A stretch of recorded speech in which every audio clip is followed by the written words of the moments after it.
Oh,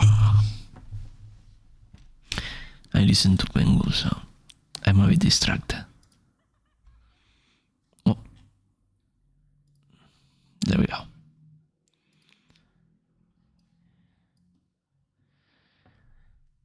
And F10. No, that's F. Wait, that's F12. There we go, I think. Yeah. I didn't want to see the other one.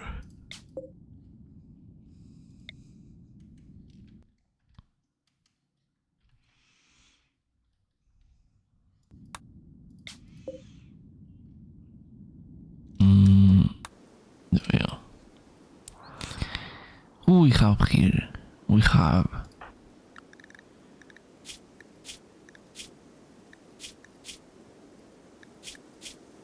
I want to put the fucking stats. We have me with 7 cooking, 7 artistic, and 10s in intellectual crafting, mining and construction.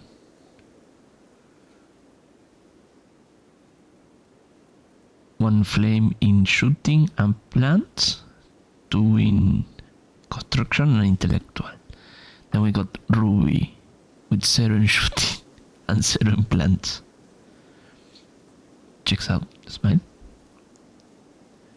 She has double flame in cooking, early on 10, and she has one fire in mining and melee because she likes Minecraft and punching people, and crafting 5 because Minecraft. Then we have Mika with no debuff, but also no one flame. He has 2 flames on medical and 2 flames on intellectual.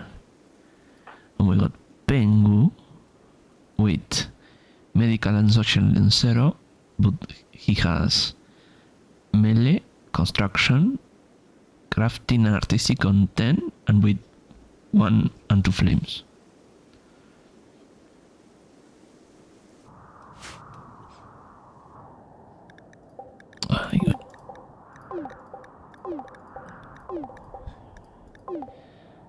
I haven't. Oh, I need to change the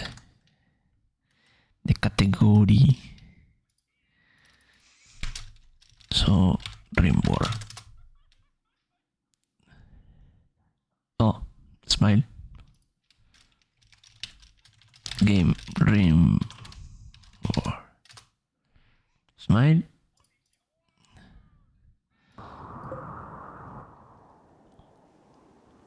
So this is the crash landed start. I didn't do much out of it. I want to have Pengu somewhere. I'm so full of fajitas. Wow, what are you? Oh, level shadow then. What do we have here?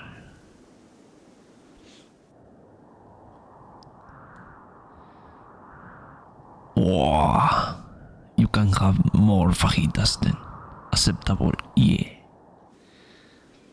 Okay. Let's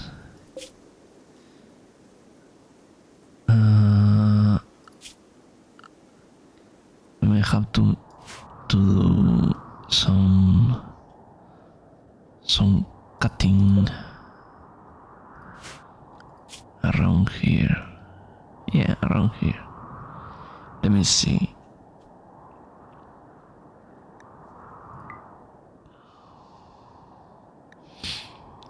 Everyone can rescue. Doctor is Mika. Child care. I think I disabled kids, so basic warden handle cook. Ruby has priority on cook. Mika is not cooking. Hunt. I can hunt, I think. Wait. Shooting. Yes, As far as it's not Ruby, construction, everyone can construction.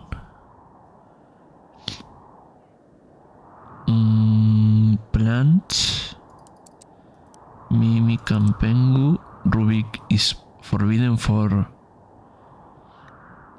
touching any plant. Will not do.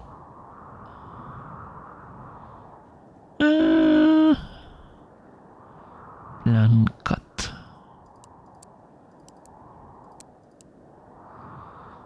Smith.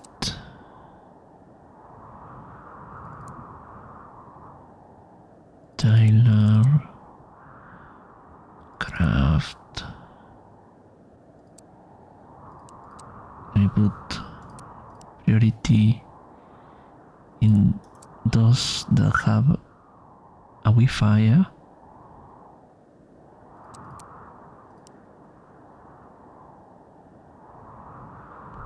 Is that on fire? I think so. Dark study, genetics, research, breeding.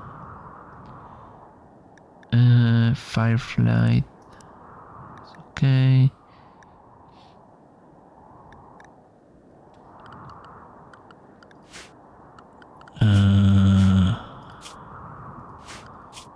Fashion. Oh, okay. I will touch this. You know what? We can start this.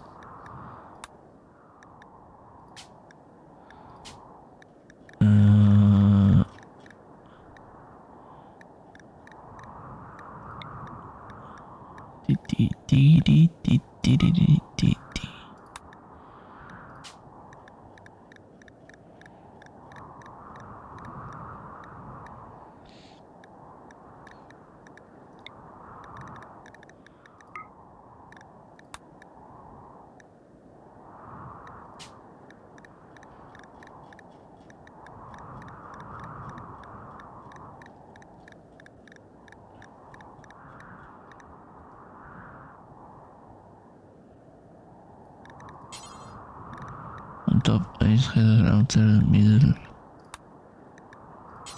That's okay. All.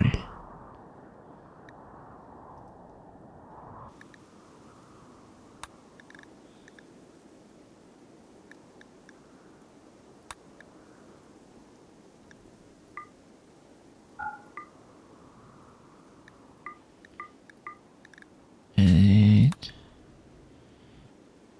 Wait.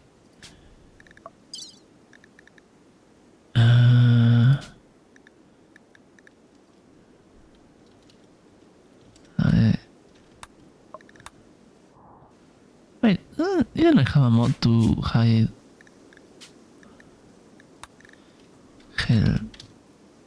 hide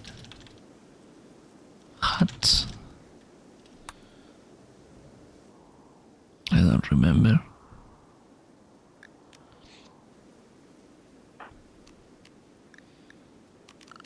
Fashion.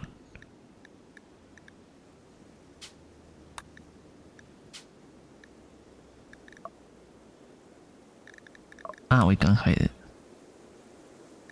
Edit.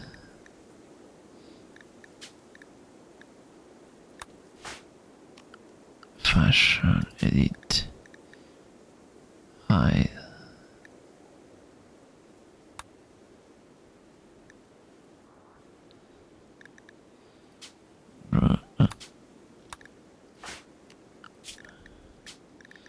Let's hide. Fashion. She's okay with that one, I suppose.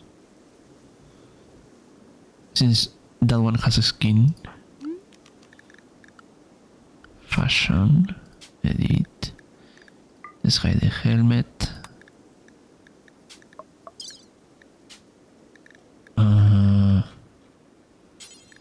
Middle.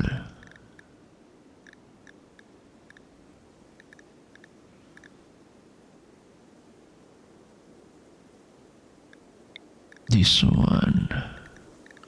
Let me look. Mika's.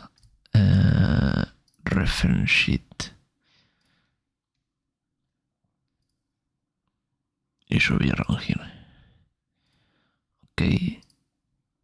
That's a dark blue, I think. Yes.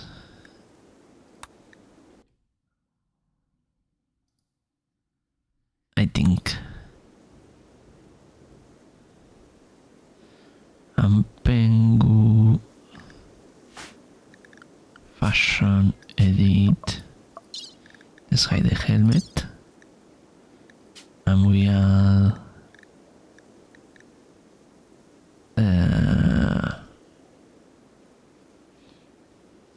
he has like an urban style, so with Earth Empire.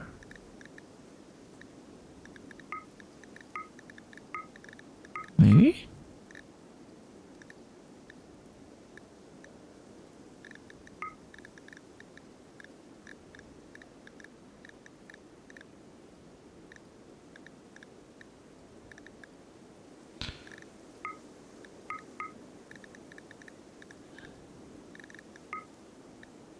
This one, yeah, why not?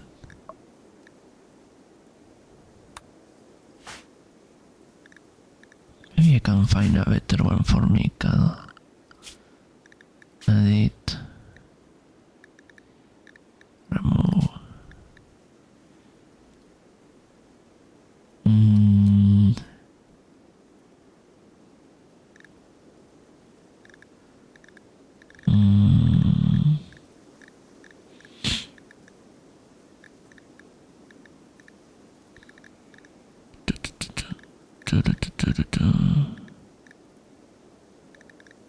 Can I?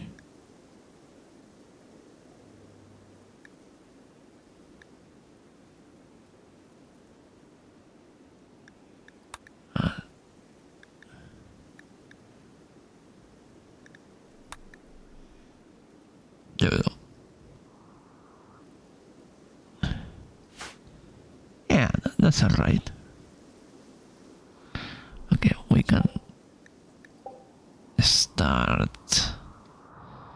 Oh yeah, I need to. How much? Okay.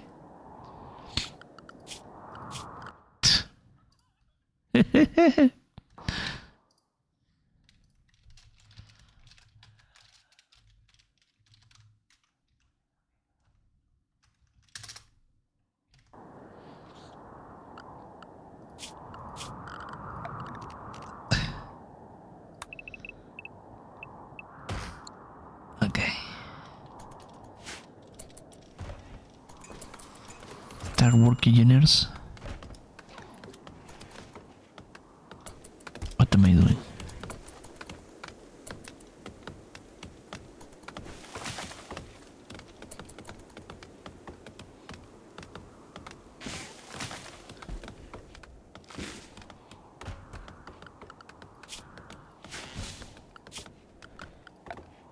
I might need to do some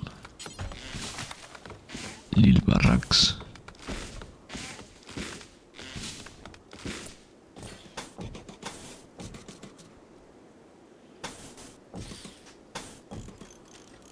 Fuck, I need to be a bit higher. Let's see. There we go. There we go. I can copy it and put it here, here, and I'm stupid.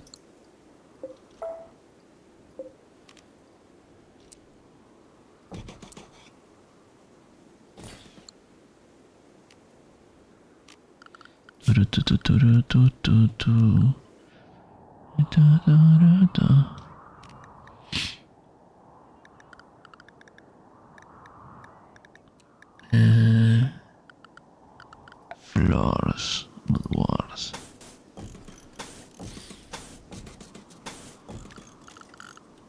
Oh, I should wait.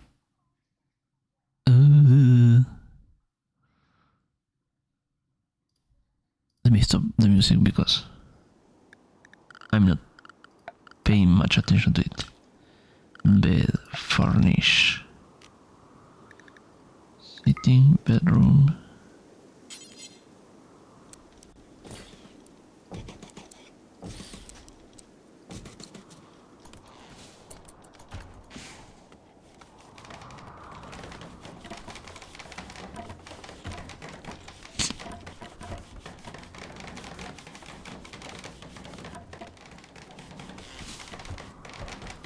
Look at the nerds. What the hell?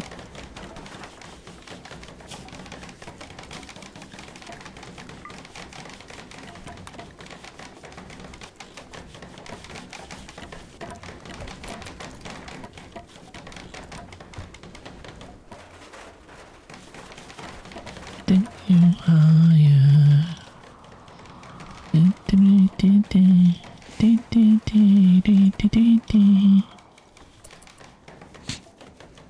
Yourself, take you higher.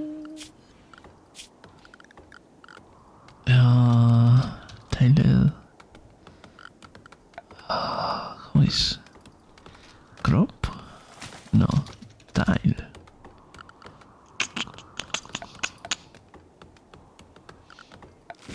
Floors. Yes,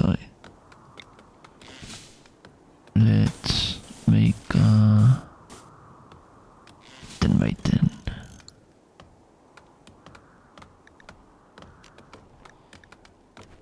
Let's make a concrete wall. There we go.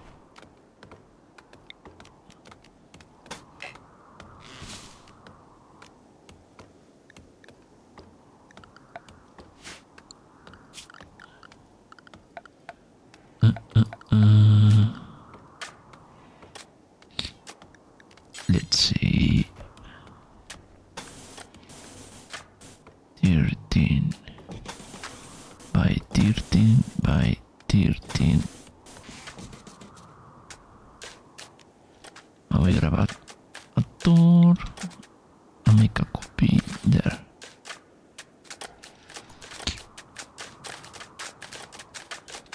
Can I make another of this?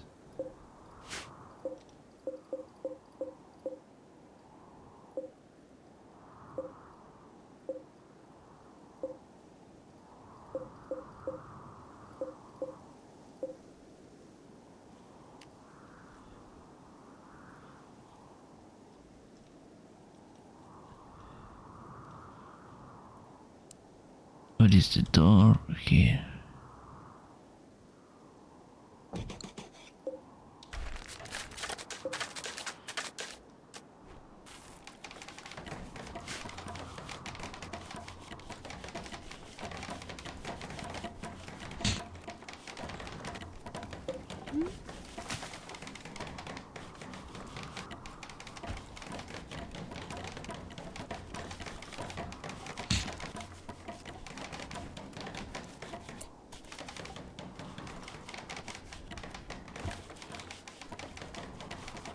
Fucking Ruby.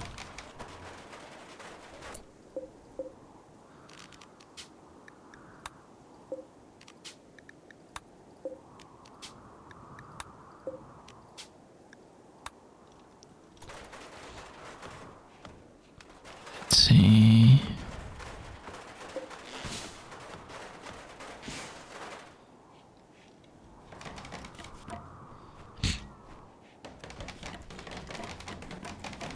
Oh, my alarm.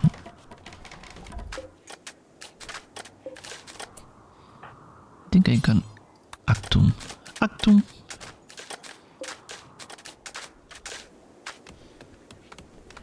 Good. Soil. Tiled soil. I already did that. It's been a while. Sun. Ruins.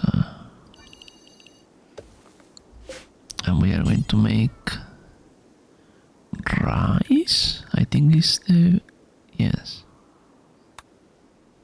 Oh, I healing myself. Hi, Pengu. How you doing? How was Red Dead Redemption? One more job, Arthur. One more job. Thank you, Kiki. As you... Oh. You can't handle me. We did it! We did it! Yippee! Hi, Winry. I'm glad you made a ranch. Now you are making another ranch, Smile. Because you are here. Look at you. We have a Pengu. We have a Pengu, we have a Mikak, which he's already sleeping. We have a Kant, and we have me over here. Can we get a shout out for Tom and for Winry Chess Dragon? Cheese Dragon? No, I didn't. Where do you... Oh, wait, I want to see Penguin Tomodachi live in the action. Without us. What? Never trust a cat burglar. No. Wait, Give me chat. Ippen here. Ah! Monkey. So cute. Monkey. Yeah. Grab it, that one. Monkey. Oh my God. Monkey. Yeah. That's interesting. What the blush? Oh my god. And then everyone gets Isn't that cute? so crazy. And this is why you don't do drugs. Alright, let go of it. No more drugs. No more drugs. Why not?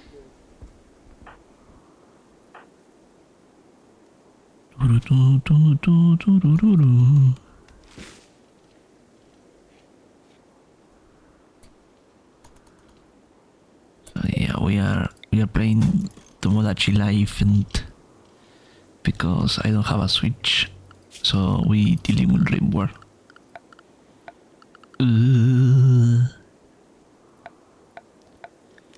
Right, shoving the air up their asses. I don't know, but it might actually do some good if they did. You? That might be the best place to keep the AI. Wise word 3. Wise word.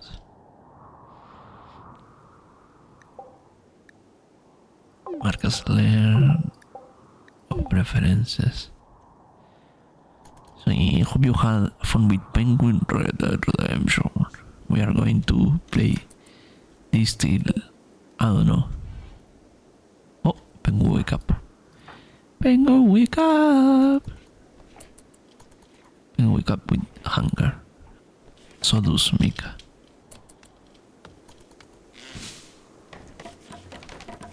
Wokish. Wait.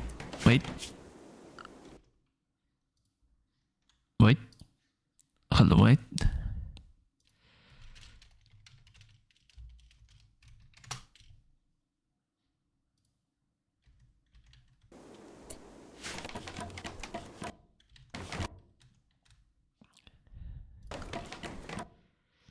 I want to increase the...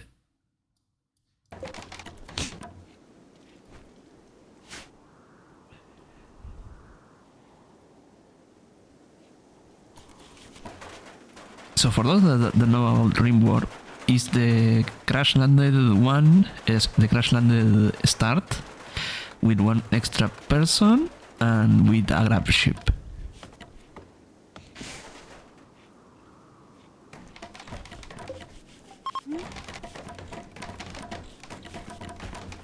A group, the traveler from the Black Goblins passing by. Oh.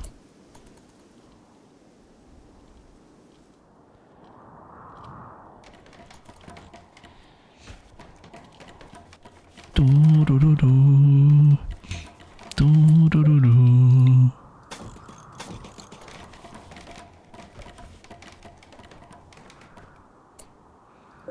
Who is the salesman?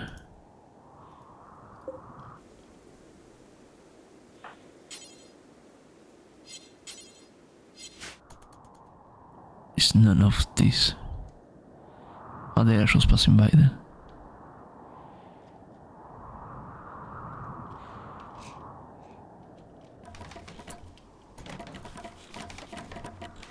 Tu-tu-ru-ru, tu-tu-ru, tu-tu-ru-ru. Tu-ru-ru-ru-ru, tu-ru-tu-ru-ru-ru.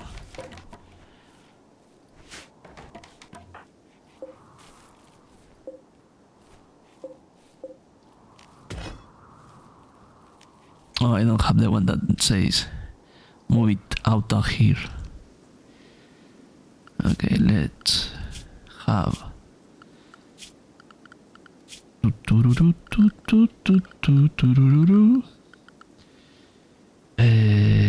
table.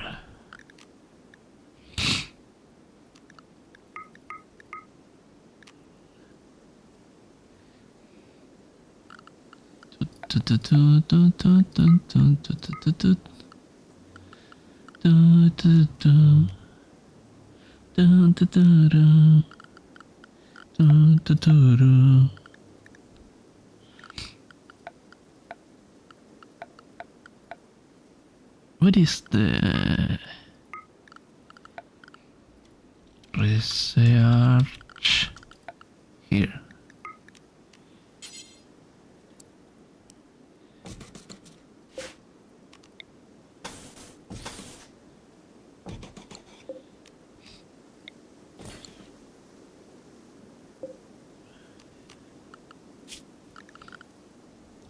Butcher table.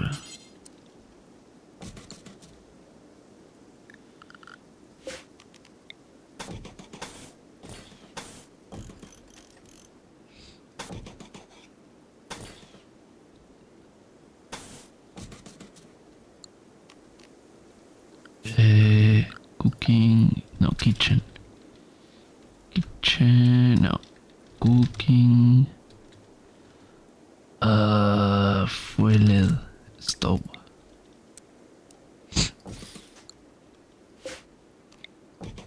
There we go. And we have an extra room if we need something. Let's make a table. Furnish tables.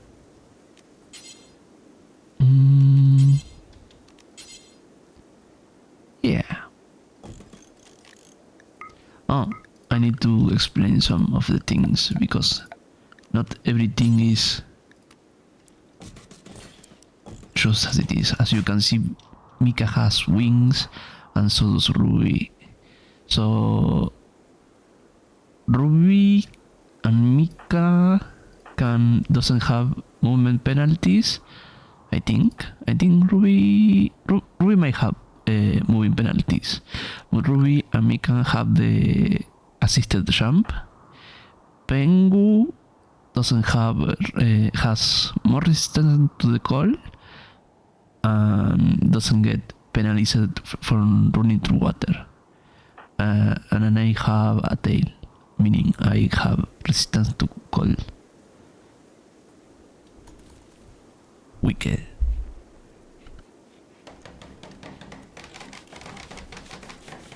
Oh, and Ruby cannot plant shit.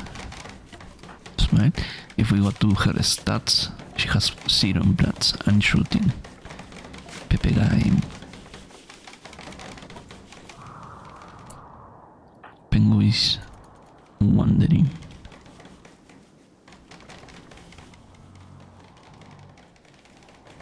What's the Pengu doing?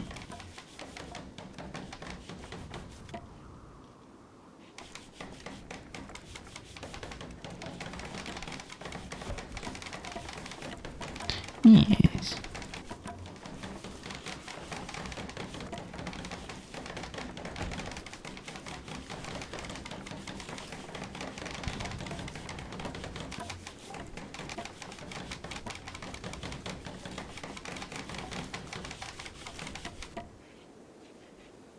Maybe we can put an extra door in here. And Sucha. Yeah, go do after stream, care pengo.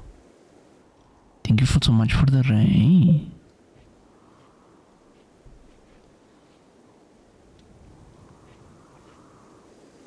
Oh, literally, your avatar went to grab food, and now Mika's. Wow.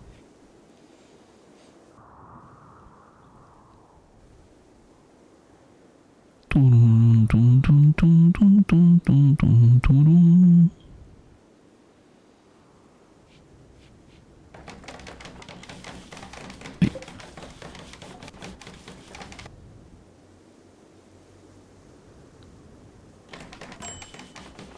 Need defenses later. Oh, I think Mick also has a lot of shit, but because he's a Sangufang, meaning he needs blood. Configure vampire shit.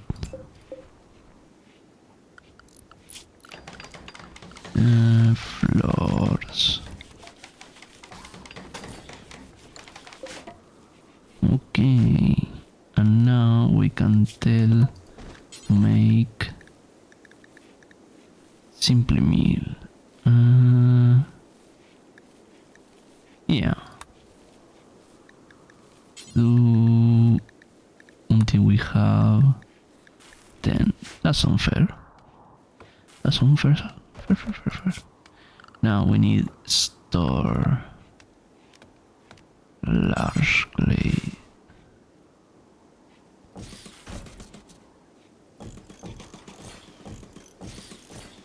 Oh fuck.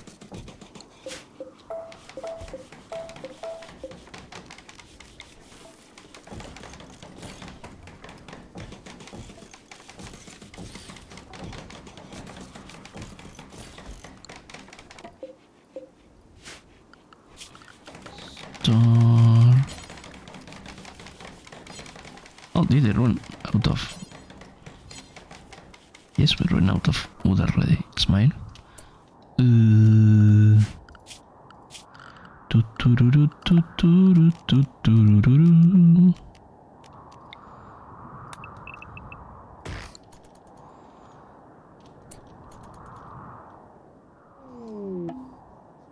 Visitor. Who's the visitor?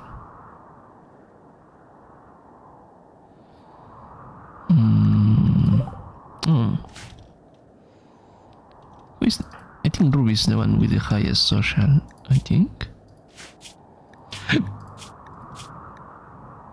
Yes, I give Ruby the best. Let's see. What do you selling?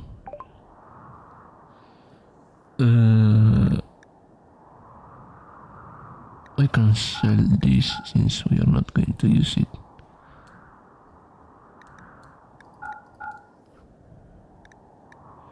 And I will take some components or food.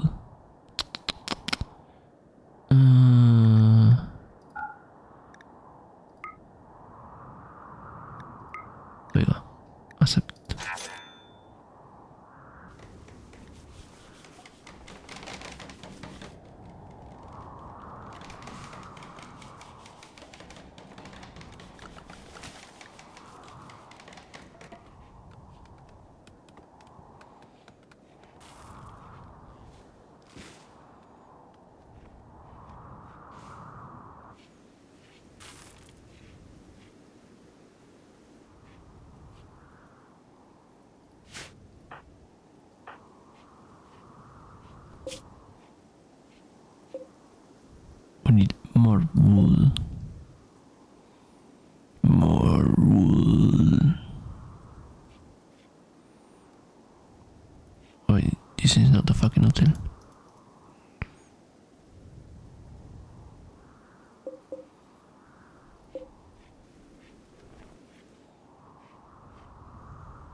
What did these things give?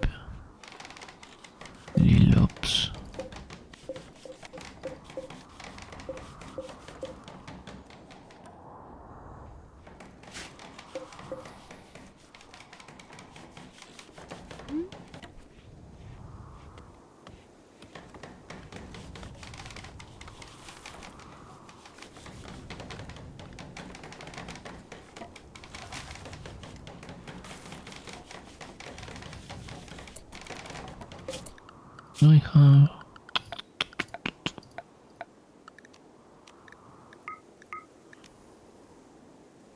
I have, but I don't have anything to start with energy.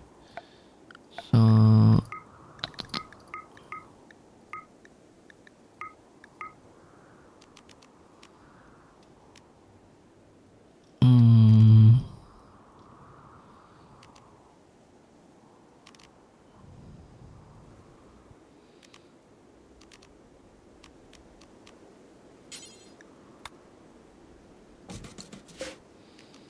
we are going to say this is only for food.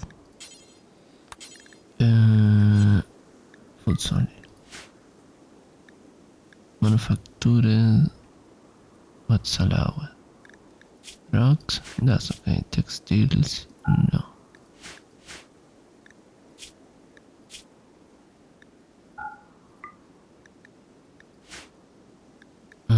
Textiles. Oh. Okay.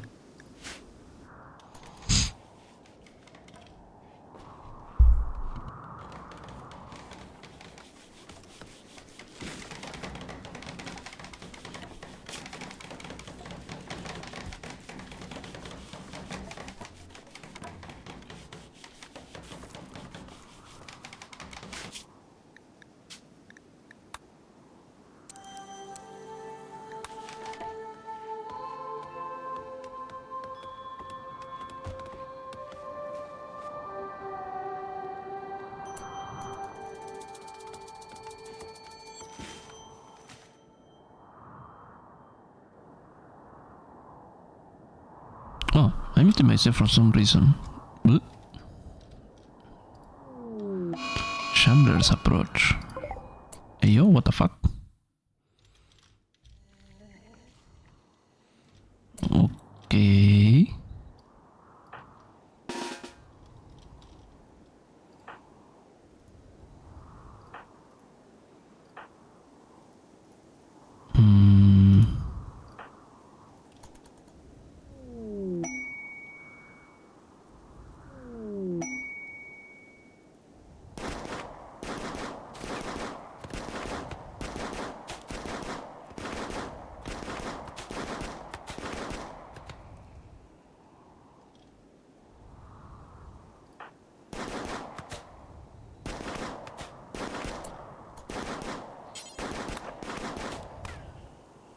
Well, I think that's all of them. Yes.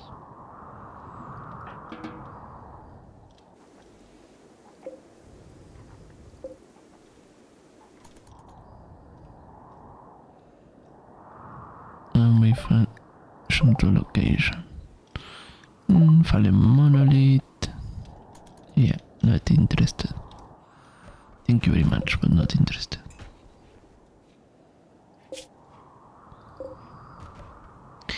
In here we have to link this and the setting is everything minus food.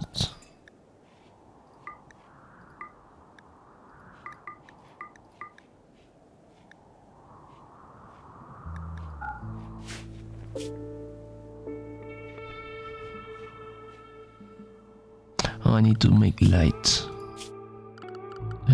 Torch.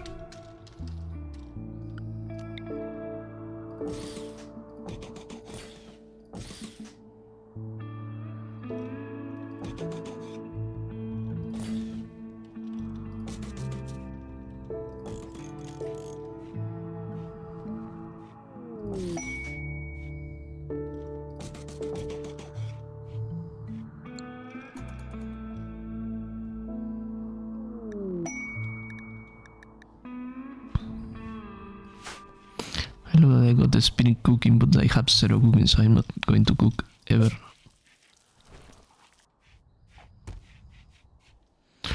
Let me change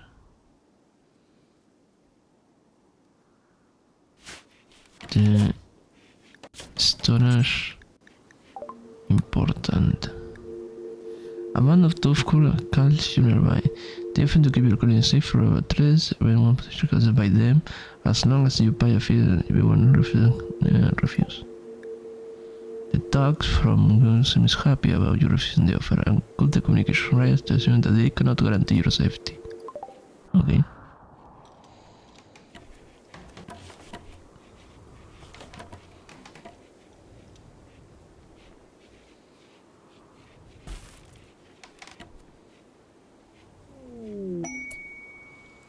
More frenzy.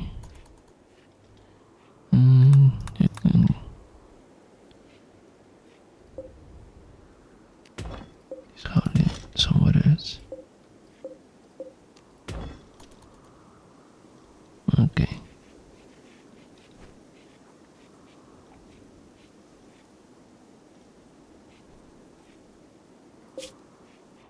Okay. Let's set storage preferred important. So all from the ship goes to there, and we have it close by. We have the rice.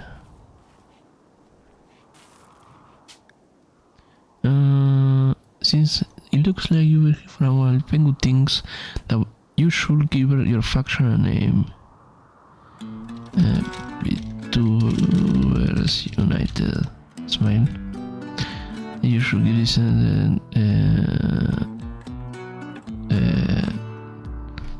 London because what a dump.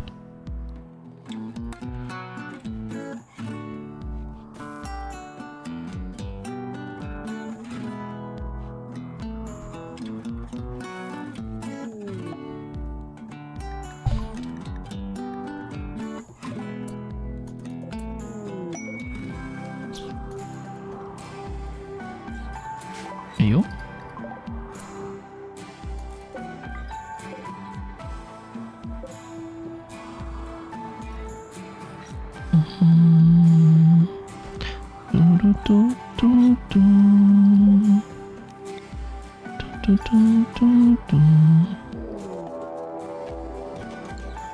Right coalition. That's a lot of people. Through where are they going to come?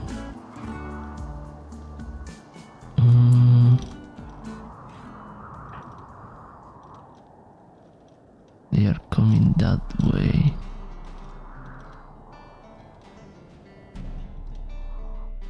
Okay. Here. Where I can put penguin cover. Here. Ruby here. There we go. Oh, they are crossing the river. Then we change plans. We go here.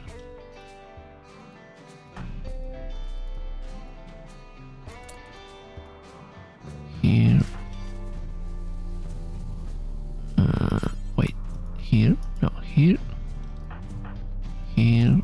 And we got Ruby and Pengu on this side. Pium pium pium pium. Pium pium pium. Chicken boy.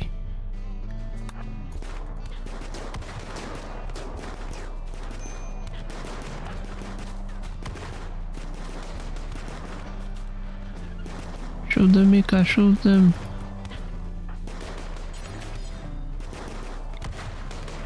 Oh.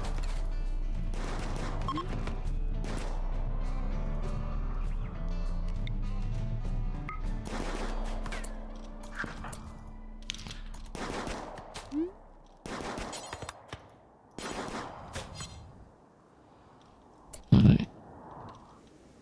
Did they have anything interesting? Who is slowly dying.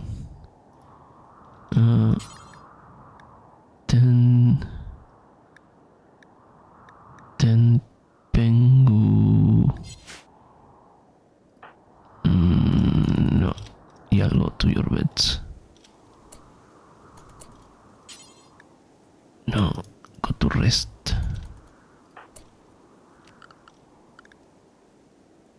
Wait, what is Pengu? 10 Pengu without medicine.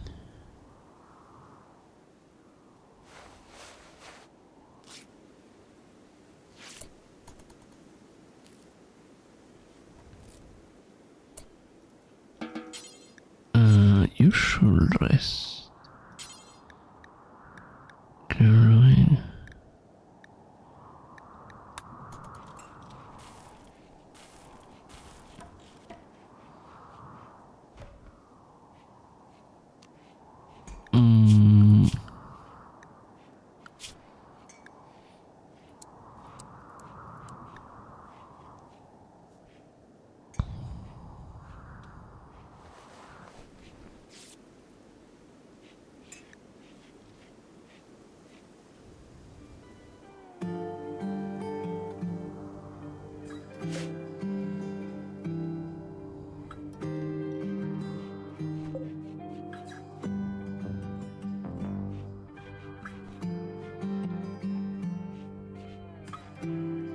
Wait. I didn't think about that. Corpor. Consume blood. Mick. Consume the power. Corpse. Feed. There you go. Now Mika is kinda replenished of blood. And Mika has an aura to regenerate.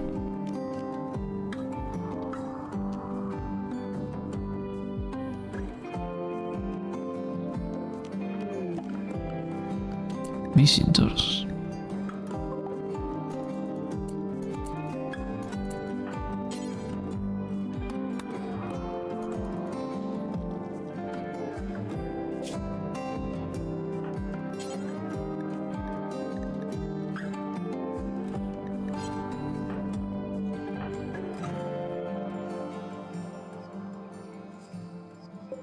I am the only one that is nothing. Okay.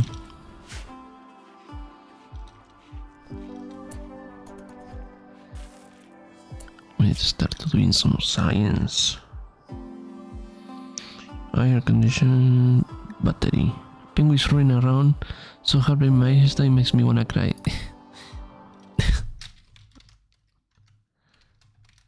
Is perhaps going around like this?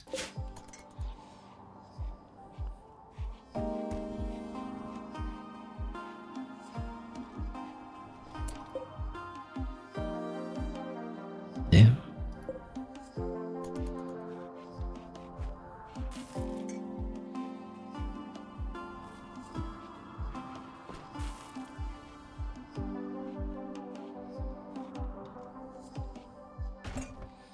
Well, my Pengu recibe a gunshot. No, wait, Mika recibe a gunshot. Pengu just got clawed.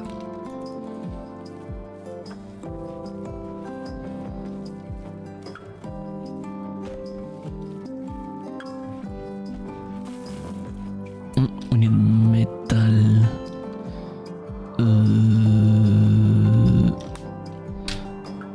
Steel.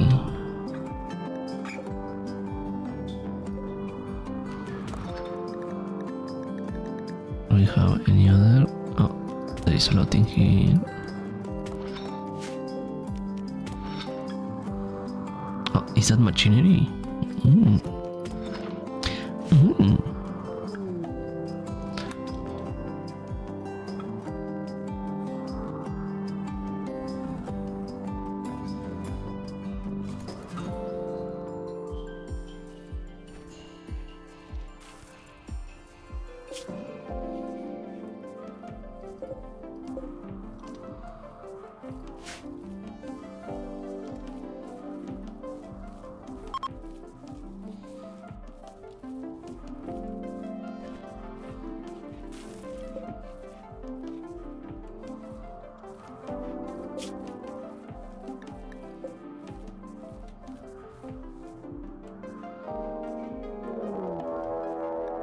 right basement.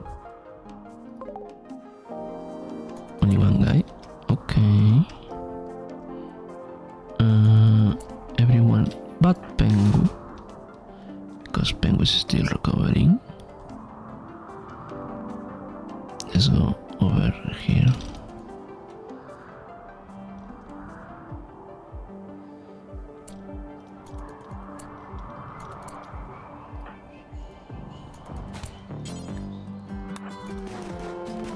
Get them, Ruby, get them.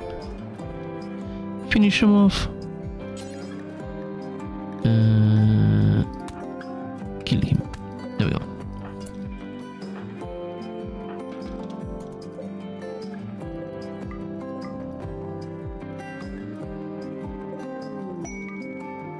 Oh.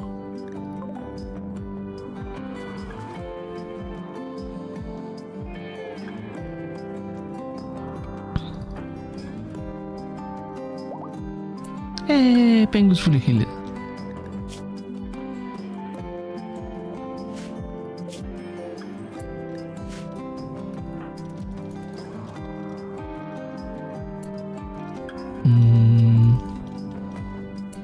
Which one is the merchant one? Oh, the one without face. Right? Yes, right.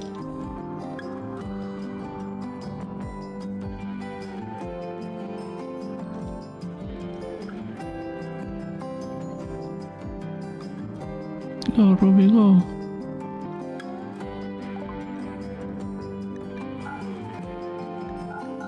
We have some shit to sell.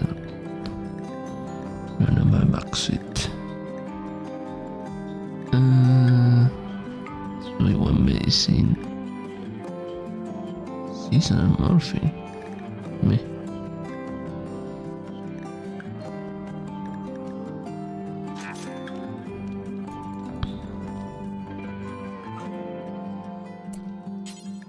Dismissed rather. So they can fuck off.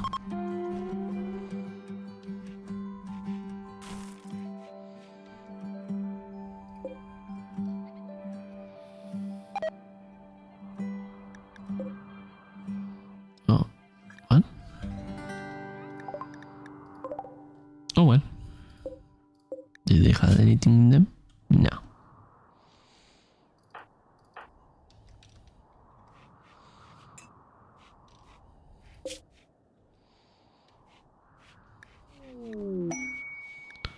Wow, some alpaca showing me. That's not it, something I wanted.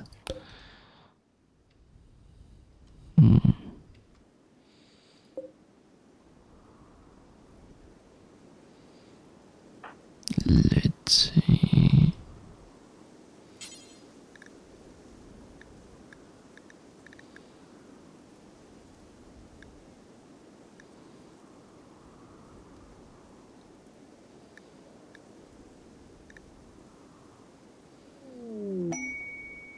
Cargo pods.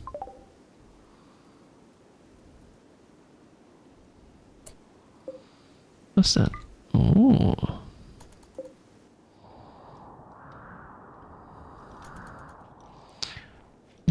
Donkey.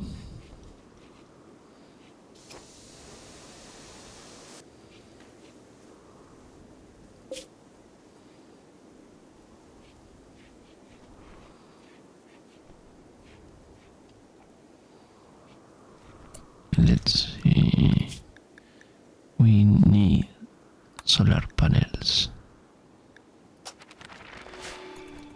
Mika, get to study. Smile.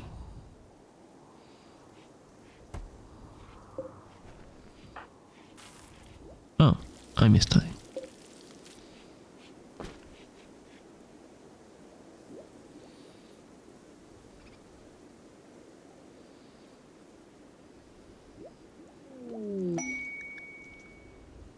Oh.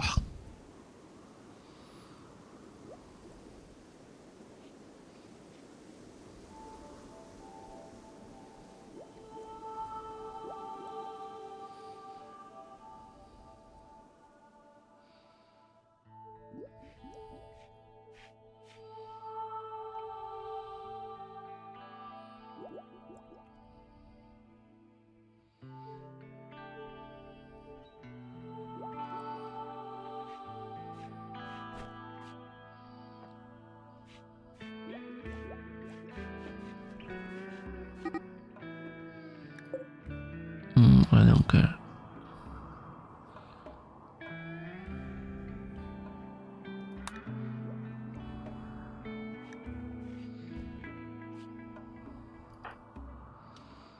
Oh, Rue is meditating.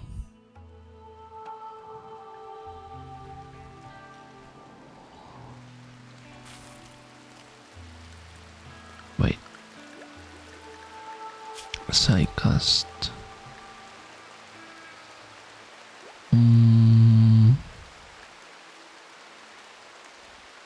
Empire, Puppeteer, Warlock, Emo, Archon, Chronopack, Crofler,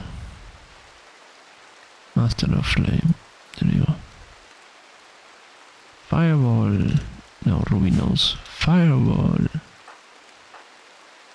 How fitting.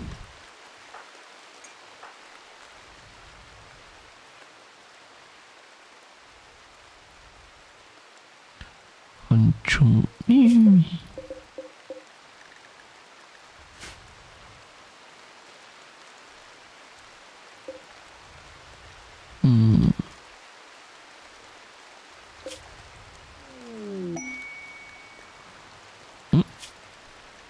Oh.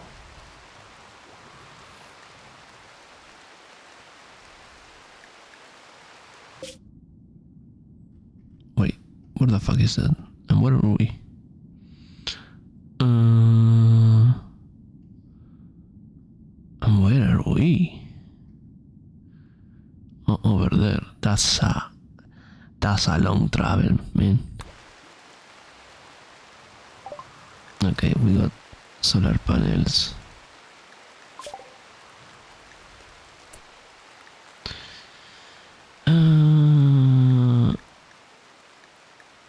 What is battery?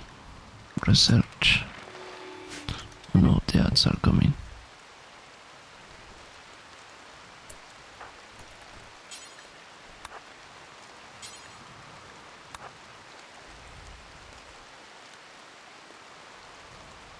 No.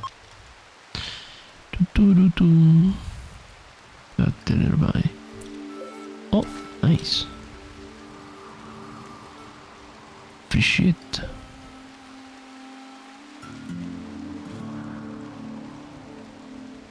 Oh yeah, we have task. We have mining task. Okay. So yeah, we have things to do in the meantime. Also, we need to wait for the research.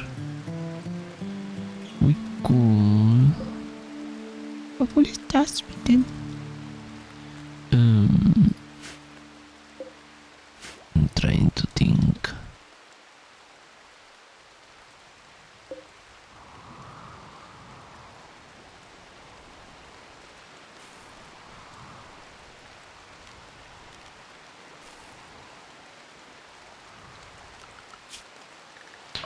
Grab ditch.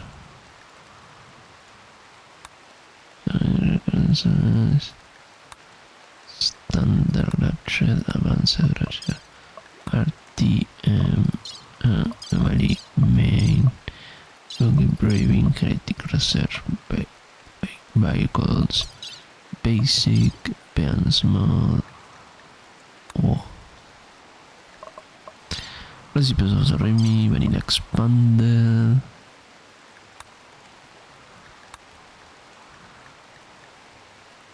Oh.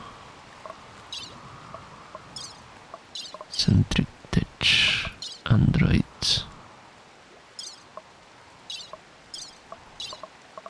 Let's stick for now with the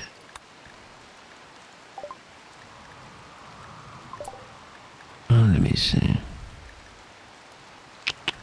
Outdoor. Security door, hydrophonics, advanced light, geothermal. Hi Asami. So good witch Asami.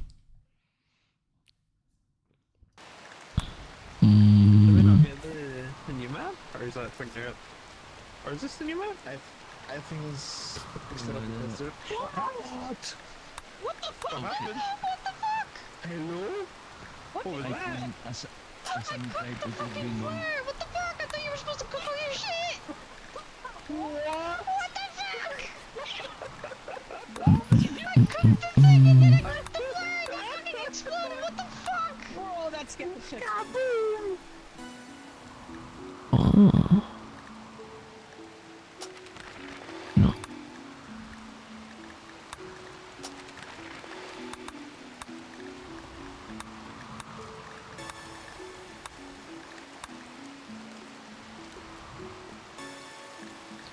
Then thermal power. No. Sterility. Biofuel. Advanced security door. Organization efficient meeting. Machining. There we go.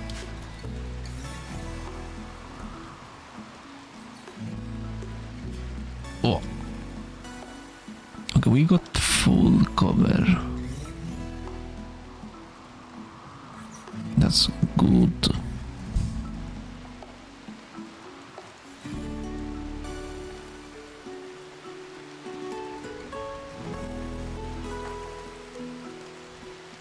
Why is my mood low?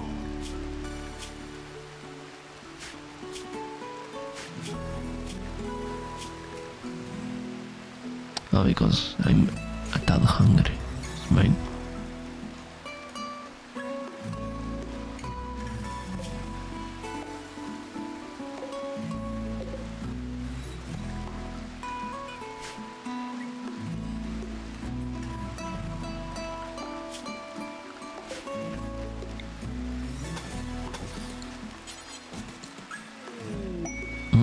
Cargo pots. What the fuck is that? Rough fungus. Oh, an eclipse.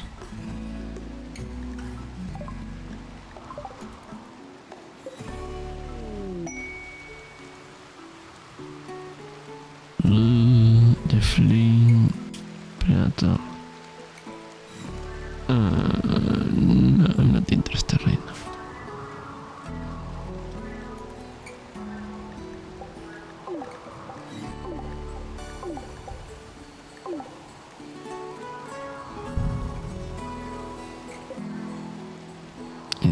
Meditation spot.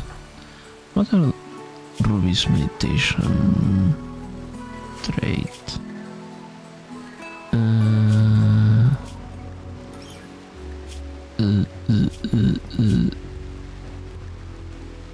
Artistic.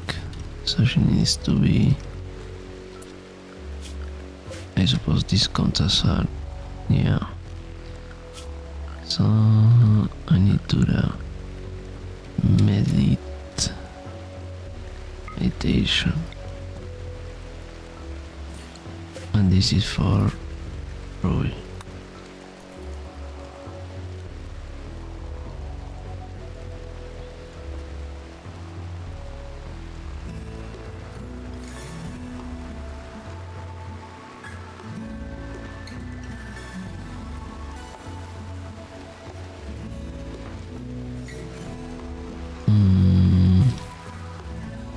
We might need.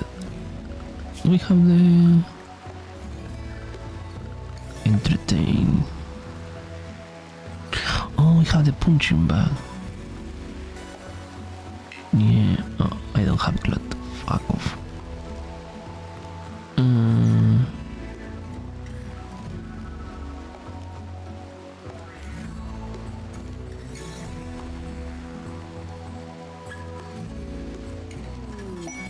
The classic. Nothing beats the classic.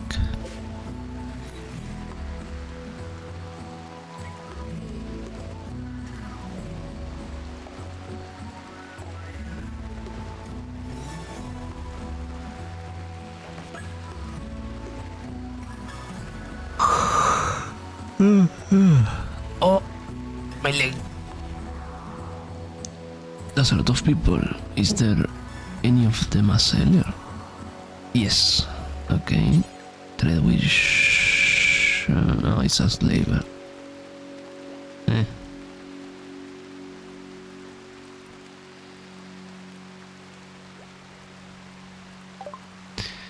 We cancel them. Nothing actually, so fuck off.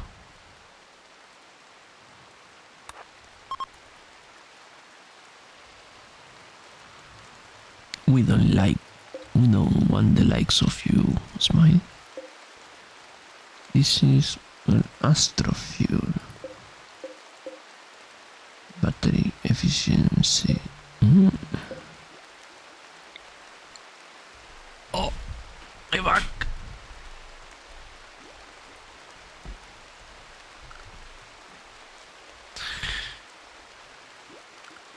Yeah, researching heavy bridge.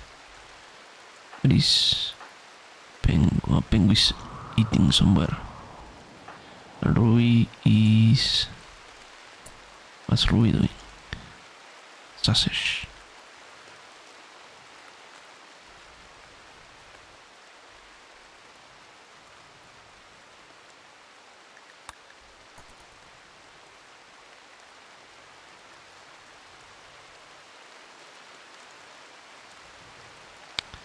So we have this. I need to keep playing on the background. Or in the background. Okay. Tomo. Actually, it's very fun. I've been giving some hours to Rainbow already. Quest space and nothing.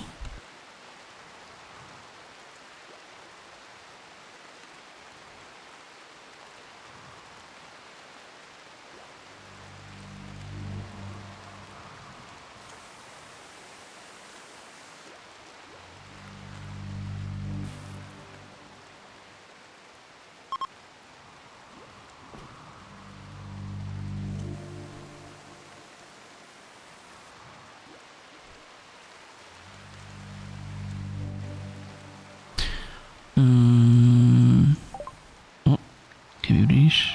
Okay. What are you doing, by the way, Tomo?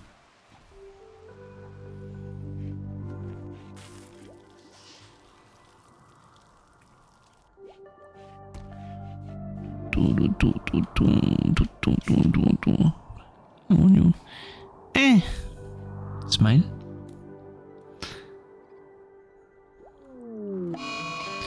Seasonal flooding.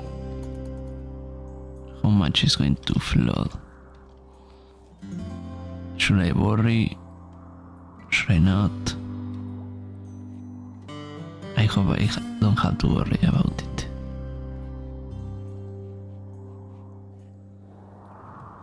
I don't care for this quest.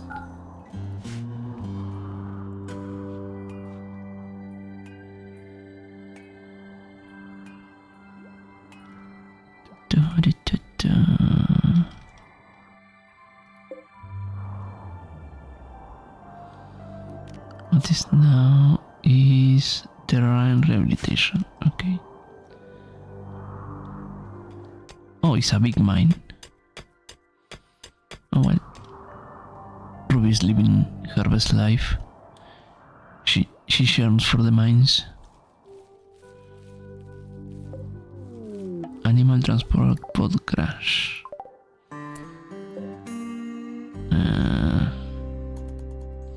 I don't care. Smile.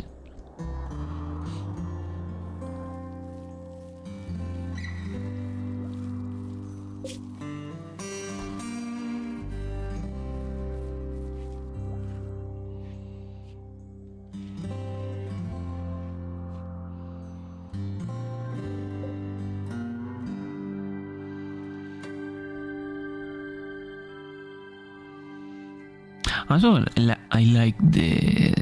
Sorry, I had a lapsus of thinking. The Odyssey I like because the grab ships are a cool concept. If you don't want to be stuck in like in a only one base or having multiple bases, you can have a grab ship and do it like more free mode, more travel. Yeah, more of a nomad style, exactly. That's why I use the crash landed start, but instead of crash pod I put this nap ship. I call it nap ship because it's not a grab ship, it's like a tiny version. Quest journey to the dilapidated station, not far from London. What is? Not far. Are you sure, Kimmy?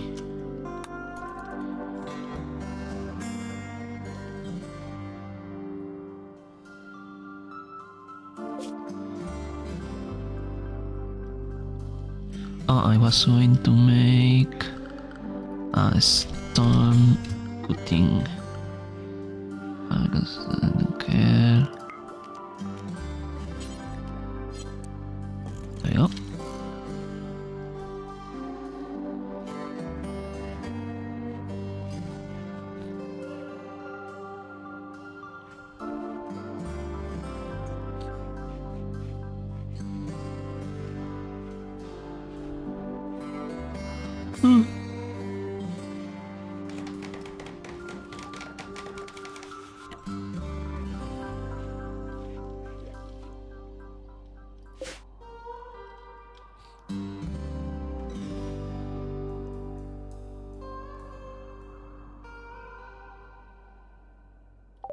Now we have the right.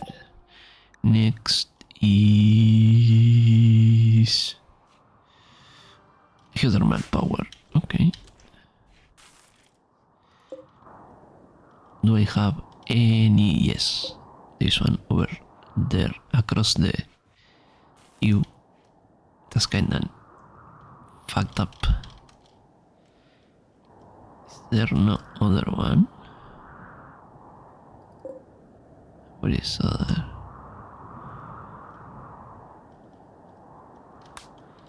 Geyser.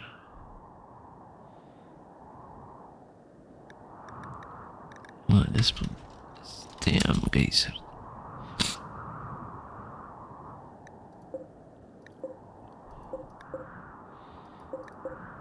Okay, they all suck. This is literally the closest one. I suppose I could make a bridge.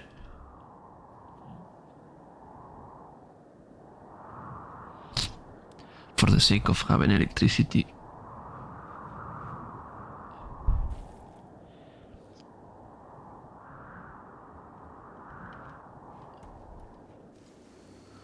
So far, we have enough iron.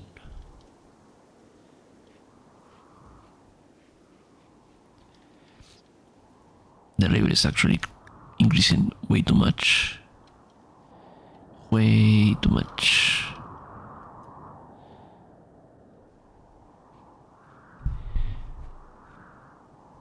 Oh shit.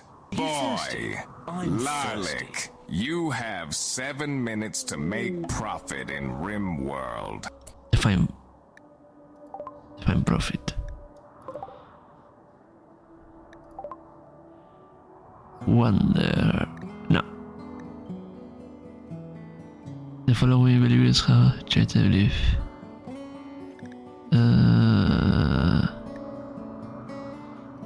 I only can recruit people through the. Once she reach the base, maybe try. Location to the ranch. Is that a steam geyser? Oh. They are close to each other. That's kinda neat. Where the fuck did Ruby go? Bingo.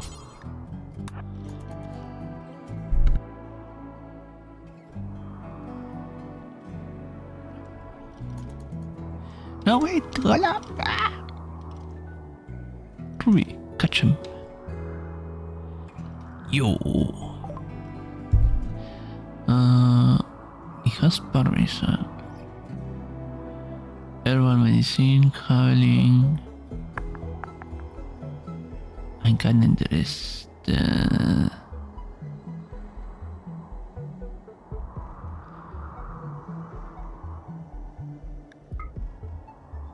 Sure. I want the parmesan to have it stored just in case. Pengu, can you howl it? Thank you, Pengu.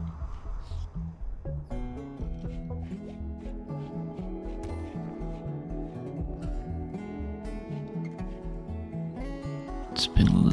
Where are you going, Pengu? Oh, Pengu is meditating.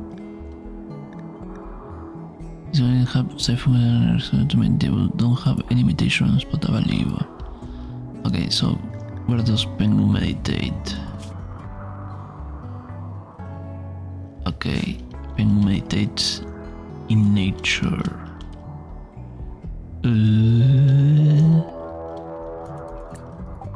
Okay. Oh, what the fuck? What the hell?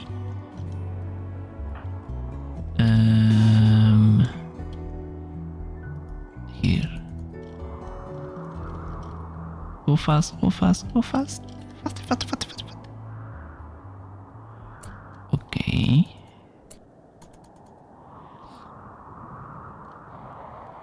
Pew.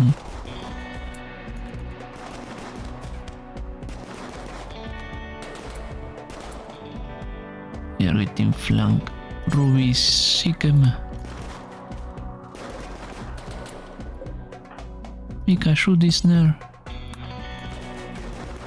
Pengu, executed with impunity.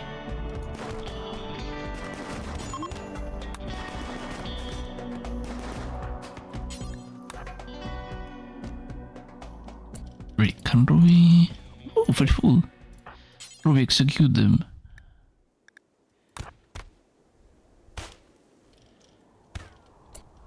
Oh, wait, no, wait, don't kill... Wait, I changed my mind. Where is Mika?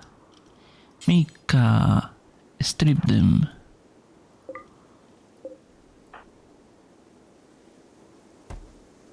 And now Mika, consume them. Consume them once more. Wait, and now consume this other nerve.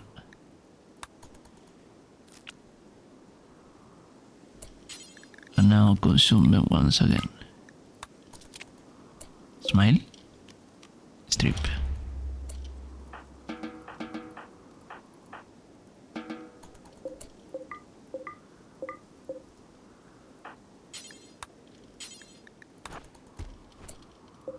Nice. Free loot.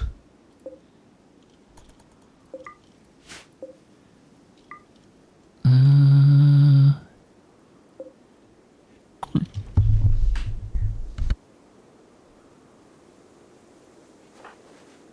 Penguins.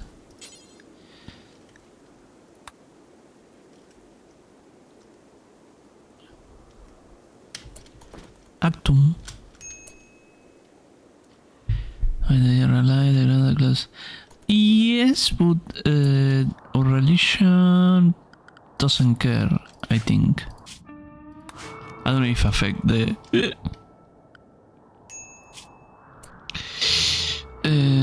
Titan appeal, don't care. I don't know if affect the quality to sell, but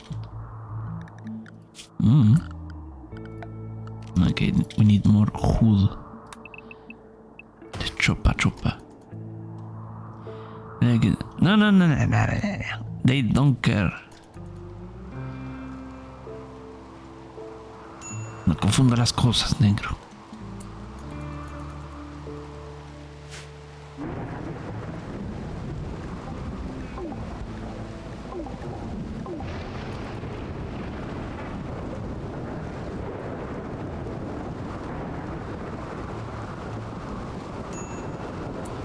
Minor reactors. Why you having a Go rest, Minka.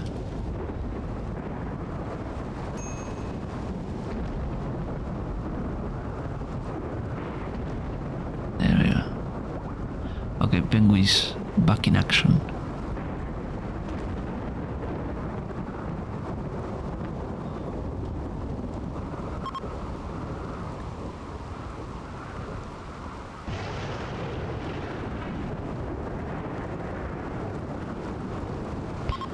Ritmar Desire.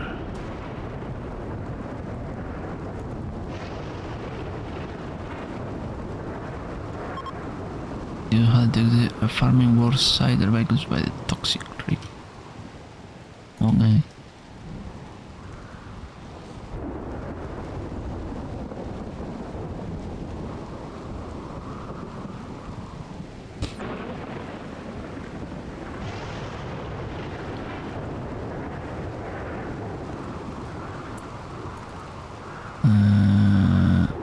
Whenever the first nurse wake up, well, no, Mika is.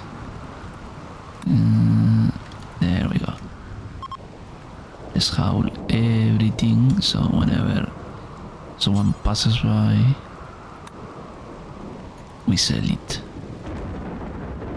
Yink. The bodies actually annoy them, but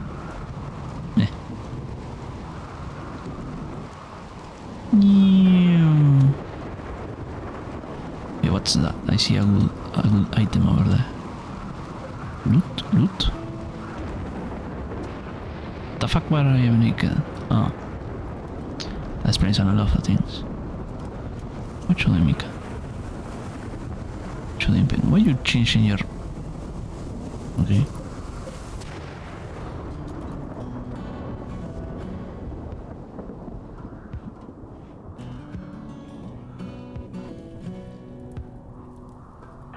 And we fire. Wait, that's not going to become a we fire. Ah.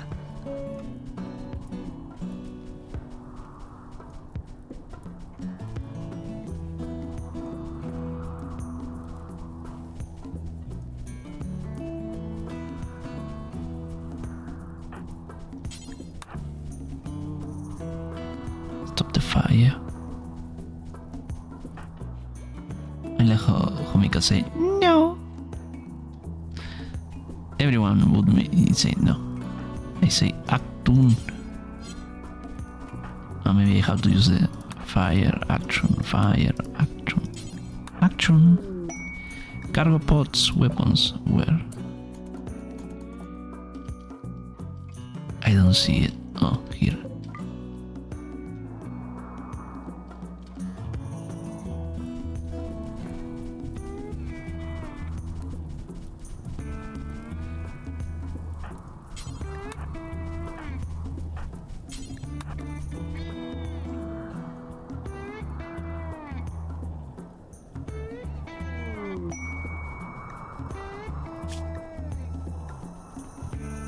Personal. Oh.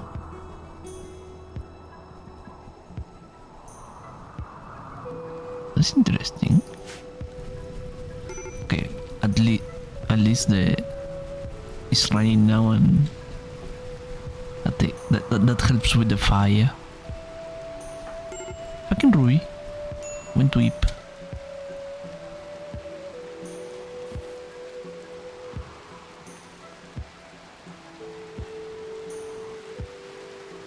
That can't.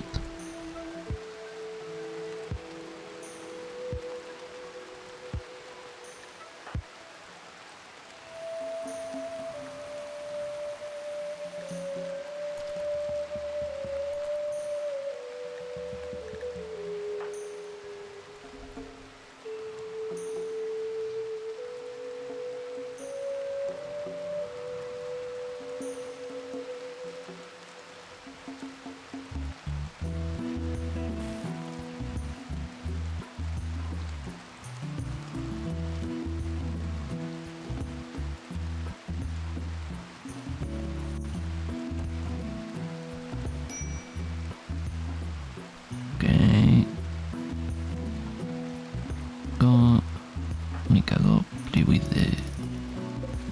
Can I send him to play with the... Oh, but comes towards recreation?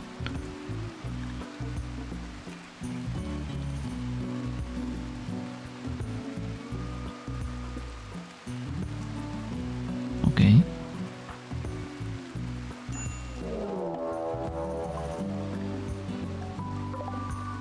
That's a lot of...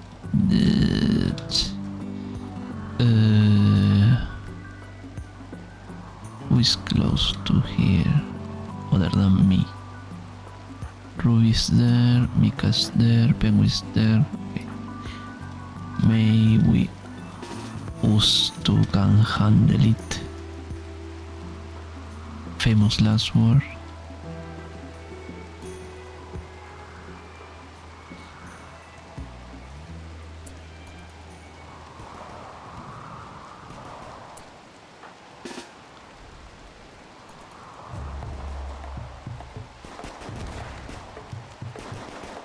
Shoot, Ruby, shoot.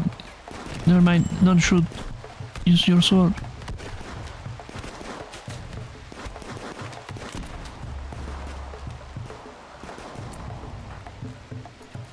Pick up and go push on. Oh, that one has a fucking shotgun.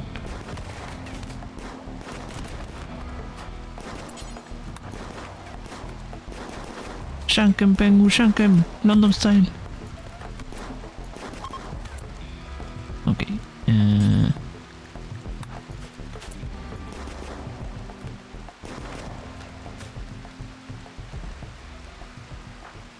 Strip them. Let's do what Tomo say. Is there any other? Okay, and now we give them to Mika to eat them.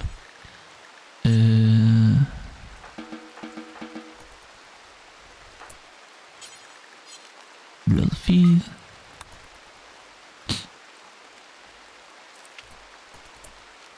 Blood feed. Blood feed. Estoy dead. Wait, where was the other one? Here. Blood feed. Blood feed. There we go. Now.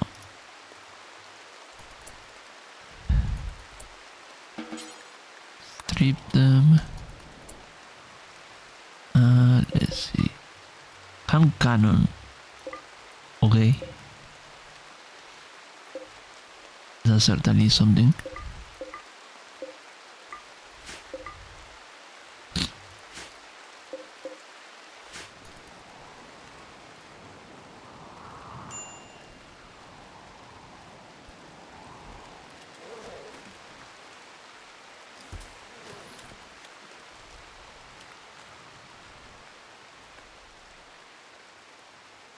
What? Wait, what?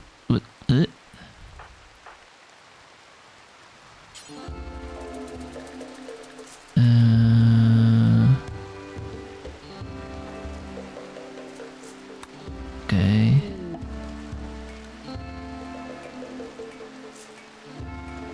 Can you then Ruby?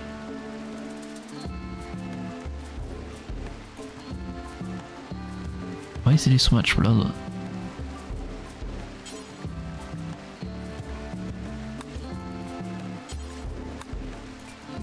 Is it my blood?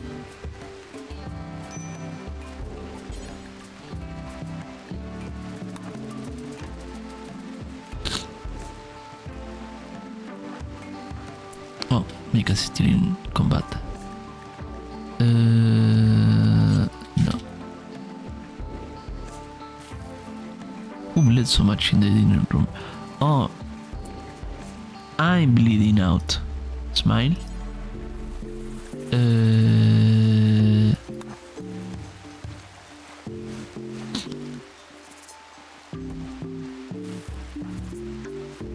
The condition. I'm just affected by blood loss now. Okay. That's please why was my blood. Wait, let me. Can I put 2 seft then?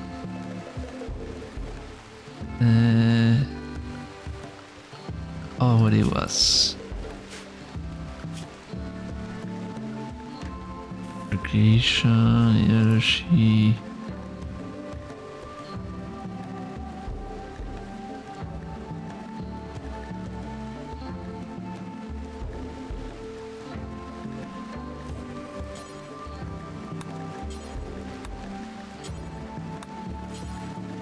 What's that?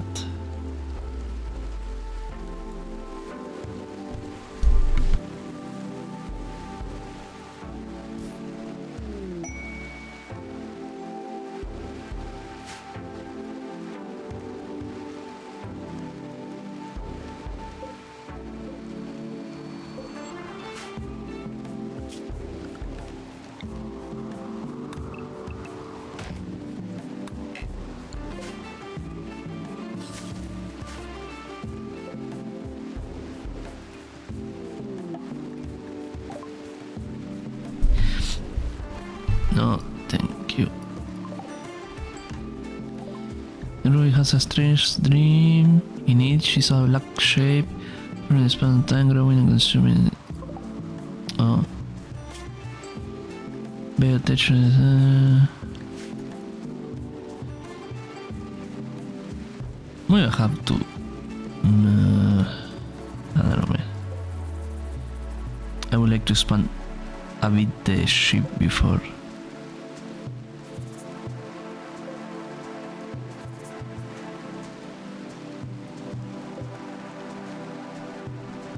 Oh, so this. Oh, wait.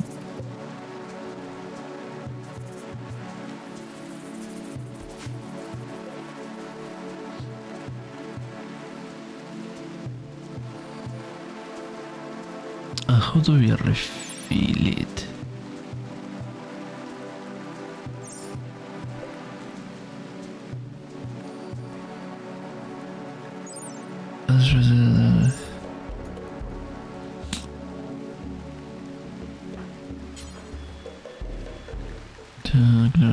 Execute. Yeah. Penguin, can you clean my blood?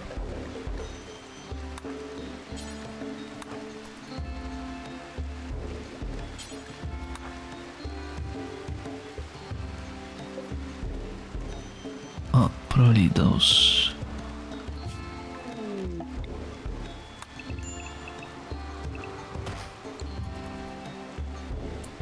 Slash died.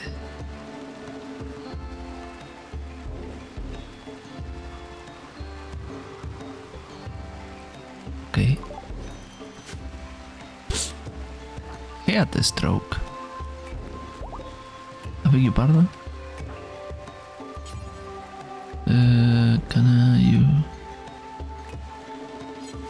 No.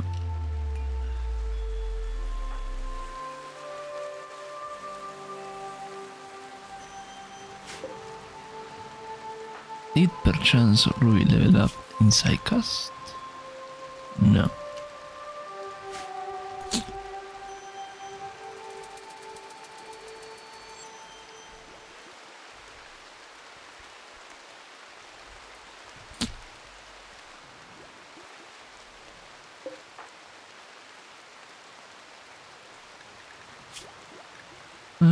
Gunshot and bloodlust.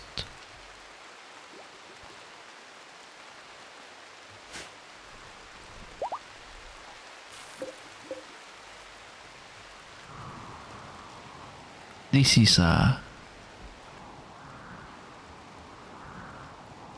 is a big problem. The water is truly increasing a lot.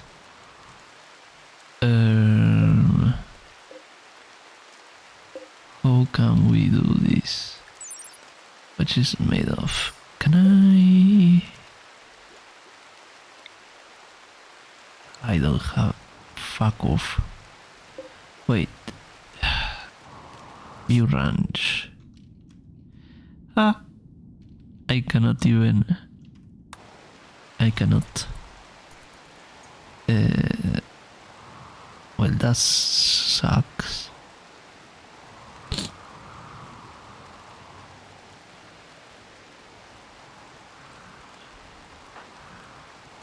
Penguin is going to meditate. Need to make another meditation thing closer.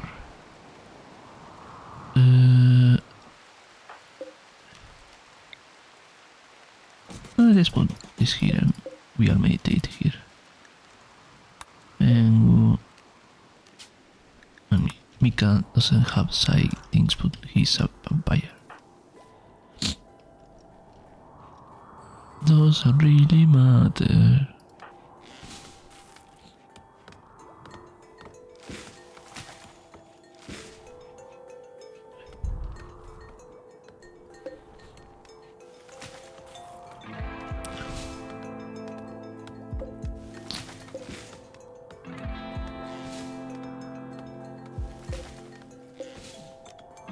Oh, how do we any stone blocks? Forever.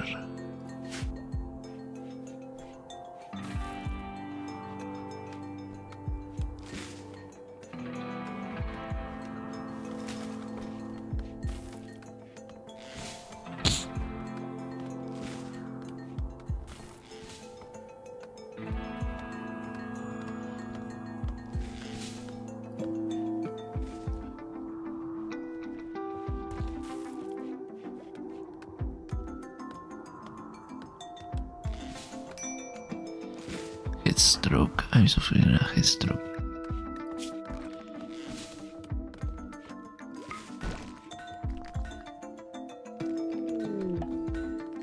Who's the visitor? Oh, that's us. That seems like danger.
Do.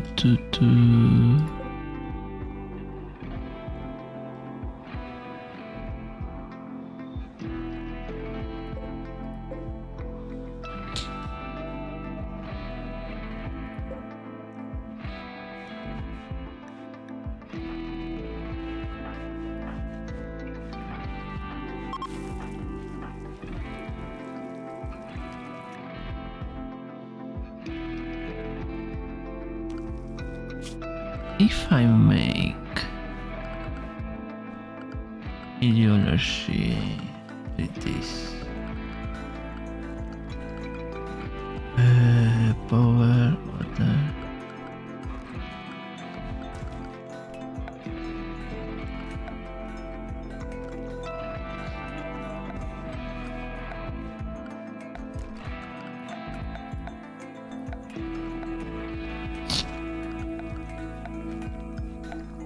Where is the ideologic shit?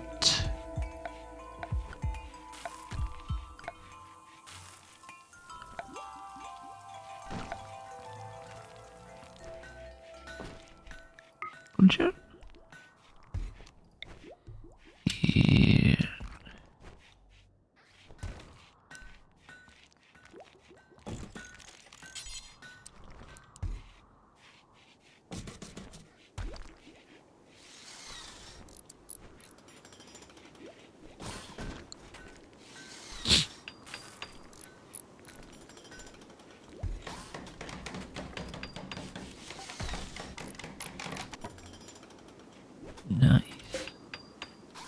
Nice cock.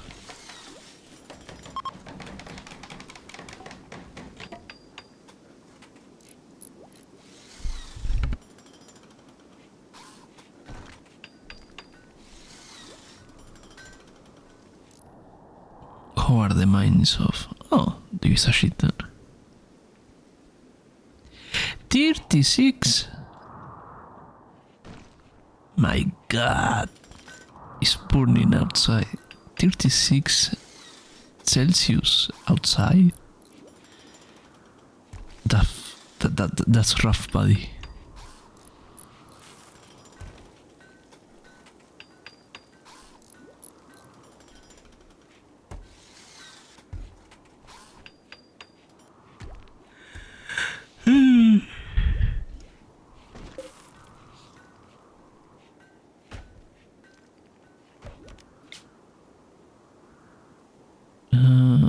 Moralist. High. Let's put Ruby as the high mind.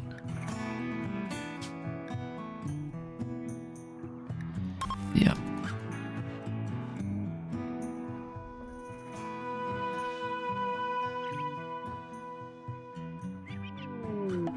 Distress signal.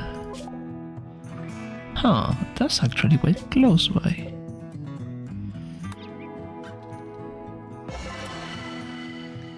Okay. And now,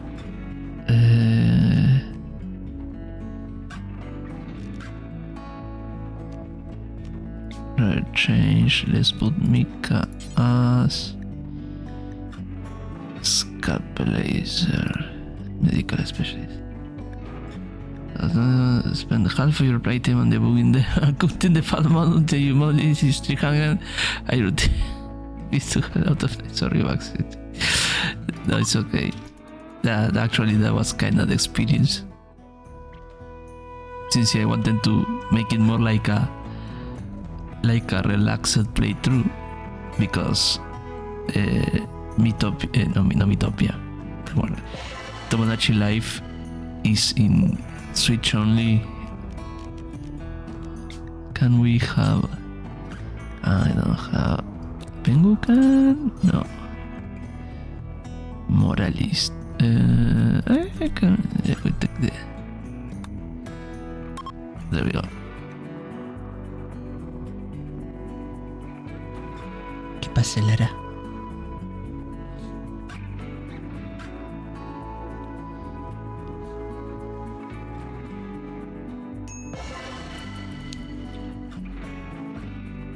There we go.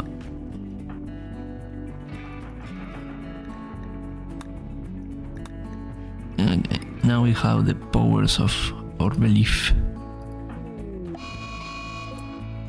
A heat wave. Shut up! Stop it! Get some help.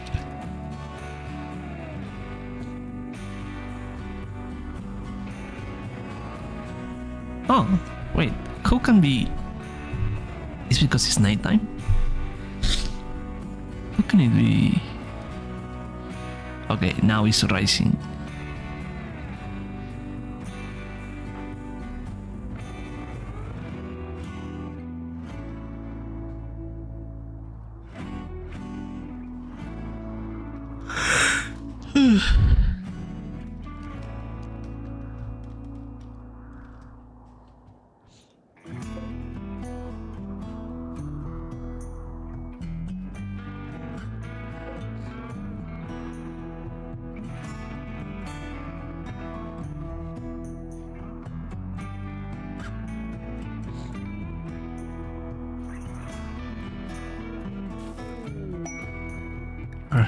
Rare thrombos.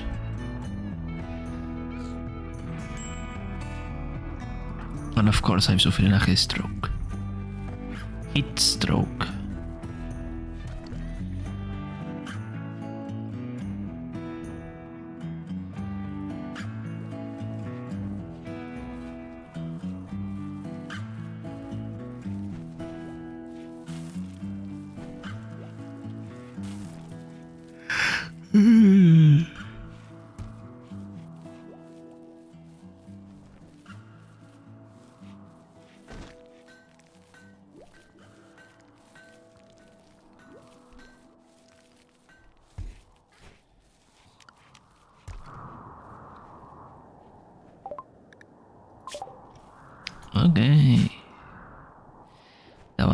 probably the longest one for now. Wait, what?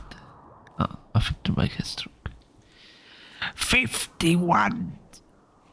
What the hell, man? And a blood moon. Well...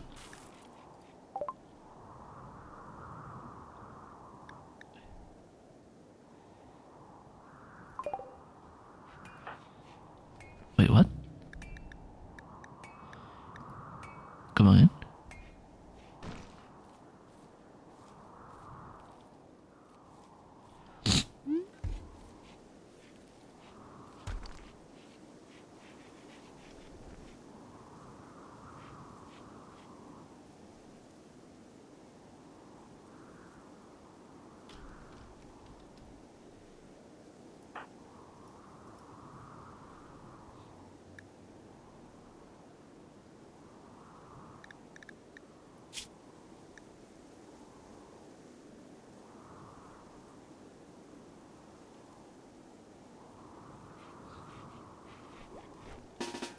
Can I go like here and chill?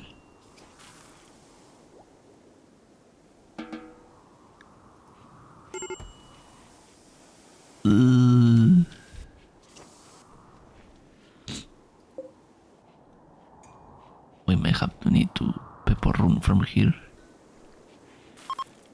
The problem is how the fuck do I...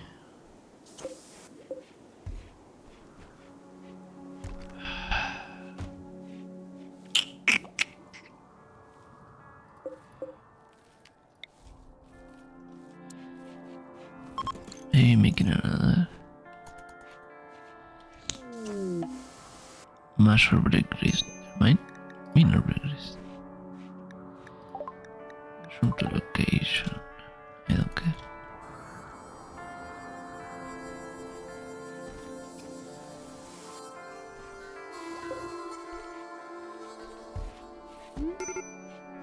Can I... Wait, what?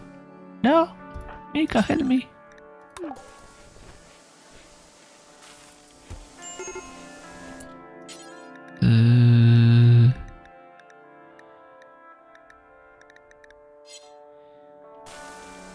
Medical emergency.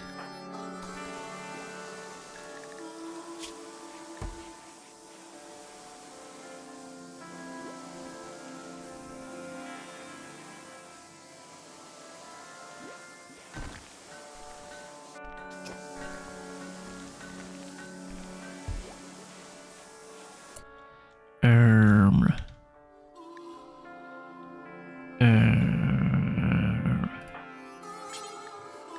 can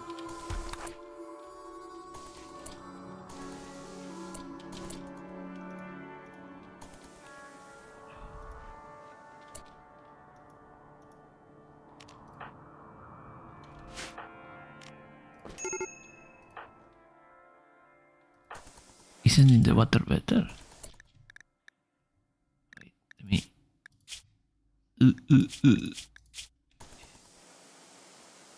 No, it's not helping at all. Smile.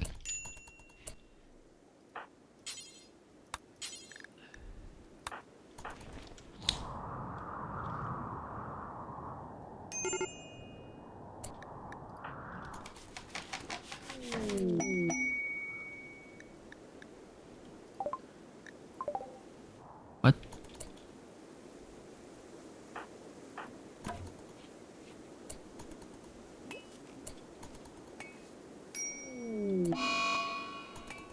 No, I died. Bada boom, bada bam. By the power of me cheating, I say myself un... Wait, what?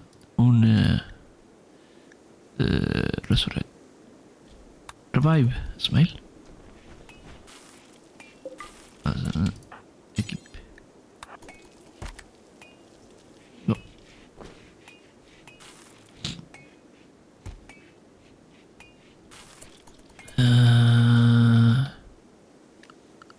Can I mean, there is... let me... Power...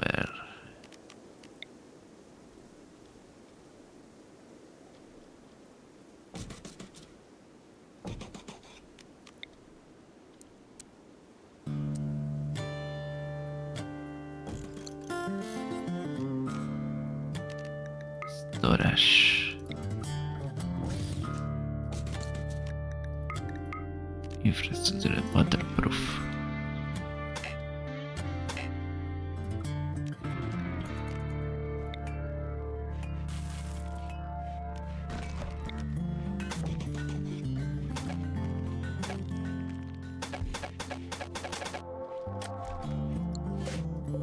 Ah, I'm too big.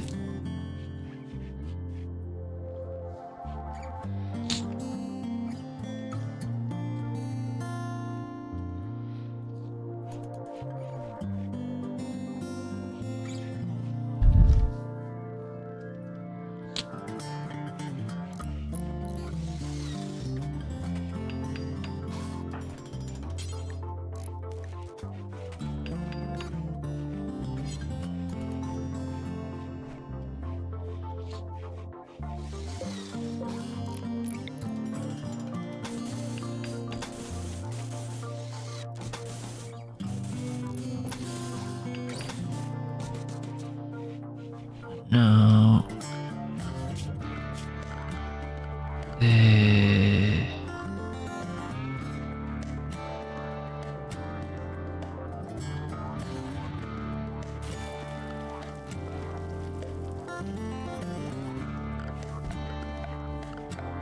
cooling.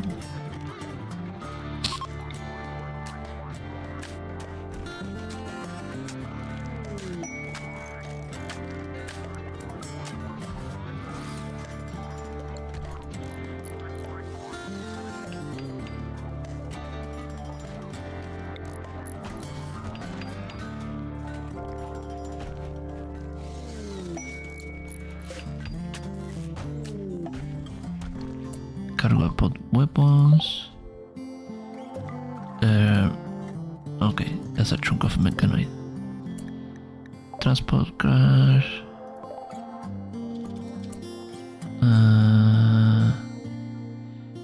None of my problem. Wait, Pengu. Let's give Pengu. There was like frost shape. What's the one? Water?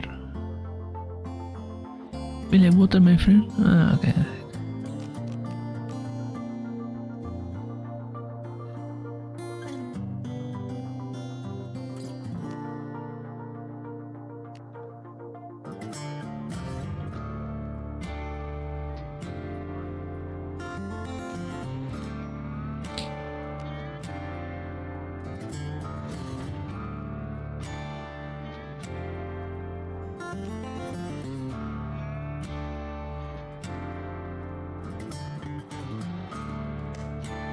Oh, that's useful. Who has a stroke? Me. Can you use your magic Pengu?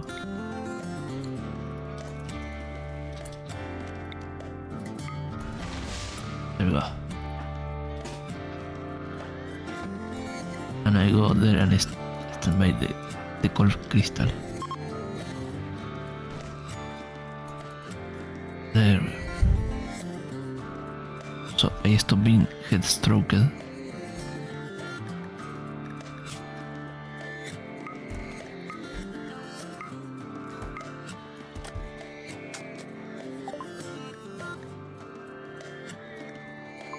Okay. Let me see my health. Oh, I'm in condition.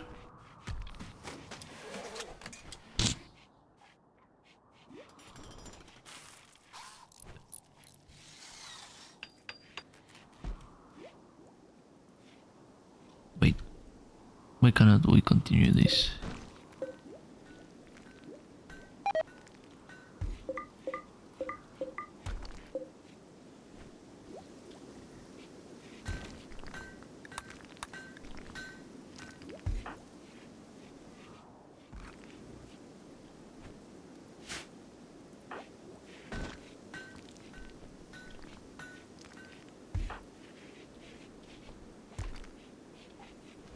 Oh, this one has to be minus.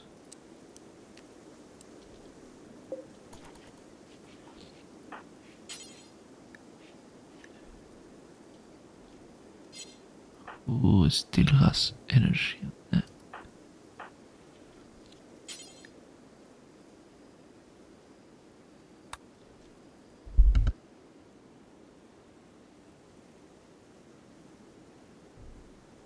Oh, because I died, I lost my roll. Smile.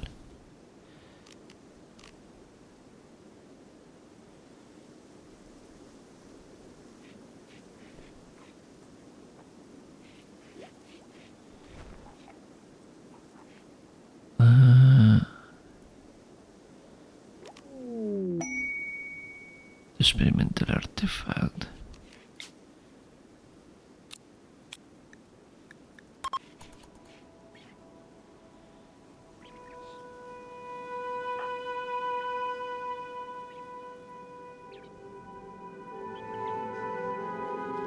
Oh. Yep. The odds are coming.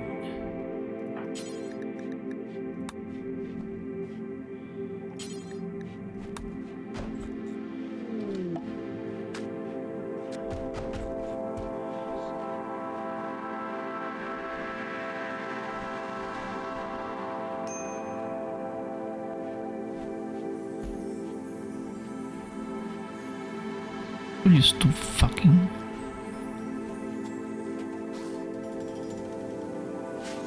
What's the temperature of here? Minus. I don't think it has to go that extreme. Yeah.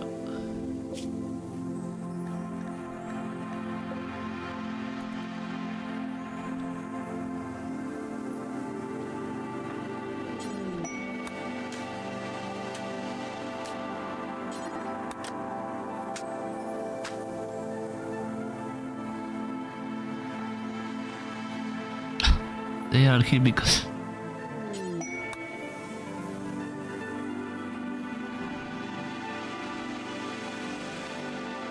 stallion.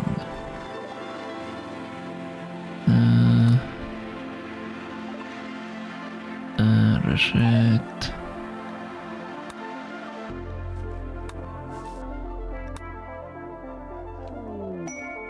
Oh, I went the basic level. Yeah, that's nice.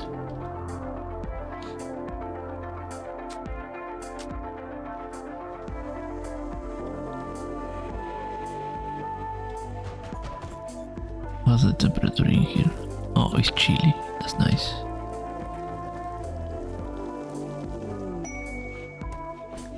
Fuck off. Fuck off.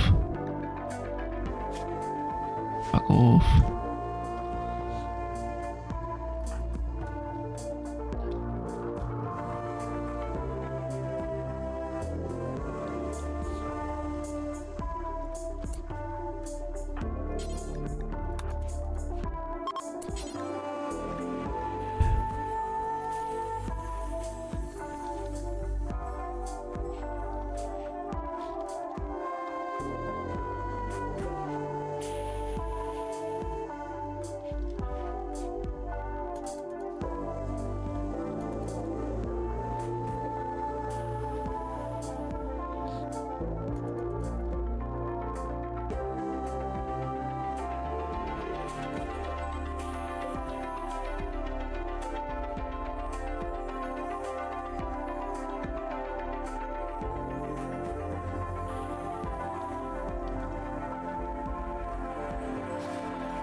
Oh yeah, the abilities. I like the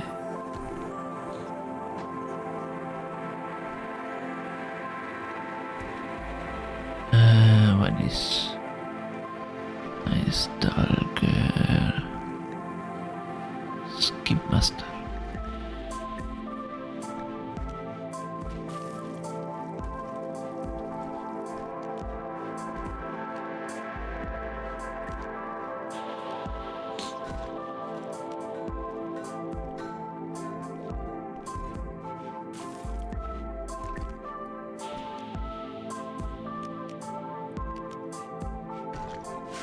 And water is keep in case of fire. Oh, wait. That was me. Ruby can learn. Okay. Can learn self-explosion.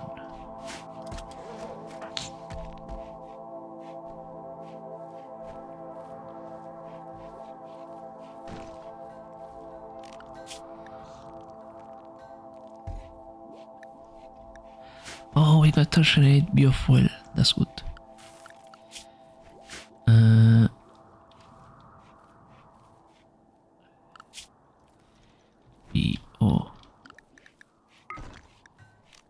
Biofuel refinery. Let's put I'm running out of space.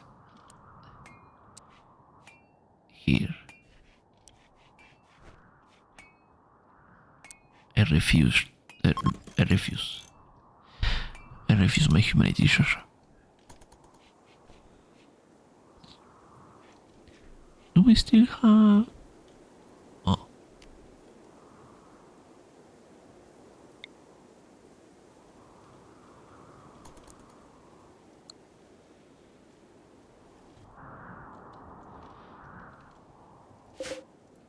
Wait, what? What's the red dot?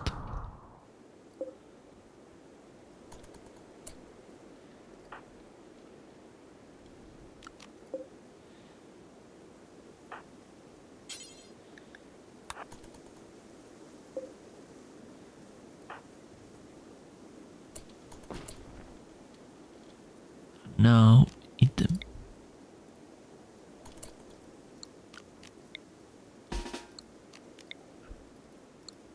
Why?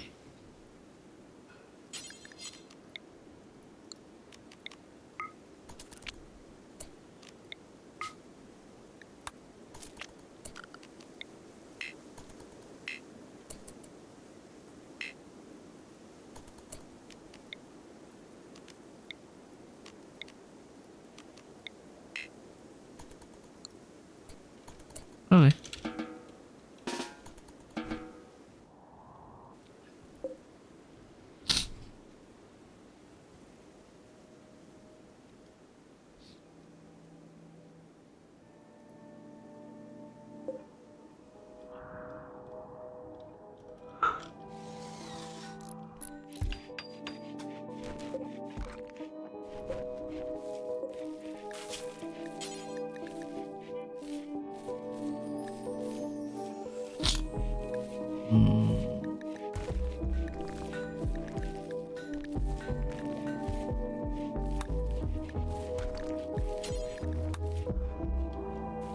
And we have an excess of rice, I think. Right? Yes. We can make fuel out of rice.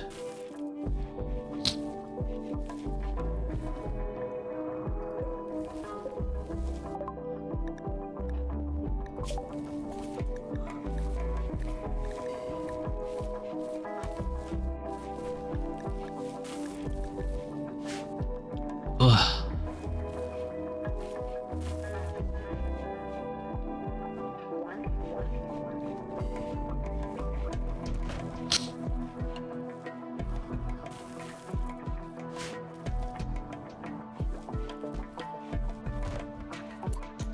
Wait, Roy. Actum.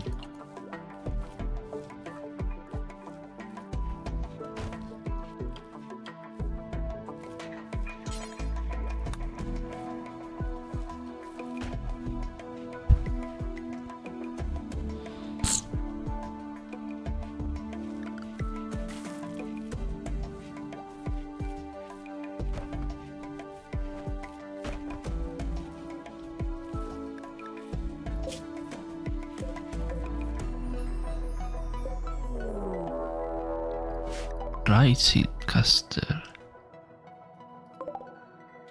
What the fuck is that? Hi Liu, how you doing? So, Liu Cancer. ¿Qué pasa, puto? And I survived! I did not survive.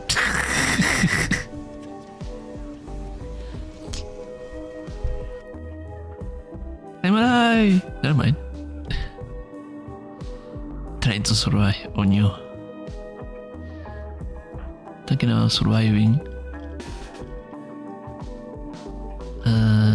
Let's put ourselves here. Question mark? Oh no.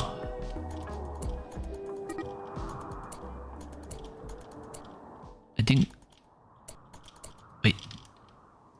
Pengu. Use your ice paiku.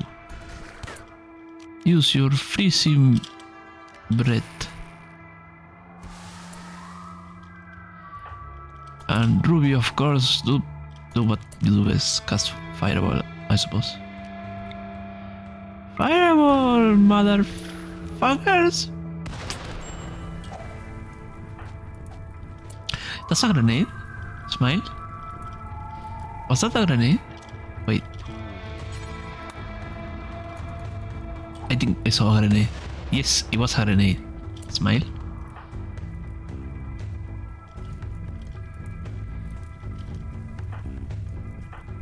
Wait, I can do as follows.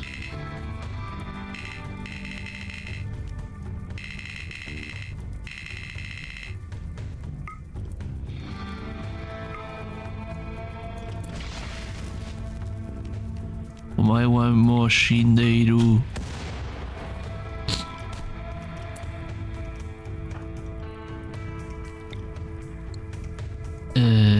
Pengu. Pew! Damn, that ability is actually pretty neat. I need Ruby to. I need you guys to fire that will. Wait, what is the attack?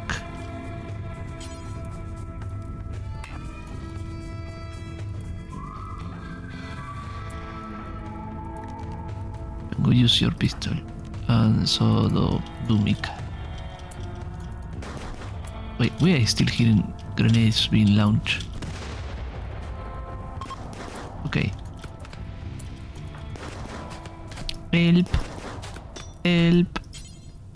I'm doing pocket sand. I pocket sand.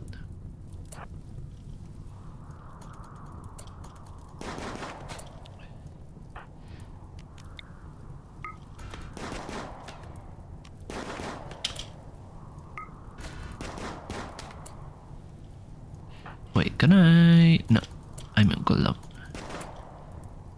Maybe Mika can catch them. Go, Mika, go. No, they are hella fast. Anyway, Jose.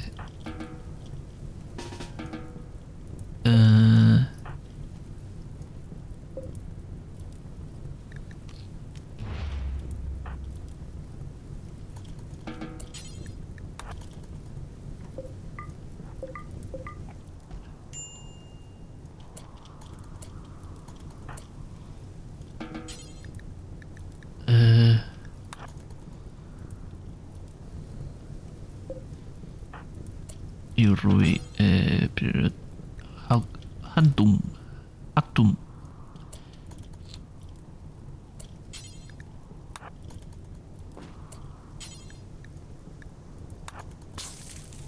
Ew.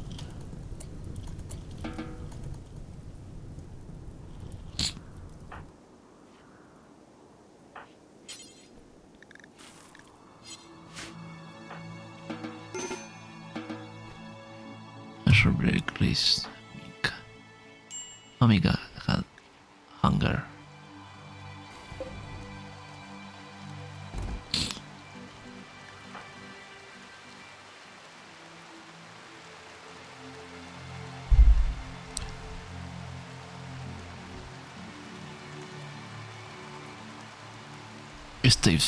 Stay safe out there, you. Ah, and also we fucking Bipapaboru.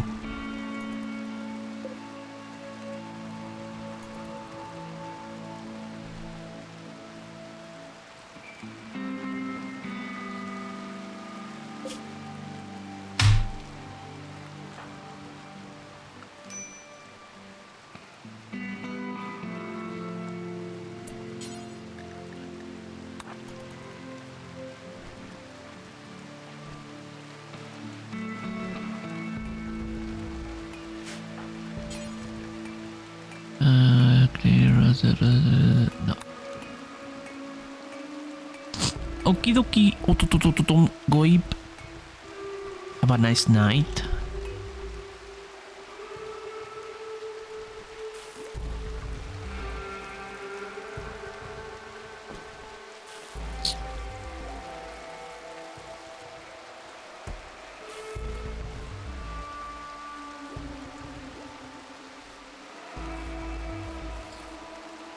How much fuel I have? Not enough, sadly.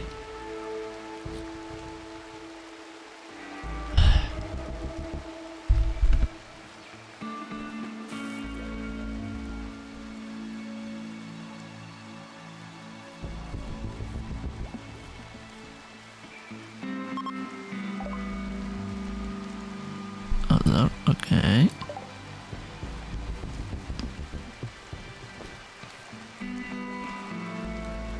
Now we fire. Oh, it's actually very good. I could use some trading. As soon as they are closer, of course. Because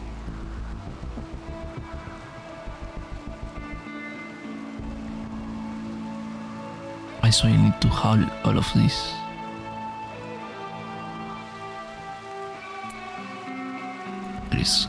Where is Ruby? Trade, Ruby, trade.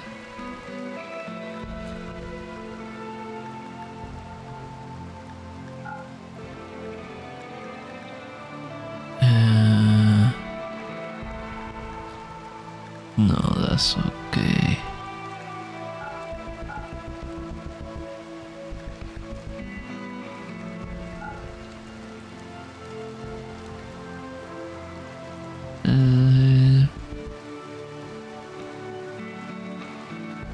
Maybe sure. That right there is emotional damage. Exactly. Or I could with some. Can I? Oh, that's too expensive. We are poor.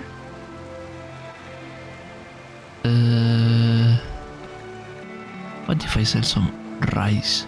Rice. 1,000 rice.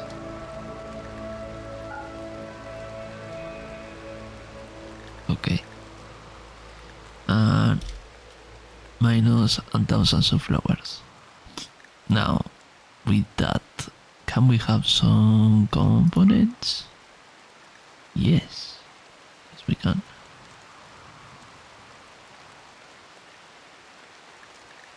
Accept. Every female colonies smells with condiment. Oh, okay.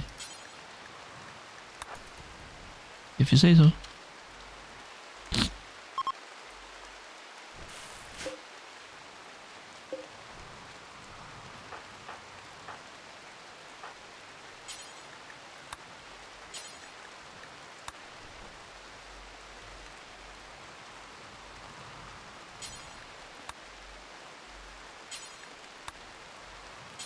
I'm going to make Rapcore. Ooh, still too far away. It's closer than this other one, but still kind of far away.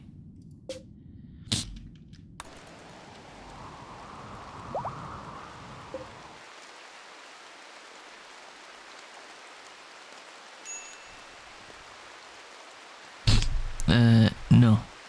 Smile.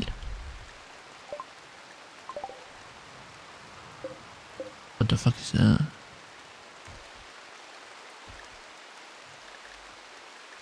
No? No.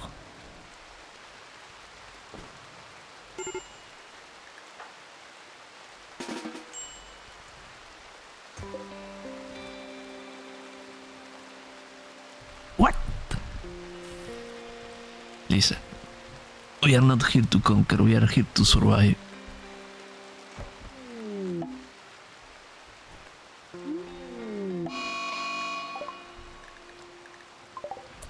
Where is the mother shack? Who is the closest to there?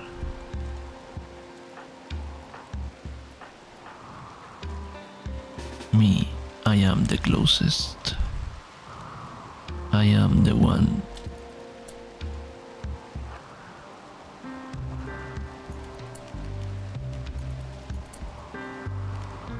Wait, can I?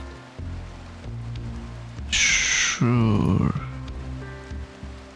Can I use a hand cannon against?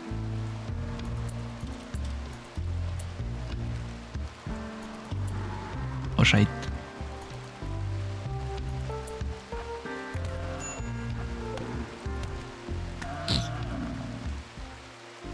Okay.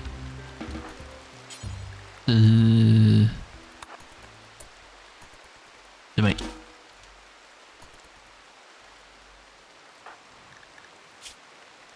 Ow.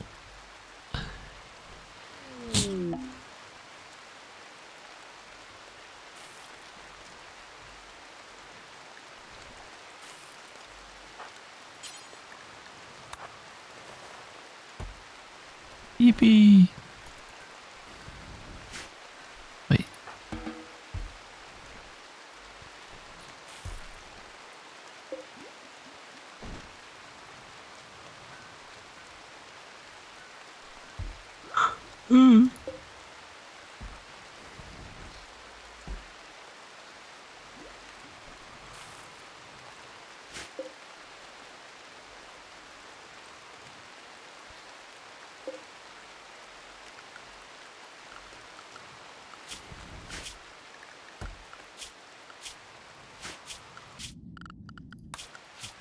I lost the fucking.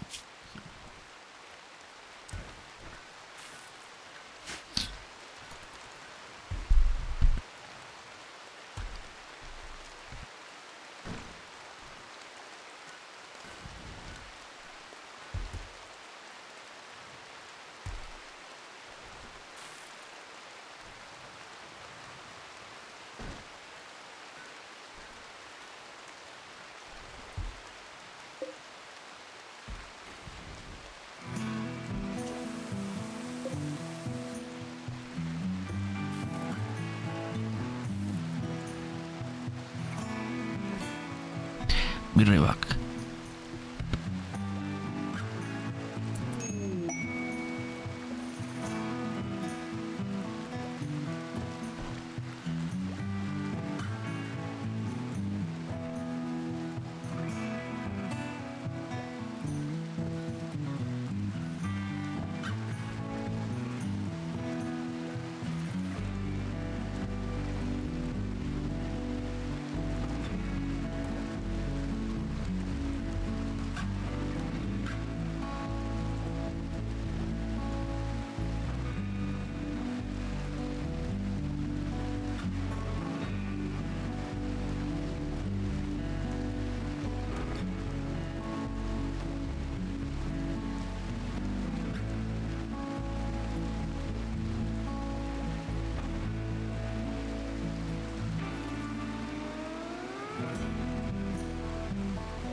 I'm back.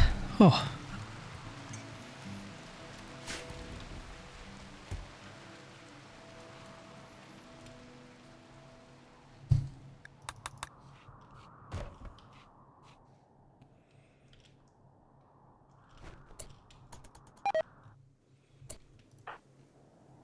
Could be possibly consume. What?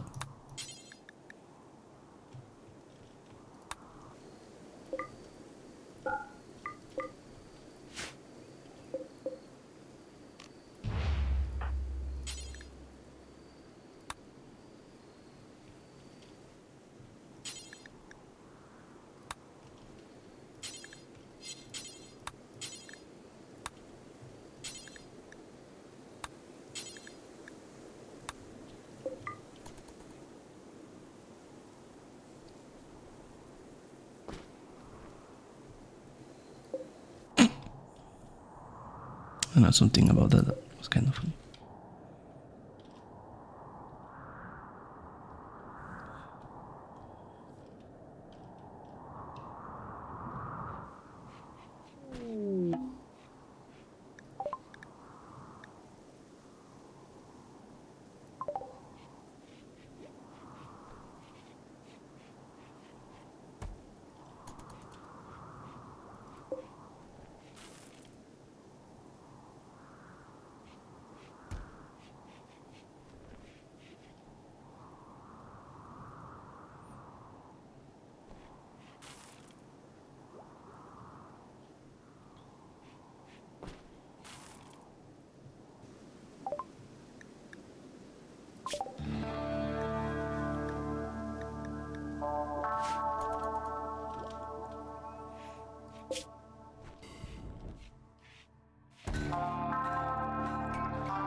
Bleh.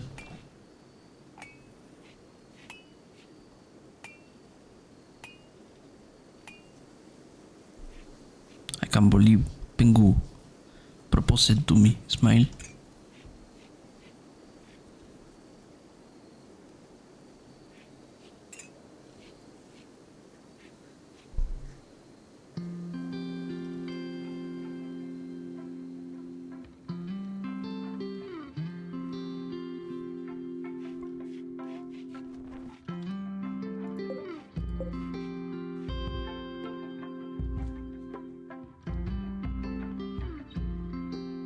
Oh, I'm stupid. I'm stupid and nobody's saying nothing about it.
Oh.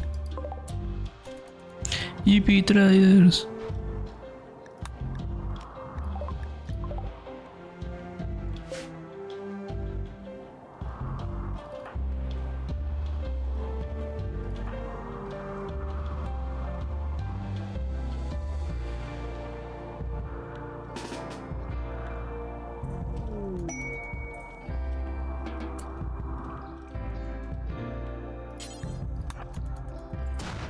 What up? What?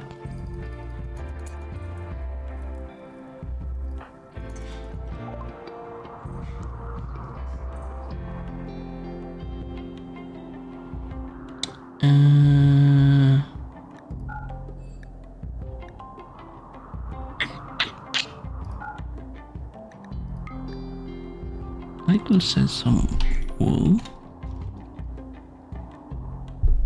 for the sake of having a bit more of money.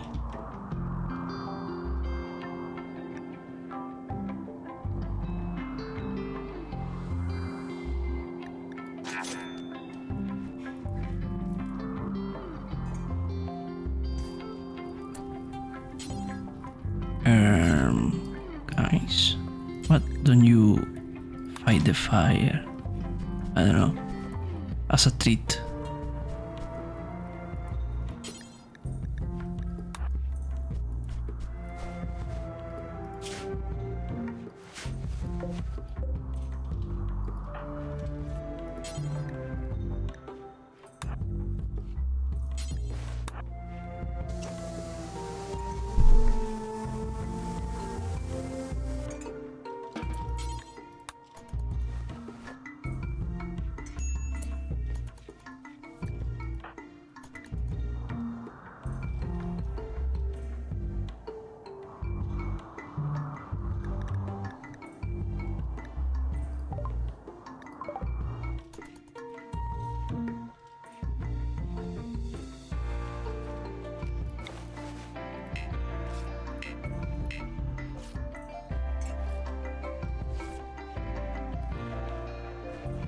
Hi Solaris! What are you doing? Does this account for this? No.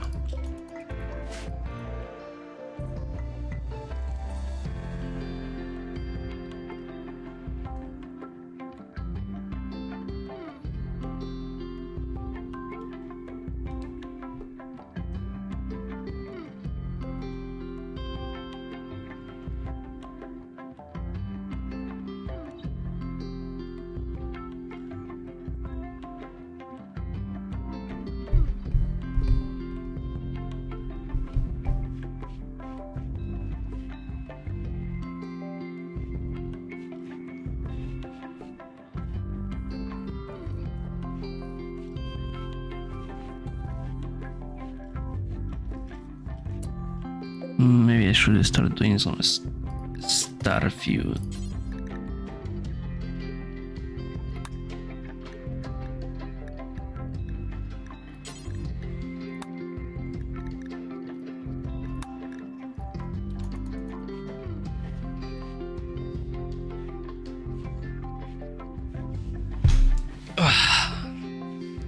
Hope you like Tomodachi Life. Te mucho Tomodachi Life. Smile.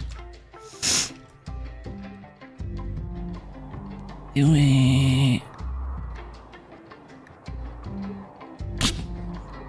Hello.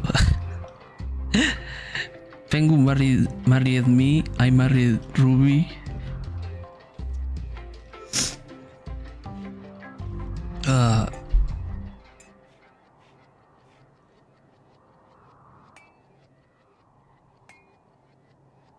Come on, Mika, marry someone. Or Ruby, do like a chain.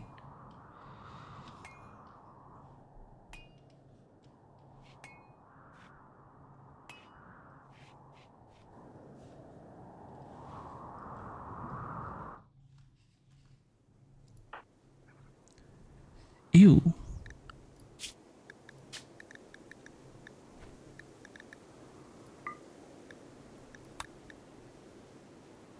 So let me remote whatever that is that penguin has. And this thing, what it is?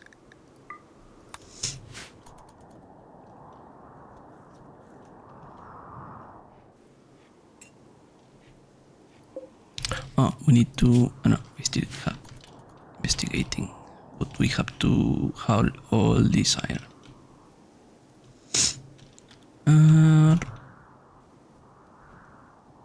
This is gold. Interesting. Not what I was looking for, but interesting.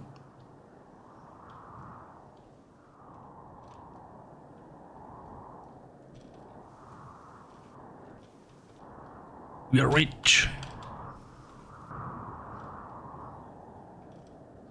Kiki, are you around? Psst, psst, psst, psst, psst, psst.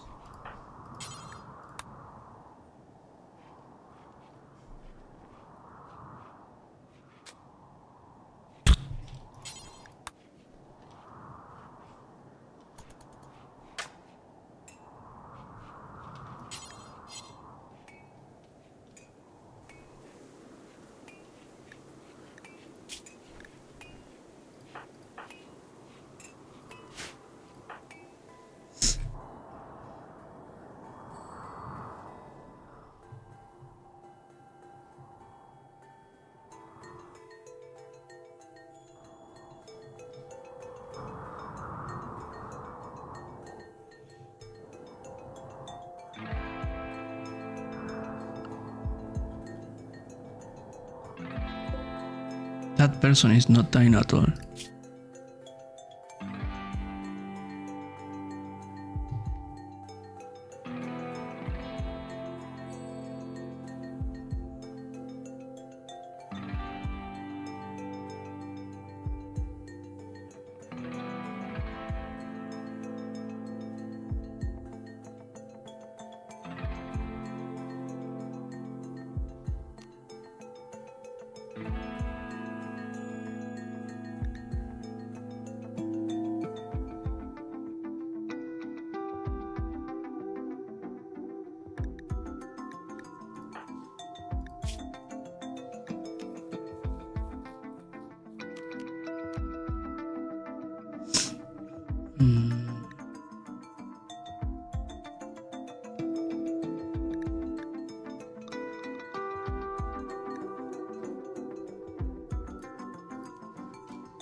Okay, I think the howling for now is kinda enough.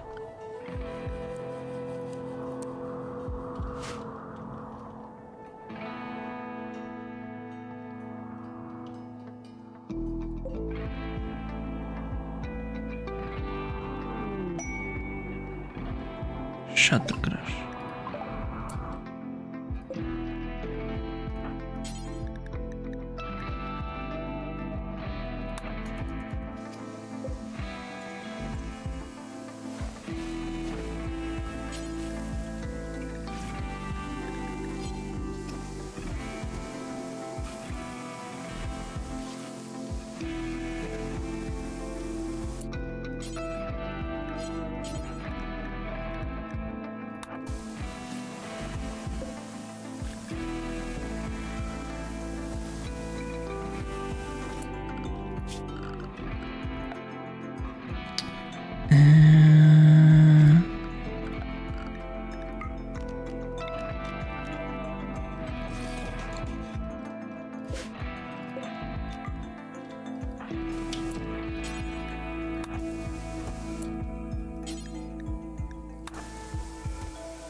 This should be fine. No, wait, what?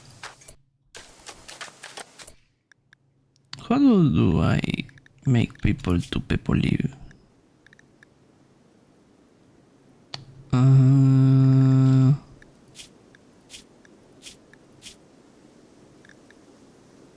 Vanish.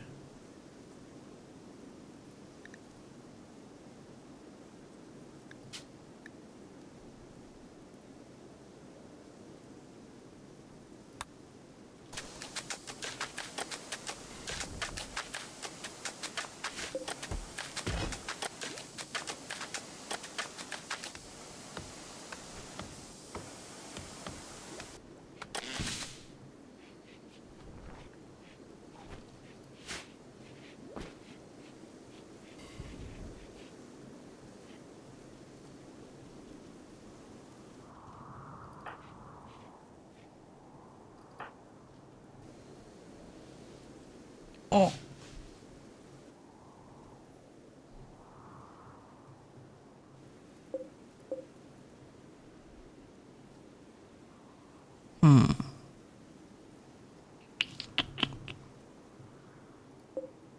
Sit.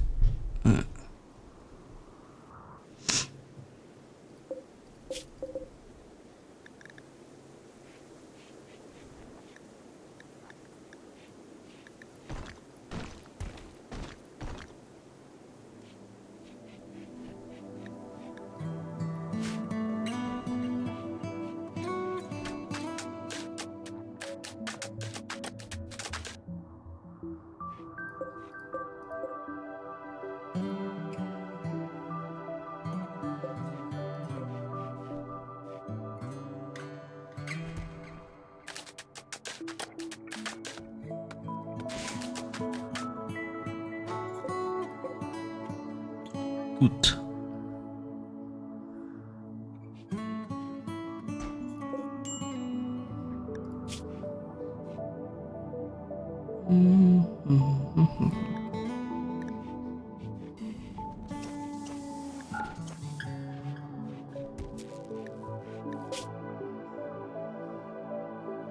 Wait, what?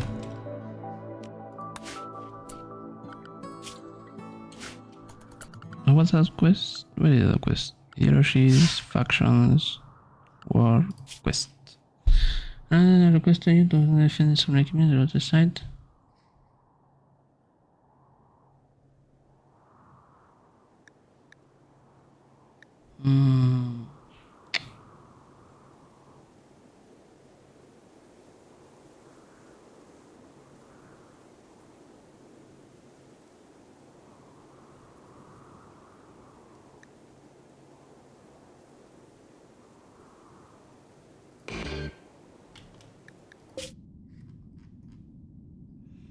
I cannot go there.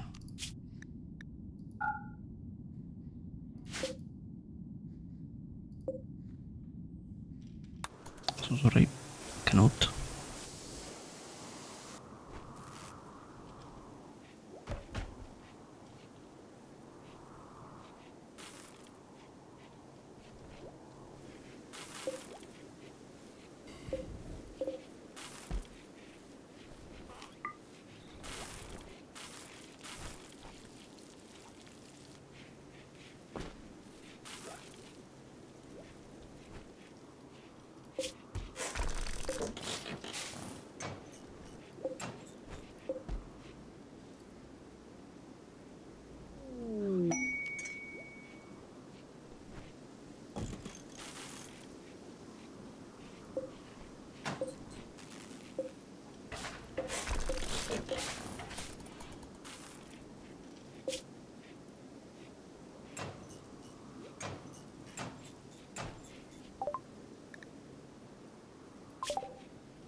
Okay, okay, okay, okay.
Wait, what? Dog woman. What the fuck is that? Dog man, dog woman. And man bear. Oh, okay.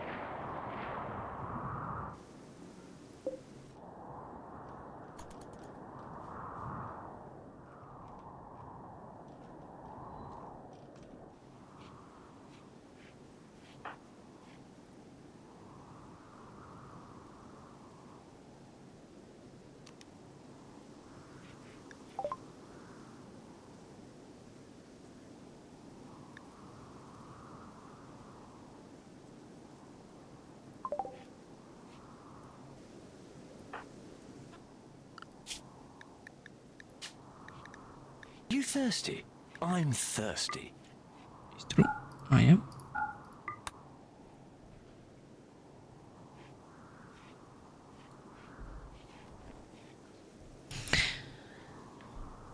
Where is my water?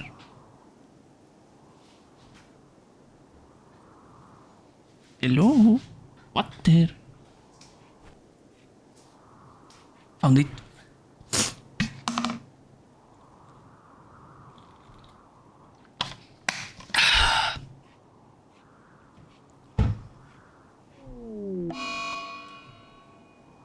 Wait, what? Several massive spaceships have been engaged in combat in the planet. Always missile shot and debris can impact the ground area. This can lead to massive fires. Oh. Okay.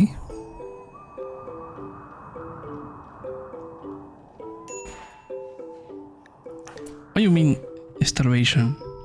We have food.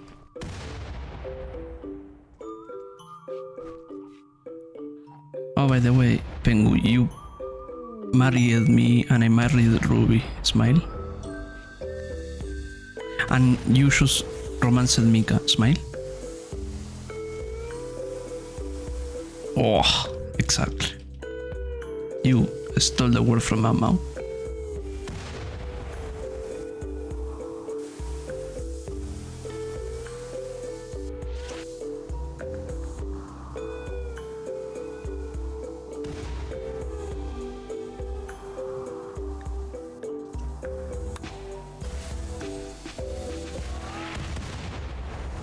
Who the fuck are you?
Me.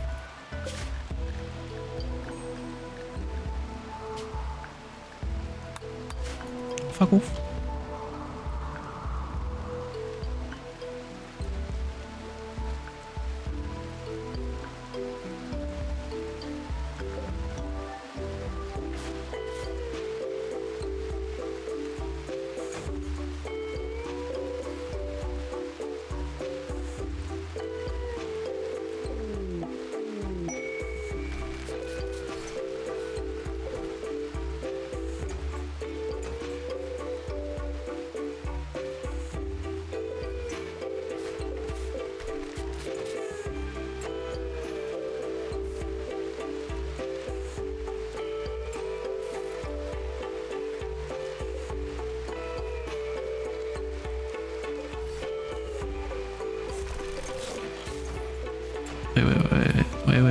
Wait. Nada más.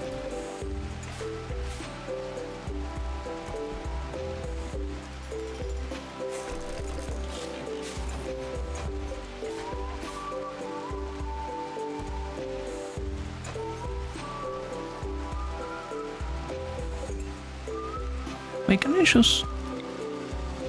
Oh, I don't have glitch. Maybe...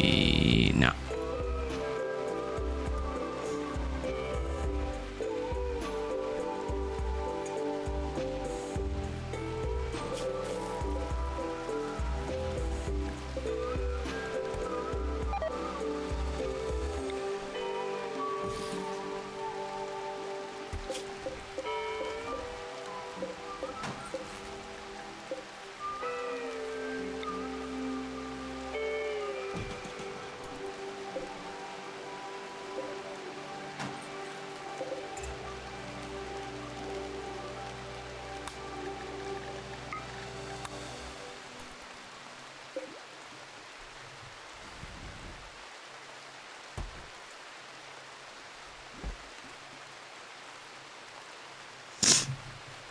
Hmm.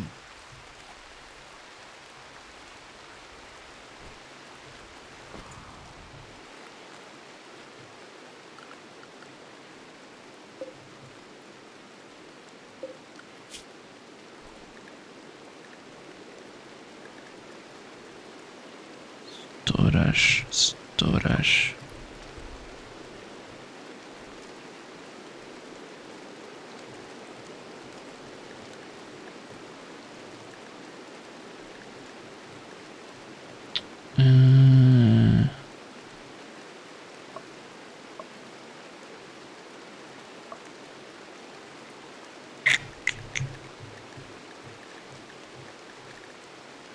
I had some sort of storage.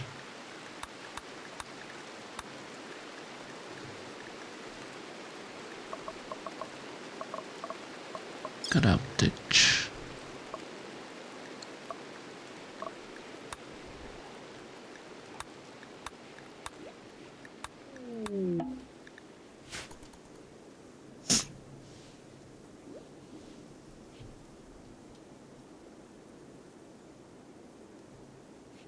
You know what? Since I'm playing this, let me put anamorphous amphibian. No, ambiguous amphibian. Amorphous? Smile? Amogus?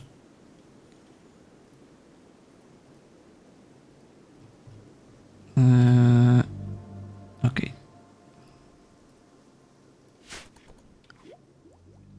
Da-da-da.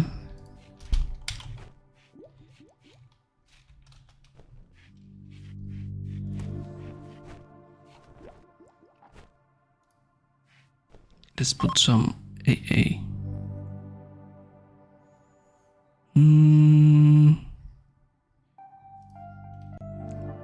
Wait, no, not this one.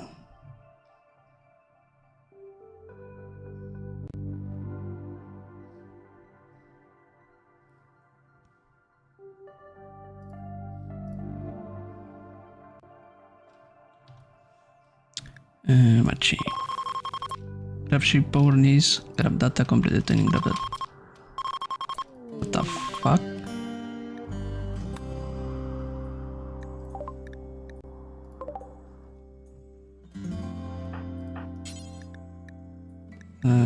Rescue. Needs grab data, complete the thing, grab data by traveling with your grab ship. It's doing that noise because I put to.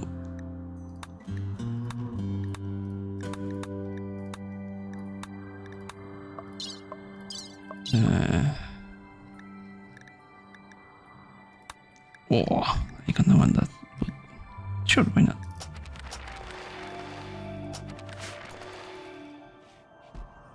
Oh, show me your levels, Pengu.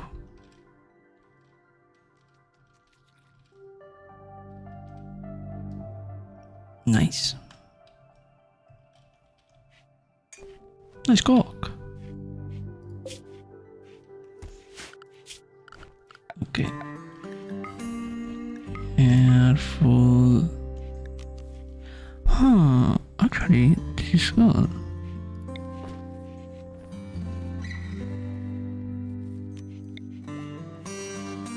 Slowly.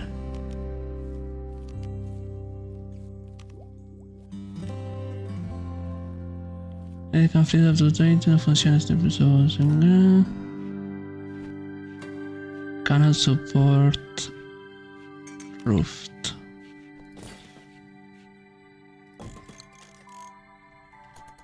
Okay.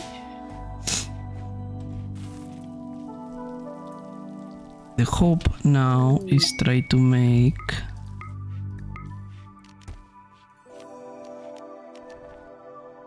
$20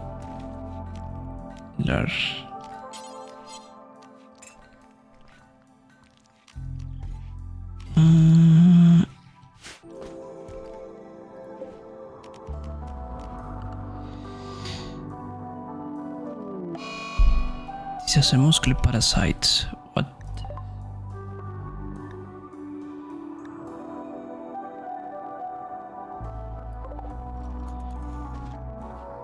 Just fuck off.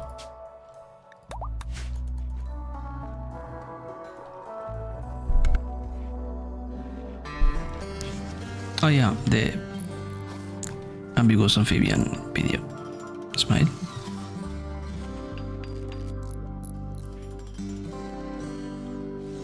Today we're turning back the clock to 1995 to try to survive and overcome the most difficult challenges of my favorite childhood city building game. It's SimTown. A scaled-down version of SimCity friendly to kids. I played nothing but SimTown on my family's IBM computer back in the late 90s when I was a young child. Sideways. This game is all about building and managing the town of your dreams. Create a starter town. Select from one of several dream towns. Or on a more challenging note, try to navigate and survive a series of towns suffering from one of several ecological disasters. These urgent scenarios were how SimTown made young children aware of the grave dangers of destroying the planet. Today I decided to try to survive all of them at once to see if with my adult city management skills I might be able to overcome these ecological disasters and maybe even save all the Sim towns. So without any further ado, let's begin. Okay, welcome once again everybody to SimTown. This is one of my favorite games of all time. Now there's so many incredible options in SimTown. We could create a new town, load a saved town, pick from one of several starter towns, or my favorite for today, we're going to be working on these fixer-upper towns. That's a nice way of saying there's a lot of things wrong in these towns. Natural disasters. Let's take a look, shall we? The first town of the 4 terrible towns has no water. We're going to see what we can do for these dehydrated people. Let's go. Oh, we even get flavor text. This poor town has run out of water. The Sims will be happy again if you completely fill up the town's reservoir. Do this and have more than 42 buildings after 6 months. Oh, there's a time limit? Oh, how will we ever do this, SimTown? All right, I'm going to hit stop right away. There's just not that much time. We've got only 6 months to do all this. And as you may know, if you've ever played SimTown before, time goes by pretty fast. I'm gonna go ahead and maximize the window. This was when, once again, games were played back in windowed mode, because this is Windows. That's right.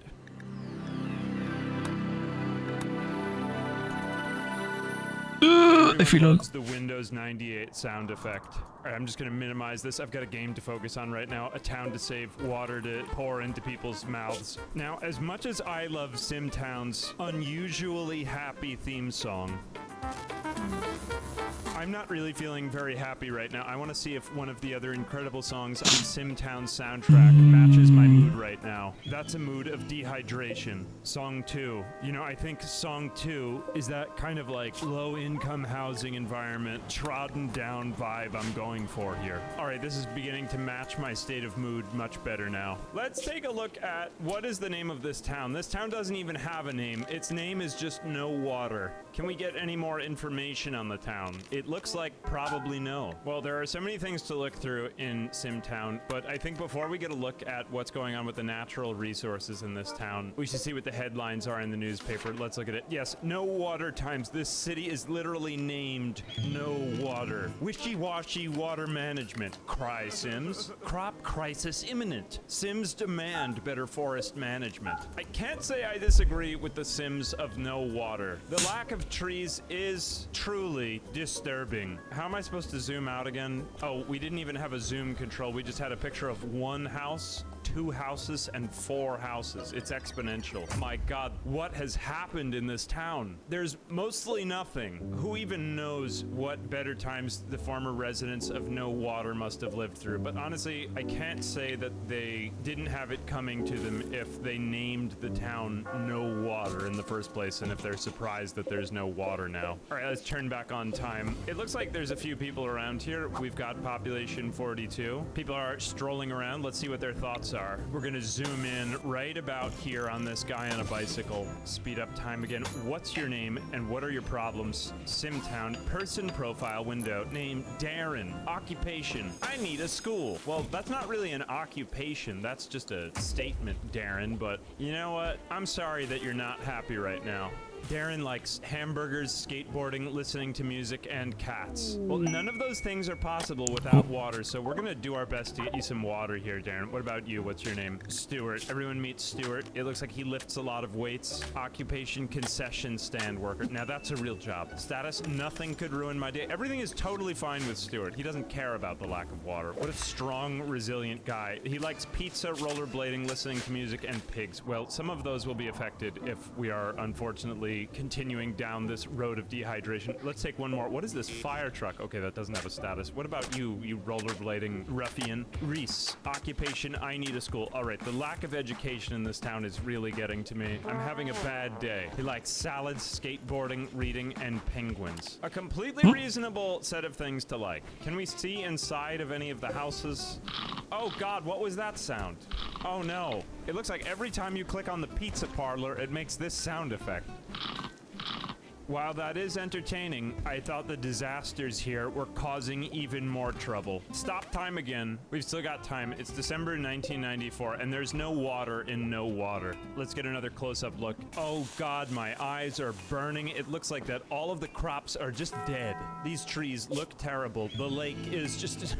This looks like my actual hometown. These people of no water maybe need to toughen up a bit. This looks literally like Florida. This is just a regular day in Florida. Why are you complaining? All right, but you know what? Because I'm a good guy and I pity the people of no water. All 42 of them. And you know, they do have balanced housing and businesses. They've done a pretty good job, except look at this, whatever the hell this is. This is a library. It looks like it is cracked and decrepit and abandoned because of the lack of water. Apparently people here are rich enough to build castles next to the, like, broken down shack or whatever this is. And the income inequality is getting really bad, I suppose. What are we gonna do about it, more importantly? Well, let's go over to our natural resources screen. Right now we've got 4 credits to spend for natural resources, how this works in Simtown. You've got a few natural resources you have to manage. There's trees, of course, strawberries, water, and let's not forget recycling and clouds. Those are also very important. Now, we could seek some advice from this guy who looks like he's trying to sell me something down here. It's free real estate.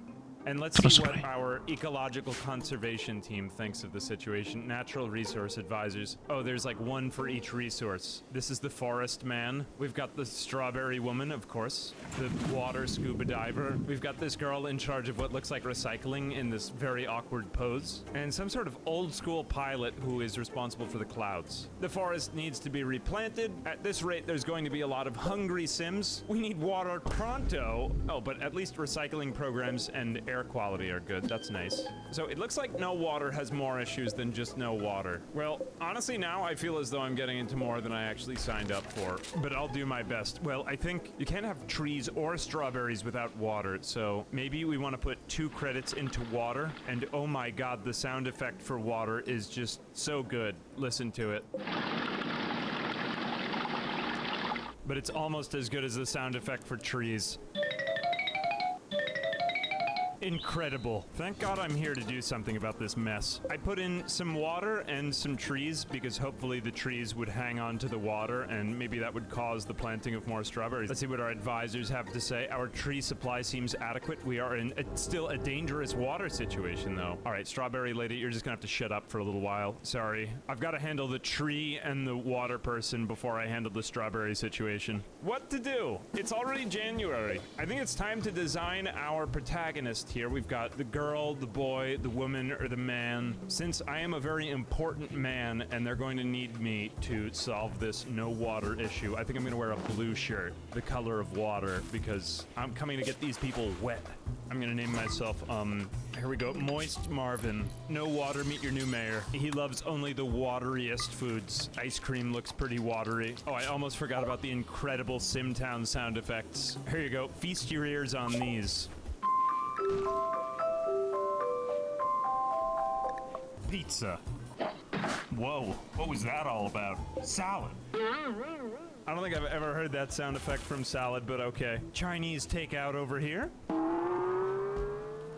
And of course, hamburger. I don't Hamburger. think anything has gotten me hungrier than hearing that. Well, you know, now that I've heard all the sound effects, I think I'm gonna have to go with, of course, salad. Clearly, we've got to reestablish the amount of greenery in the community, and that starts with natural foods, activities, skateboarding, riding a bike, playing basketball, roller skating, whoa, and of course, gardening. Well, that was disappointing. As much as I would like roller skating, I think we gotta go with gardening because that seems like the best activity for everyone's favorite eco-friendly mayor, Moist Marvin. All right, indoor activity, reading, music, television.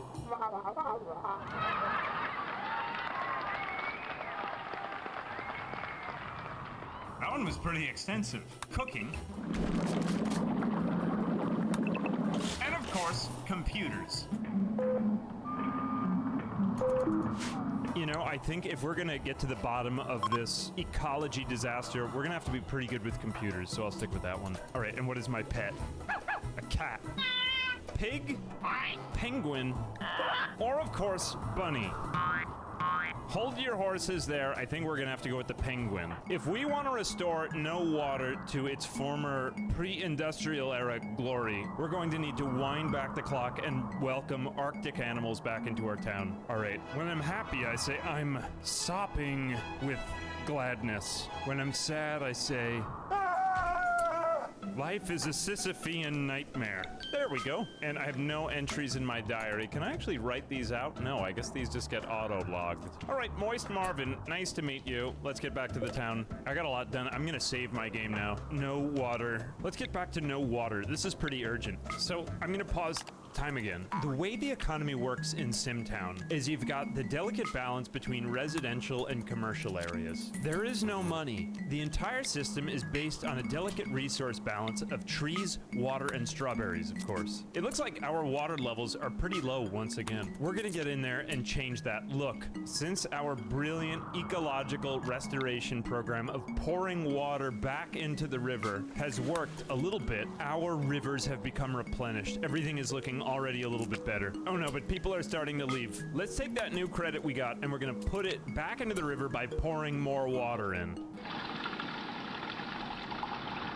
Much better. What does our advisor think? He's still not satisfied. We have to keep going. Town food supply lacking. No roofs over Sims' heads. More schools needed. We have to do some government funding. This fire station is broken down and graffitied. As a response to that, well, we're not going to do anything. We're just going to put more houses nearby. There we go. Amazing. Oh, wait. I accidentally just built a mobile home lot. Well, let's go again and see what happens. People are starting to come out of the houses. Our population has risen to 44. I think we can continue. All right, we got to raise the home values of these neighborhoods that we got a lot of people coming in. What about this Victorian house? Beautiful. Something more expensive. I'm going to build a space station next to the fire department. Incredible. Population 51 and rising.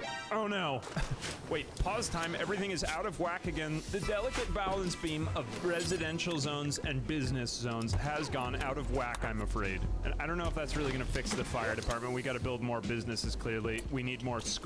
I don't see any schools in here, but we could build this terrifying hamburger stand. That's fine. It would be more multicultural with a takeout joint. And a toy factory, of course, because we got to get these stupid people into manufacturing.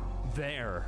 Business is booming. Oh god, we got it out of whack again. Wait a minute. Pause time. We can't have this. Let's build some optional low-income housing environment. Actually, this is a pretty nice place, but I could see it getting run down very easily. Oh god, we got it all off-grid. It doesn't matter in Simtown. They'll figure it out. 67 population. Oh god, we got to get this balance beam back, and let's get this clown to help us with... Maybe we'll put out a videotape store. This game was from the 90s. That's sure to be in demand. Let's just build 2 of them. It's like MS Paint here. We can just keep building the same one. All right, everything is back in balance. That looks good to me. And we'll need a school as well. What even is a school? This is a library. 30 trees and 2,100 gallons of water. The last time I checked, they needed different supplies to build a library from my limited understanding of library construction, but that seems like a bit much. Oh, a school is 50 trees and 3,300 gallons of water. Why are we using up all the natural resources? Well, it would help to make the residents less upset so that maybe the water would get flowing more. Oh, look at that. Now showing SimCity 2000, the movie. Oh, you love to see that. All right, are people happier? I'm taking a random sample. Oh, look, it's Reese again. That was lucky.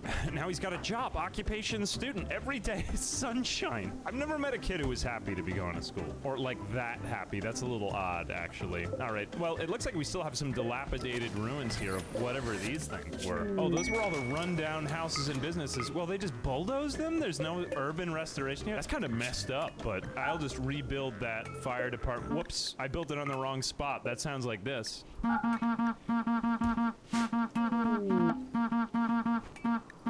How refreshing. Much better. All right, believe it or not, we're actually midway through. It's March 1995 already. Let's pause time again. How are we doing on our goals? We were supposed to fix this town up. I'm counting up the buildings, too. How many of them were we supposed to build? We have 1, 2, 3, 4, 5. I think we built about 19 buildings. We need a lot more than that, though, to fix this place up, because there's not very much here. It's still a mess. Oh, look, if we zoom out, that terrible house is just gray. Let's fix that. Well, I guess in SimTown we just do this. We're just gonna bulldoze that house. That sounds like this. The Foley sound effects here are just way ahead of their time. No, seriously. All right, let's try to actually build some more natural resources. We used up like thousands of gallons of water to build all those buildings, and we've got only 1 credit now for, I guess we'll put it into water. All right, how are we doing, Mr. Scuba Diver? There's nothing to report on the water supply. No news is good news. I guess it's getting a little bit better. Crops are still dangerously low, though. This is upsetting. We need more resources now. We are running out of time. Pause time. We have to keep expanding this town, and we have a lot of unused rooms, so we're gonna go all the way over here out to the east. There's just nothing out here. And we might get some complaints about this, but we're just gonna put down a bunch of rivers and swamps. And that sounds really good. That sounds like this.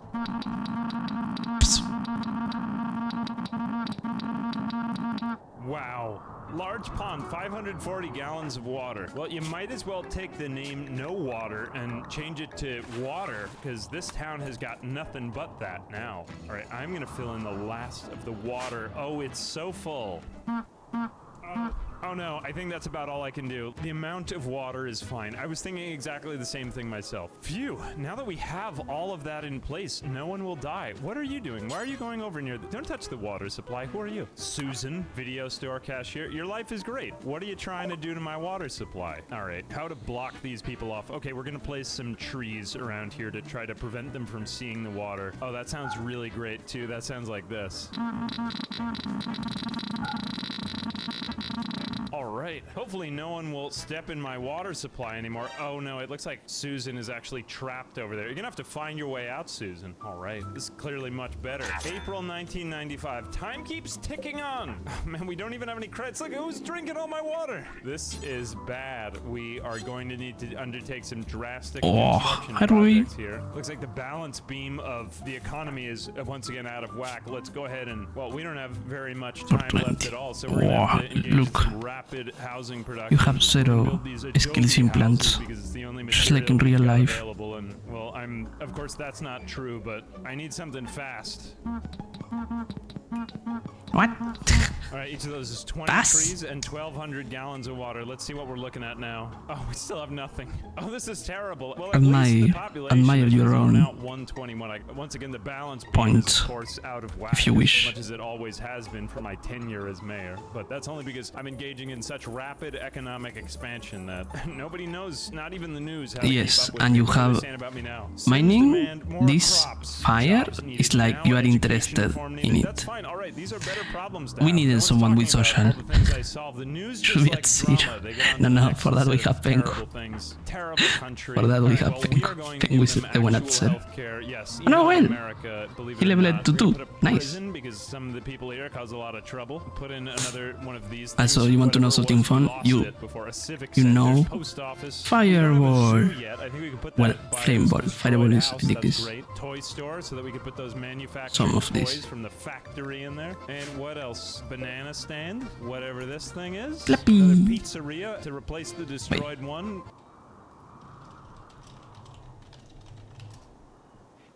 Let's see. Oh, Diarrhea. Leave him in there. I wanna see how he reacts. So you don't get mad. You can see I made you pretty.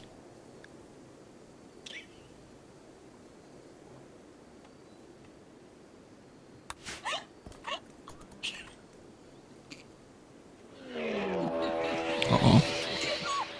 Uh-oh. Let's go. Oh, scheiße. Wake up. What do you think? Where's Ruby? Should we pick this one?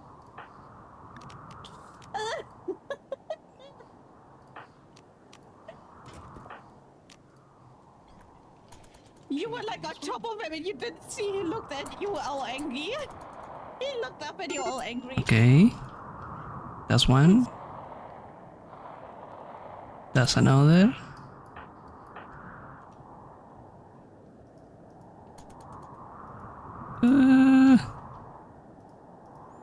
Come this way, you spooky bitch.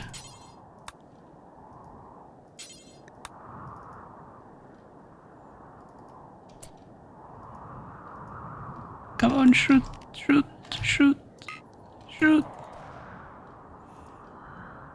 Okay, I think that's all. Those were all the mad ones.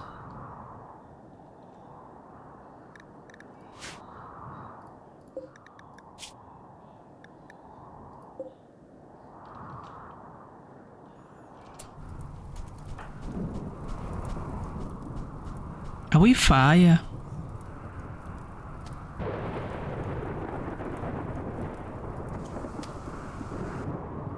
Me? In the crew? Yes.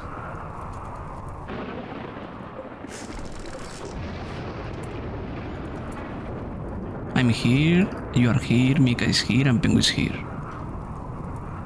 Look at Pengu, happily sleeping. Look at Mika, happily sleeping. Look at you, happily sleeping. Look at me. Oh.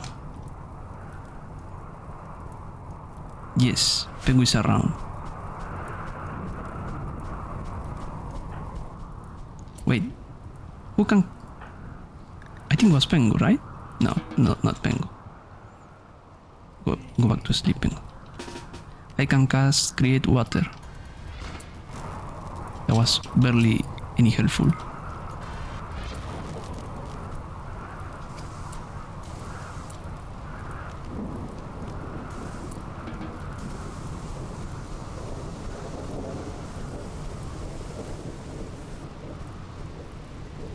Okay, the rain is helping with the fire.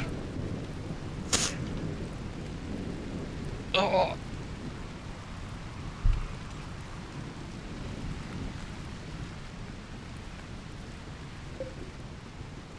Soon we have enough to travel in our wish ship. How do they call the ship? I forgot. I forgot how I call it. Oh, a solar flare. Lovely. Oh, by the way, I made you... Yes, this is part of a mod. I made you the leader of our religion. By the way, Ruby. Our religion is the VTuber supremacy, and the leader is called... What the fuck? Why did it change? Was Iron Mouse #1 fan? Why did it change? Oh well. Is it... In our VTuber, the 7th Iron Mouse began a new family of strangers, bringing many different people together. This is our religion. He used to say Iron Mouse #1 fan. Family, exactly.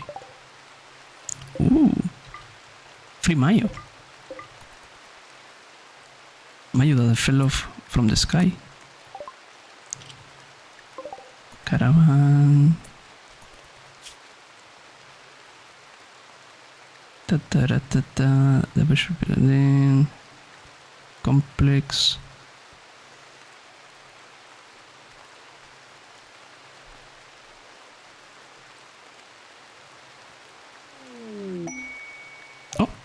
You got a new level. You can now... Eye Blast. Breed Flame Explosion.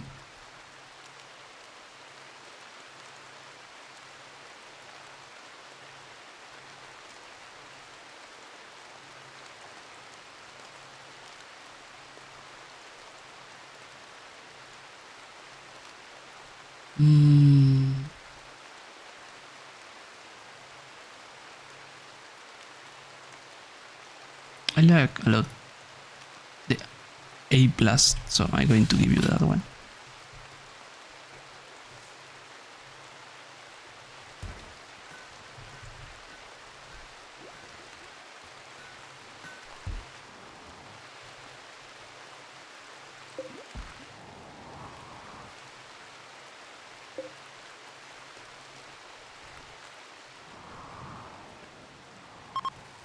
The electricity is back.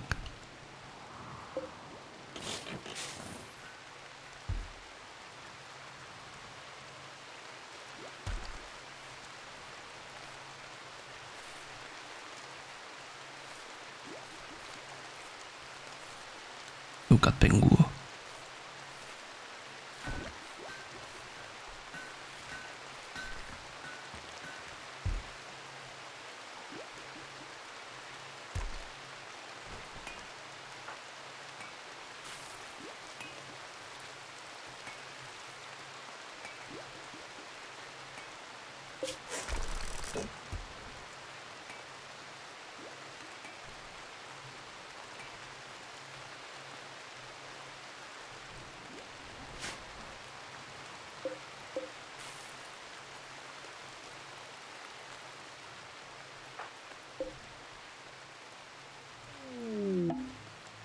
Meteorite. Oh, lovely.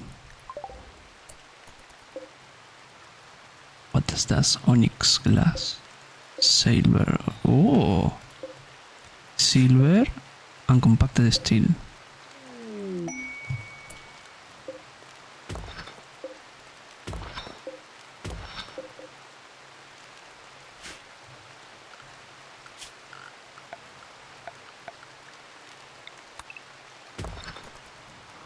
Oh, what's that?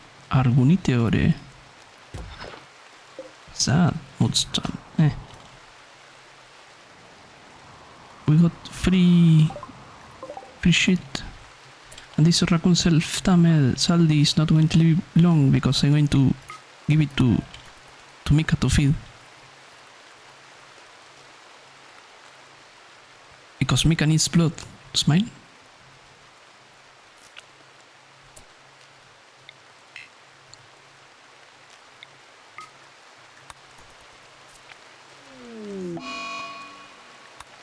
So sad. Alexa, play Despacito.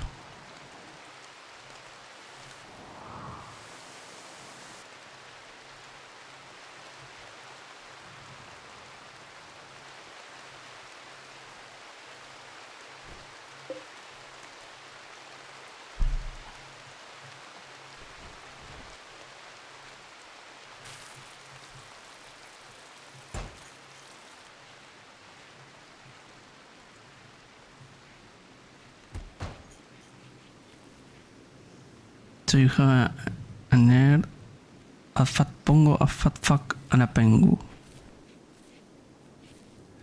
Which one is the nerd? Which one is the fat cat bongo is Rui. I'm guessing I'm the fat fuck.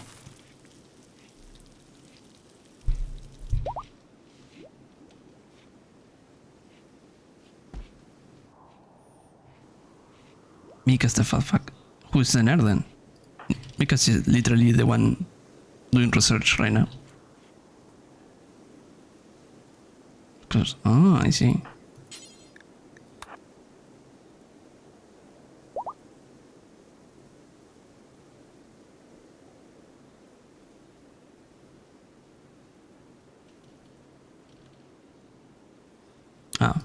Ruby has Pepe game, by the way. Oh, she gained 1 point. Never mind. Oh, I miss Muchimpengu. Oh no, we are getting married. I forgot. We are pretty much married to each other. Everyone.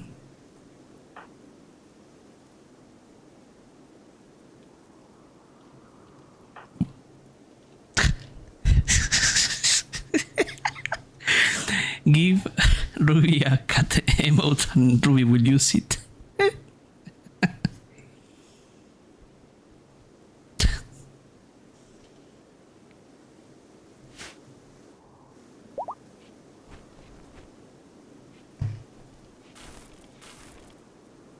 Check this out.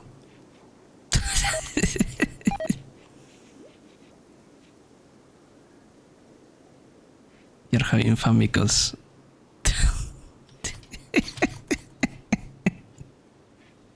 stupid.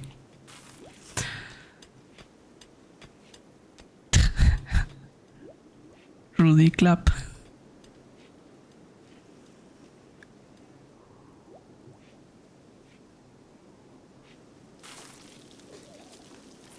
I can destroy this one. I could destroy also this one for the components. Once I got mesh microelectronics, we can try to do the. There is like a mini research thing made for the compact one. So we can put it in the ship. Okay, I will give you two some. Who is marrying who? Wow.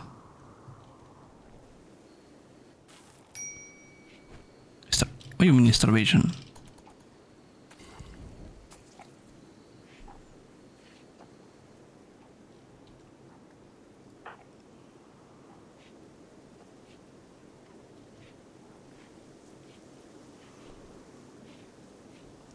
A bat.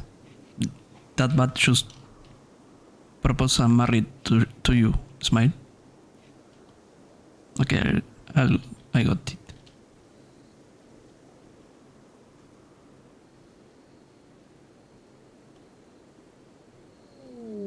Honchu me.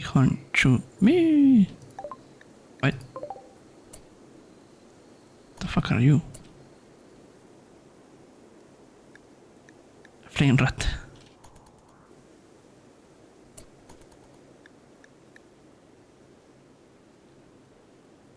Independent one mine. Okay, I was wondering what kind of event was this one.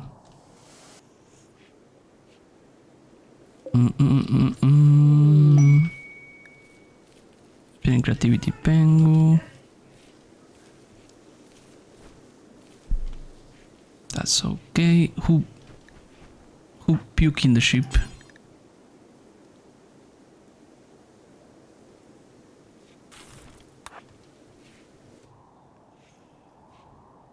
Why are you moving so slow, Ruby? Oh, you suffering from food poisoning. Why?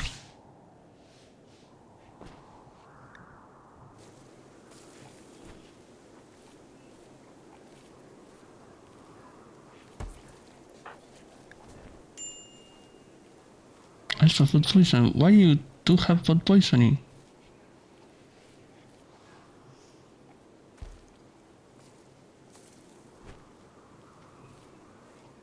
Loco make a puke everywhere in the dining room and keep sitting. Smile. And then puke it again. You are the cook. You are literally what?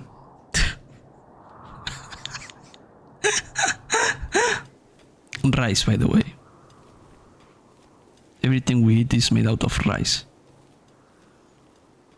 Wasn't me. No, you literally are the only one that can cook. Look. The only one assigned to cook is you.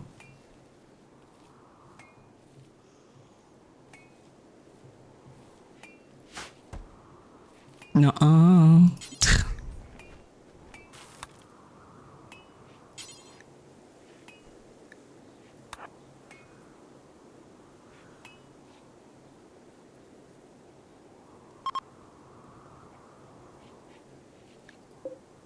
Nippon smile. Watahili? Oh. That's material we have to grab.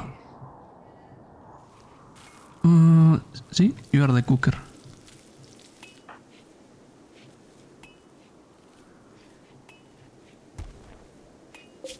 It might have been, you know why? Because there was a solar flare. Maybe the food went up a wee bad. Can Mika treat you? Refueling, cleaning, clean room. No.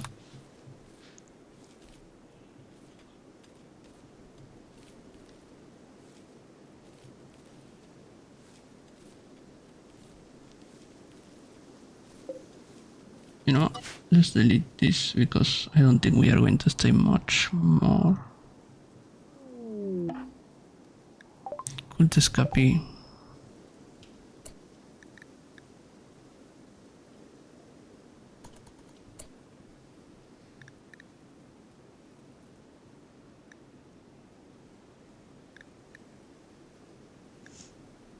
What happen if Mika extracts Emogen from him? Also, those. No, he escaped! Fuck. Mika's dinner.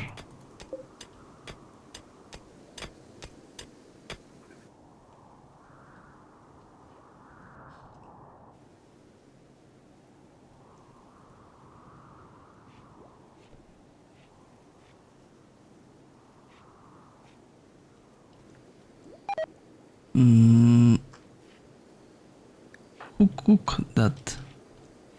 No penguins food poisoning.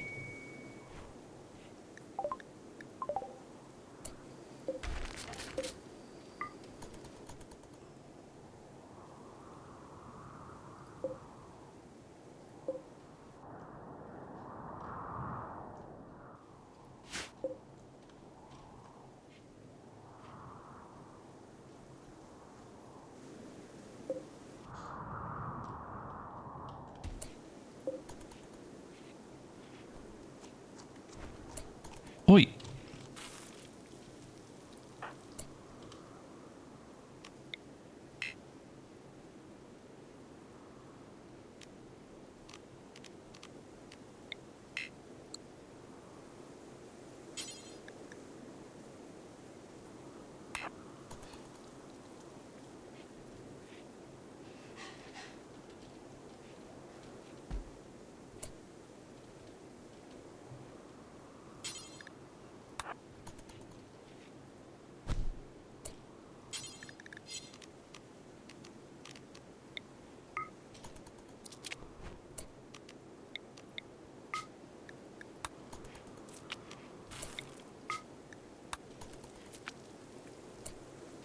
Goodbye, Shosho. Okay, that should keep Mika fed for a while.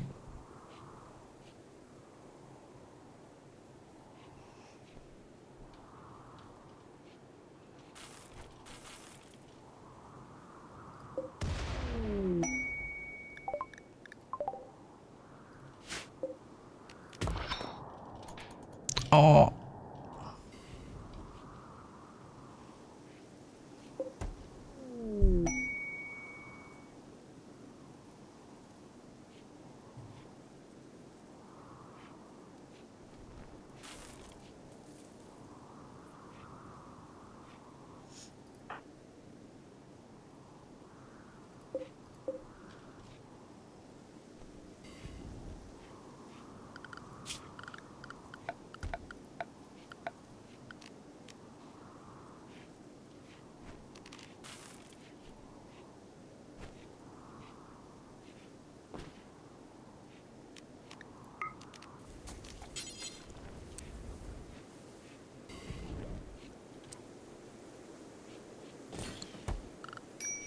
I'm trying to optimize as much as I can. Fucking the limited space we have.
Oh, money.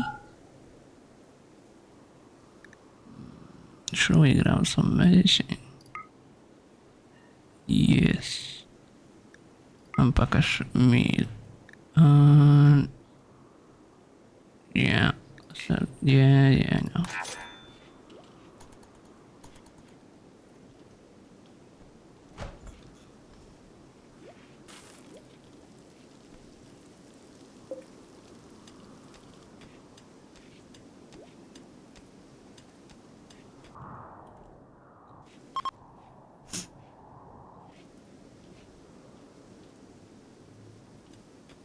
Come on, Mika, you got this.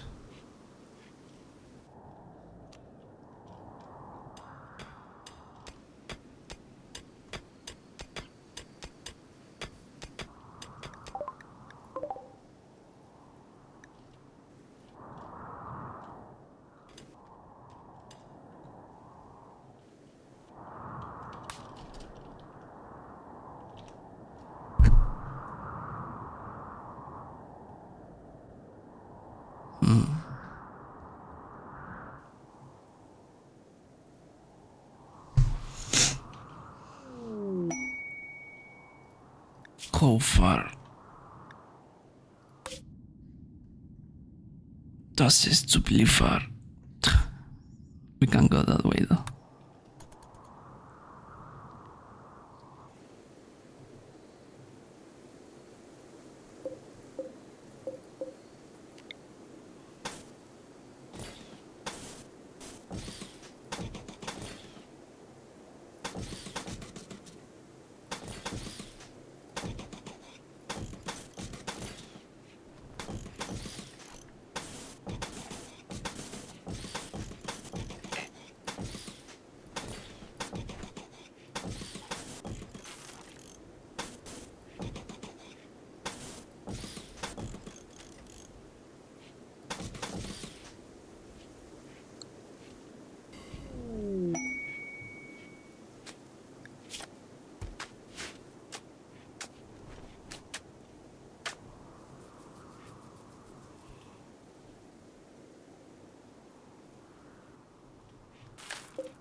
Oh, I forgot to return A hardware store the video. and a little newsstand so that some mean tiny gremlin can sell newspapers to people. Who is living in there? Why is that such a smaller prefab than the other one? No one even knows. It's just a void of darkness in the newsstand. I guess that was supposed to be Simtown Fire Department, but I almost thought it was something else. Oh, who's that? Oh no, I completely lost my identity. It seems as though I've turned into somebody named Name. I'm a Chinese restaurant owner, and life is good. Well, it would be if I were the owner of a restaurant. I think that'd be pretty great. Looks like he's going in there to check on it right now. Have a good day now, Mr. Name. I guess you had to change your identity because people would have chased you off as the former mayor. What happened to Moist Marvin? We may never know. Oh, well, we're back up to a population of 121. Apparently, we still have to build some businesses, so I'm out of good ideas. I'm just gonna build many copies of exactly this same radio. Whoops. Did it again. We gotta have some variation here, so we're gonna just put that down. All right, how are we doing on the balance beam? Oh, well, we gotta build more castles. This looks too low income. We gotta balance it out. Man, look, people are just moving in like crazy. That's gotta be 45 buildings now. Did I? Yes! Congratulations! You've turned this town around. The Happy Sims here want you to honor them with your presence and continue as town manager. Well, I can't believe it. This is one of the happiest days of my life. I mean, this is clearly better than any other town I've ever made. This is one of the best. I can't believe this scenario actually had a win condition. I have done it. I feel so much better. Normally, city builders don't do this. This is why I think SimTown was such a great game. Can I change my name back? I don't know why this happened to me. I'm Moist Marvin. Moist, there we go. I'm all better, and I'm very happy to be in charge of this town. I don't even know where I went. Where is my house? Normally, you could find your house in SimTown. Oh, well, it doesn't matter. I own everything anyway. I could destroy the town, too. I'm all powerful. All right, next scenario. This was a pretty good one, I think. What have the people of No Water done for me? Nothing. Nothing! Alright, let's go next town. You have not saved... Oh, we should probably save No Water before we go, yes. Alright, welcome to the second town. No crops. You're their last hope before these hungry Sims move out of town. Can you fill the hillside with crops to their fullest level? You have 6 months. Well, that is a lot simpler, I guess, than the last one. But the fullest level of strawberries? I don't know. This town is much more advanced. This looks like the real America, though. What is that? Why is everything else so spread out? Like, everything is perfectly spaced here, except for they just put 6 of the exactly the same house. Why is it spaced like that? I had nothing to do with this. There's just this awkward, I guess it's an easement right here. Well, before we do anything to no crops, I think we already know the whole story here. Let's see what the newspaper is. No crops times, of course. Sims demand better water management. We just got out of that problem. Don't tell me you got this problem too. Not enough crops for hungry Sims. More housing demanded by Sims. It's always after you get into office that they tell you all the things that they really want. It wasn't just the no crops. They had a lot of issues here. All right, before I do anything else, you know, I just want to fix this. There's an easement here. We need to make this more pleasant. What is even there? I think that's a lot of nonsense. There. Much better. Now people can walk back and forth between the houses. Look, this cat is so happy. Can we get more information on the cat? No, I can't even click on the cat to learn about it. I'm assuming he's doing all right because cats don't eat strawberries the last time I checked. Oh, name Duke. All right, he is just a blank slate of a feline. Go on, Duke. Have a good day. Who are you? This is Bailey. No information. I mean, I gotta say, this looks like another low-income housing environment, as they call it. There's just wild animals, swine running around the streets, cats and dogs. Who knows what these residents have been eating without the crops? Lois, pizza chef status. What a great day. Well, I mean, you must not have tomatoes for your pizza, but maybe there really aren't any problems in this town. Who are you? Rosalind. Occupation, I need a school. Life is rough. I hope it gets a little bit better for you, Rosalind. Your favorite thing is pizza, and my friend Lois over there might be able to cook you some, and she's not having such a bad day, so maybe some of her energies will rub off on you. What about you? Ralph, he's in there. He thinks life is good. All right, well, I guess he's getting enough people starving coming to his clinic. That's too bad, I guess. You know, the profits of human suffering. Let's see what we can do for these people. All right, what does our strawberry advisor say? You must add cropland. Say no more. All right, I got 6 credits. I'm doing great. You know, I don't even think I need to knock out any of these other problems this time. I can just go 1. Oh, I don't expect that sound effect. I think I can knock this one out in seconds flat. Oh no, that's all I can get. Let's get back to no crops and see how they're doing. Why did nothing happen? I got all 6 crops. Oh, you know what? There we go. I've added another. These strawberries keep disappearing out of nowhere. All right, maybe we gotta water these strawberries. Let's go ahead and add some more. We'll pour more into the river. Still nothing. What the hell is wrong with this town? I did everything already that they asked me to do, and still I'm not getting any rewards. What does it say in the newspaper? We need homes. Tree shortage reported. Young Sims failing. Don't act like you cared about the young people. There's healthcare workers in this town. They were benefiting off of the young people's suffering. They were happy while the young were uneducated and underfed. Well, you know, I think I'm beginning to actually perceive the problem here in the town of no crops. It's obvious now that I'm really looking at it. You see, everything looks so balanced except for, like I said, all those extra residential houses. And if we take a closer inspection of the balance beam of the economy of no crops... Oh, wait a minute. Well, never mind. I was going to say that I thought there were too many residences. There's actually too many commercial businesses. We need even more of these residences. Say no more, no crops. My intuition was right after all. We have to rebalance this economy to get more points for strawberries. That's the only way we can save the town. No Crops needs a mayor who knows what he's doing. We're just going to add in more houses. And look, the balance beam of the economy has been reset.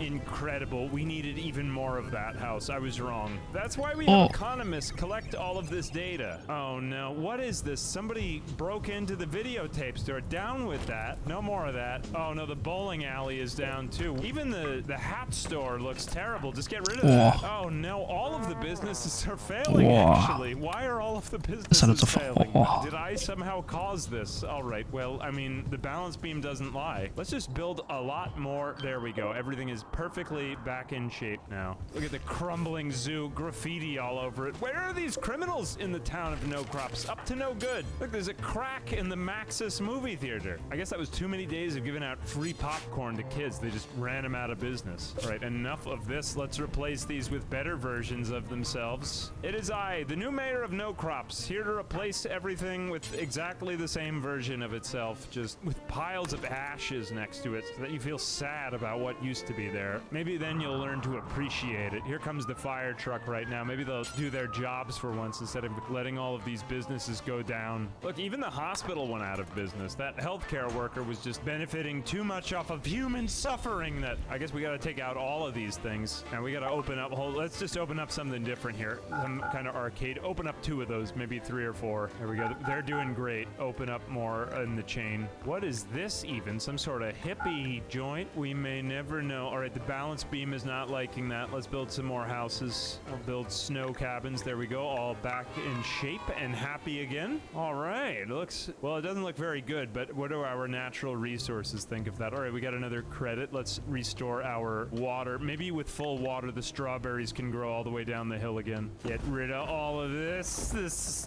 Nobody likes to see that. There, that's much better. Well, as you can see, I've moved the buildings further off from the roadside so that the residents need to walk through the ashes of the old buildings so that they remember what I've done for them. I've reopened new businesses by just forcefully bulldozing the ones that weren't doing well. If that doesn't say government economic incentive, I don't know what it does. If your business goes out of business, we're just going to destroy it. We're going to bulldoze the entire building. So do better for the people of No Crops. All right, you know, I don't think there's actually any difference in any of the housing or businesses, so we're just going to build like hundreds of the same house because people are just moving in droves. Look, they're loving it here. Much better. You know, let's get rid of the roads. This is more like that good old European architecture. Encourage people to bike from place to place instead. Throw in some greenery.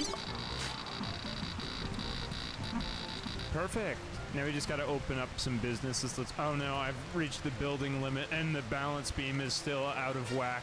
That is too bad. I'm not sure my computer is advanced enough to handle all of this. We're gonna have to blow up a lot of people's houses. Sorry about that. I spoke a little too soon. I feel really sorry for them. Oh no, this is terrible. I've actually run out of resources, I guess. I didn't even know it was possible to do this. I'm out of money. Oh, we still have 1 credit left. We could plant some strawberries, I suppose. And we just gotta get that balance beam back in shape. Much better. I'm sorry about all of the ash, but it was a valuable learning experience. I'm confident that the people of No Crops will be much better off for what I did. All right, town crops finally abundant. Oh, I'm feeling bad. You know, I wasted all of the natural resources in this town. All I get is this now whenever I try to click on a building.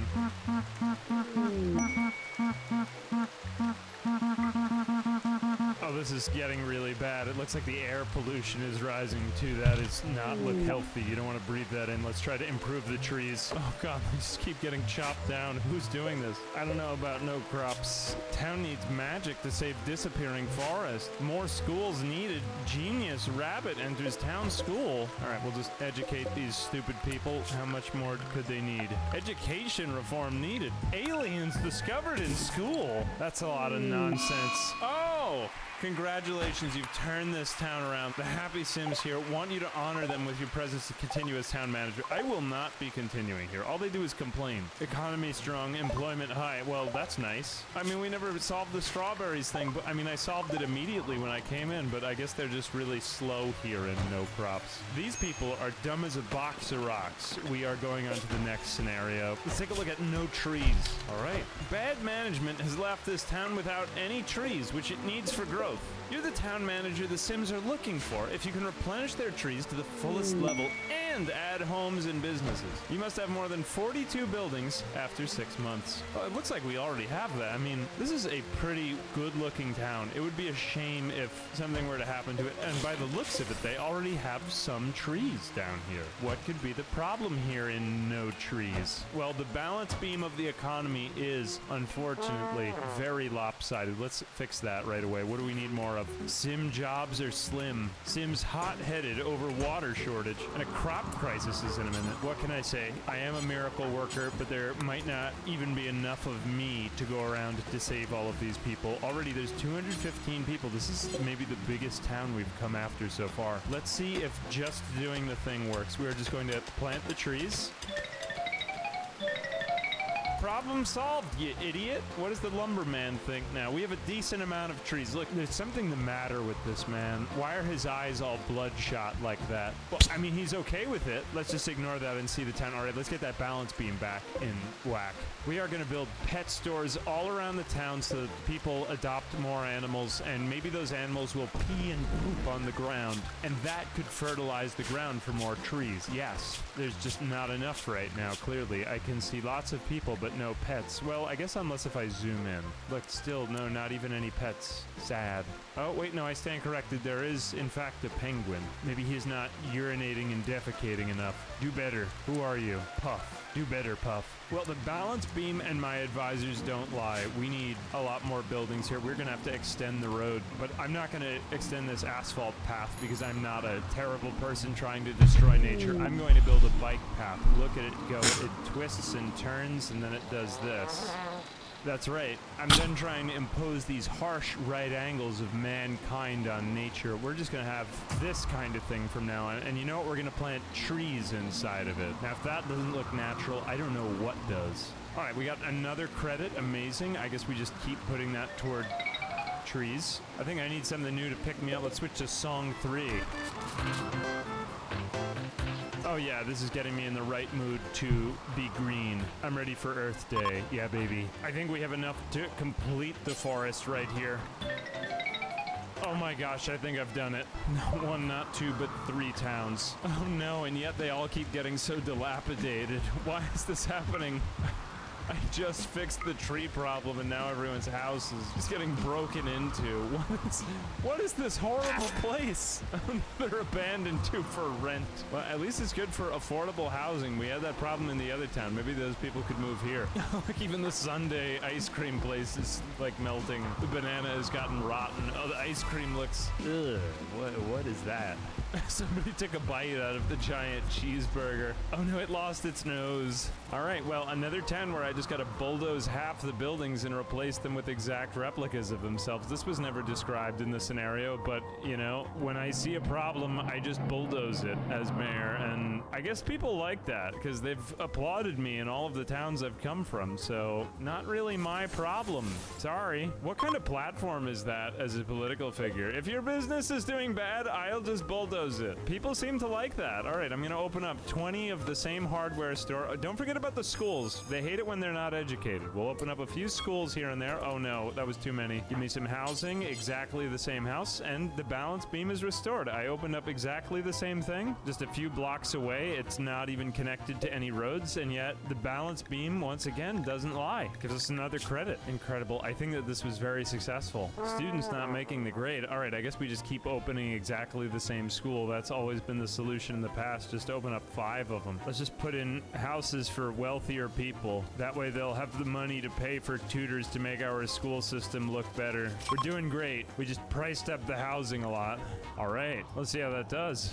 Young Sims, this is a lot of nonsense. I just opened up like 5 of the same school right next to each other. Is no one going to these schools? More schools needed. All right, whatever journalist is writing this newspaper is a troll. Right, things are looking a little bit better, improved air quality, and wowzers, hard work really pays off. Congratulations once again. I knew I was the greatest. Another satisfied town. Well, I think with all that, it leaves us with only one more town, Bad Air. Days are gloomy in this polluted town. Completely clean up the air and help the Sims to see the light of day once again. You have 6 months. Well, this isn't a very good place at all. Who designed this town? It looks like half finished. Oh, wait, that's a little bit better. Why did they do this, though? What is the meaning of this? This isn't Park Avenue. They need someone with real taste to mop this town up. A real eye for urban architecture, you might say. Bad Air Times. Kind of sounds like Bel Air, but I mean, this is the most believable town name so far. No water, no crops, no trees. Ridiculous town names. Give us shelter. Tree supply dangerously low. Air quality causing major concern. I'm sure it is. All of you have major issues. Oh, God. Oh, it's horrible. It's even affecting the crops. I feel terrible for the people of this town. This looks like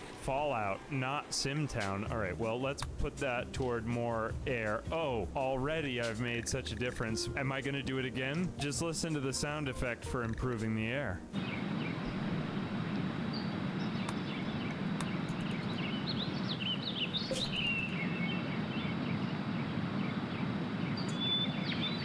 Wow, that one is actually pretty good. Once again, they've got balance beam issues. They need to hire a balance beam consultant to all of these towns. Not a new mayor. What happened to the old mayors? Did they just chase them off?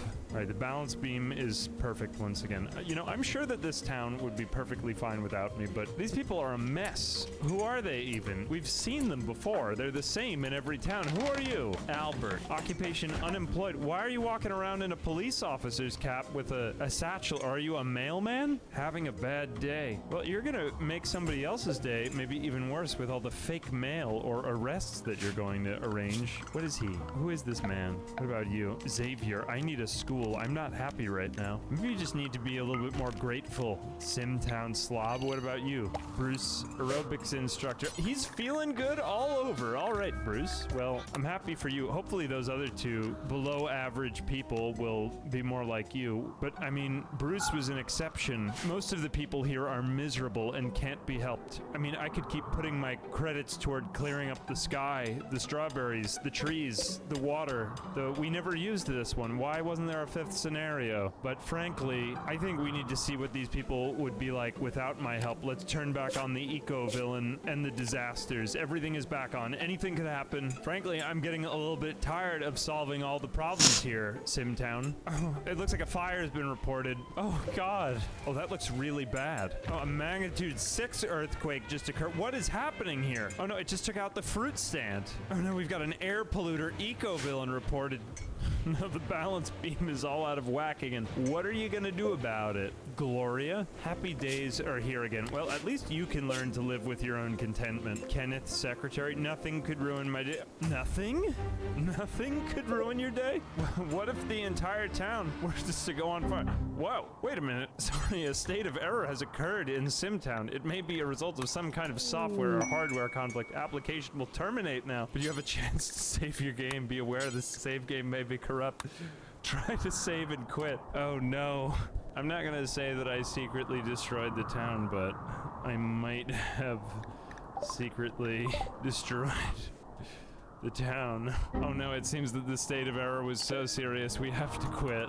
Let's see. Oh, it did actually save my work. You love to see it. Well, Simtown, it's one of my favorite games that came out of the 90s, and it's still exactly the same to this day. I really want to achieve every possible goal in this game. There's still so much more to be done, so much content I still have yet to unlock. I still haven't even gotten the Best Town in the World award, which requires 48 months of delicately maintaining the balance beam of the economy. So let me know if you want to see any more Simtown. All the natural disasters you wanted to see in one video. Anyway, as always, I'm Ambiguous Amphibian. I hope this video helped you discover something more that you enjoy. Maybe you go back and check out some of these old amazing Sim Maxis games, or like they inspire something for you to explore. They were amazing games. I think that's about it for today. Until next time. SimCity 3000 and SimCity 4 are some of my favorite simulation games ever made. I've dedicated the last few years to using them as a breeding ground to experiment with the ultimate question for any political philosophy. How can we create a perfect utopia? So to cap off the year and bring together my research, I've compiled every challenge I've ever completed in SimCity from the very beginning. Some of them good, some of them bad, but most of them bad. I wanna lie. Everything from a 0% tax city to a maximum tax Seems like a city. bit of a Attempts at creating an island paradise, and even building a city starting like an with overpowered $0. thing, They're all here because and everyone is enhanced good for with your each other. viewing pleasure. But I've compiled my adventures and misadventures for future city planners and people of the future to learn from my mistakes. But before the video, I'm very excited to announce that today I've been sponsored by Jagex for old school RuneScape. Since I'm coming back to replay and enjoy all these retro games, it bears mentioning. I love RuneScape. And I played so much of it as a child, as well as revisiting it over the last couple of years to work on my combat skill by fighting sand crabs and grinding up my attack and Oh, I defense feel like on the watching southern coast Jose. of Hosidius. There's been a lot of new content Jagex has been releasing for old school, and today I'm highlighting the latest event, Leagues 5 Raging Echoes. Leagues 5 is live now and runs until January. This event takes old school RuneScape gameplay to extreme new levels. Insane XP rates, incredible loot boosts, and relic power-ups that completely break the usual rules. But wait, there's also a competitive twist, with leaderboards tracking everyone's progress and high scores. With all this skill grinding, your head just might explode. So at times like this, I remind you that RuneScape is a fantastic choice for a second screen game. Ideal for playing while watching this video on YouTube, or gaming on another screen. League 5's setup makes it easy to make big progress while doing this type of multitasking. On a personal note, I cannot recommend old school RuneScape enough, and it's still just as good, nay, even better than it ever was. Click my link in the description to learn more, and download old school RuneScape to start your journey today. How much should we be taxed? It's no secret that many people dislike paying taxes, but what if there were another way? Would it be possible to create a fully functioning society without the need for any income tax? Today I decided to put this idea to the test in SimCity 4 by creating the first ever society to function completely without the need for any tax. So it all began with an experiment, the first city. I dubbed it No Taxolonia, and spawned into the blank landmass. Year zero, $500,000 in the bank's starting capital, and the dream of creating the perfect society with no tax. After placing the initial coal power plant to put our city on the grid, I was almost immediately confronted with a major problem. Who would pay for the power plant? It cost 100 simoleons a month to run, and we had absolutely no tax revenue, or any source of money. But let's just forget about that for now, and keep going anyway. I built farms to sustain the food supply, then padded in commercial and residential zones at the center. And right before anyone moved into town, I lowered the taxes all to 0%. No Taxolonia was open for business, and demand soared right from the start. People marched like ants into the burgeoning city in droves, cresting a population of 1,000 after only 1 year. Unfortunately, though, they didn't have any money, and they didn't give us any money, and so we had no money. Or at least, no money coming in. We still had what was left over from what I'd already built. Very quickly, it became apparent nothing pays for itself, especially power and transportation maintenance. So, right from the start, our budget was already in the red, losing 330 simoleons per month. But for now, let's just continue to ignore that. After all, we still have $460,000 of our starting capital left in the bank. There's plenty of breathing room here. If we couldn't make money from tax, we'd need to resort to alternative means to obtain civic revenue. As a potential solution, the city ordinance to legalize gambling offered a potential state revenue of 100 simoleons per month. An opportunity at some free cash flow. We signed the deal, nearly balancing the budget, but unfortunately, it still wouldn't be enough to cover the costs of both power and transportation in our city. So naturally, we decided to abolish funding for the transportation department entirely. As a consequence, potholes appeared The next day, on every inch of paved road throughout the town, leading to traffic accidents, unhappy advisors, and the baffling fading away of automobiles into nothingness. I just continued to ignore most of these issues, though. Lots of people were now unemployed and couldn't get to work since the roads, now freckled with potholes, were impossible to navigate. So everyone just stayed at home. In the meantime, I continued expanding the city with more farms along the periphery. When my advisors expressed their differing opinions, I just ignored them and continued building. When there was a fire on the edge, I ignored it until it burned down a whole city block. We didn't need that block anyway. The city grew, cresting a population of 5,000 people and rising. Everything seemed good until we started running out of electricity from the power plant. Unfortunately, with a budget of only $100 per month, we were unable to supply the power plant with enough voltage to power everyone's homes. And so, faced with the dire reality of an underfunded city, we made the difficult choice of funding only $100 worth of electricity each month. From the money, of course, that we'd got from legalizing gambling. This seemed like a good idea, rationing power usage. But here's where I'm ashamed to admit that it wasn't a good idea. So we turned the power on and off, expelling and ushering back in our population, leading to a Sisyphean series of brownouts, which was, fortunately, in the end, enough to bring back the original population of 5,000 people to live in a perpetual state of the lights flickering on and off for the remainder of their unemployed existences, staring out their windows at an array of potholes, preventing their escape.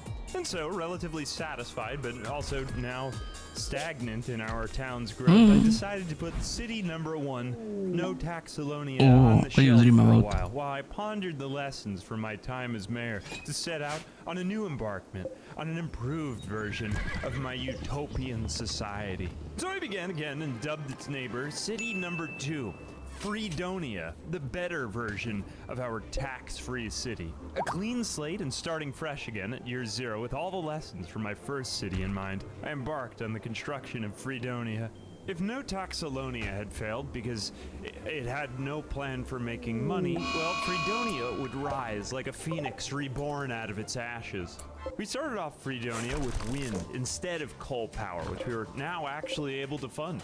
And learning our lessons from the first city, we spaced out our homes and factories far enough apart so that fire couldn't spread and burn down the whole city again. These were good ideas, but still, we needed more money. But how?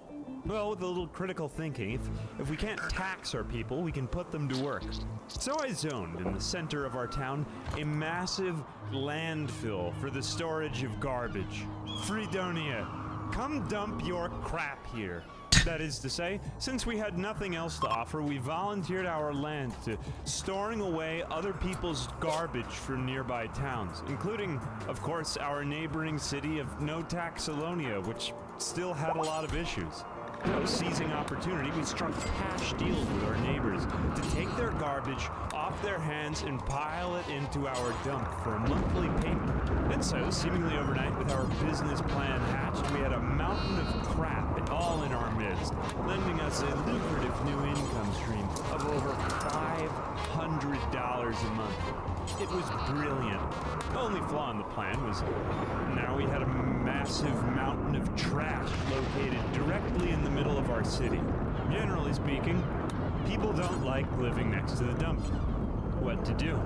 You can't simply bulldoze garbage in SimCity, that's not allowed. So instead, I decided that we might opportunistically utilize the strategic positioning of the dump and lack of fire departments, but this time for the sake of civic redevelopment. That is to say, we zoned densely packed, hazardously flammable industrial zones all surrounding the garbage dump in the hopes that their businesses would burn themselves down along with the garbage.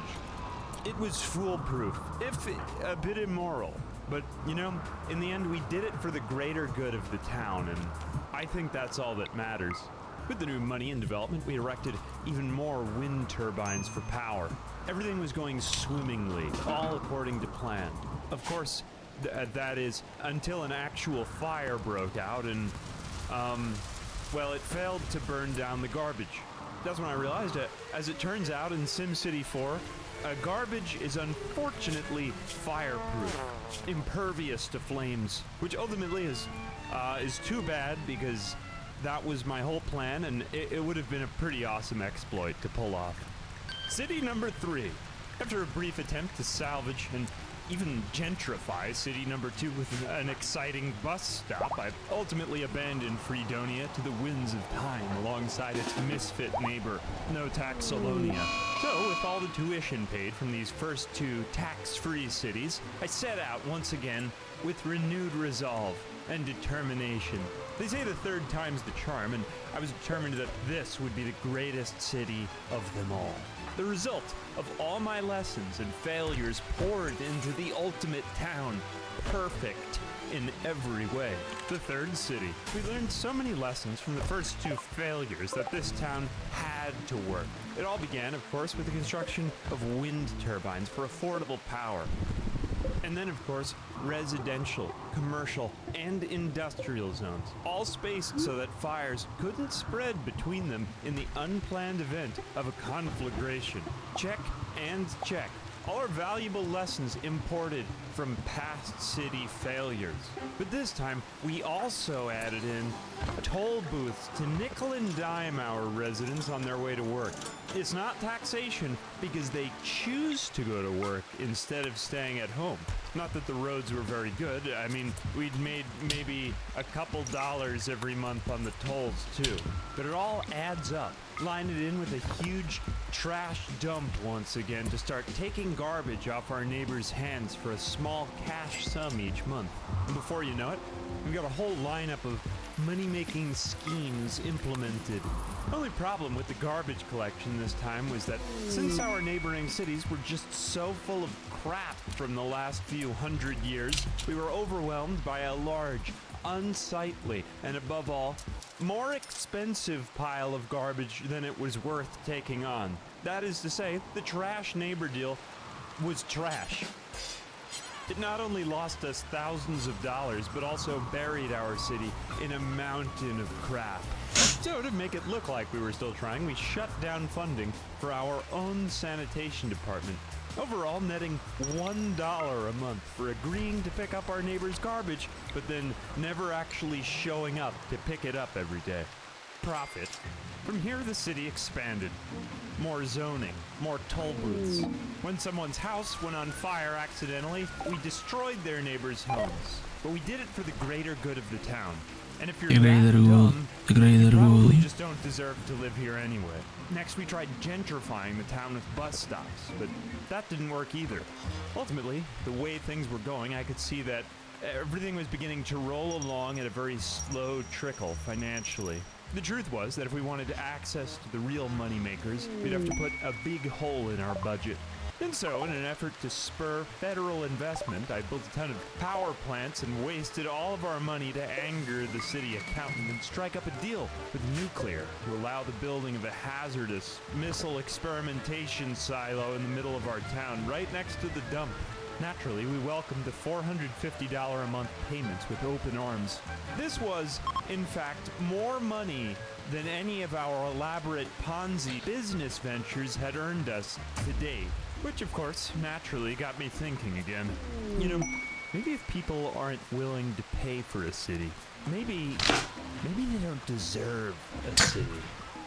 That's not to say that the accidental nuclear strike of 2055 on our residents was an inside job. Of course not. That was an accident.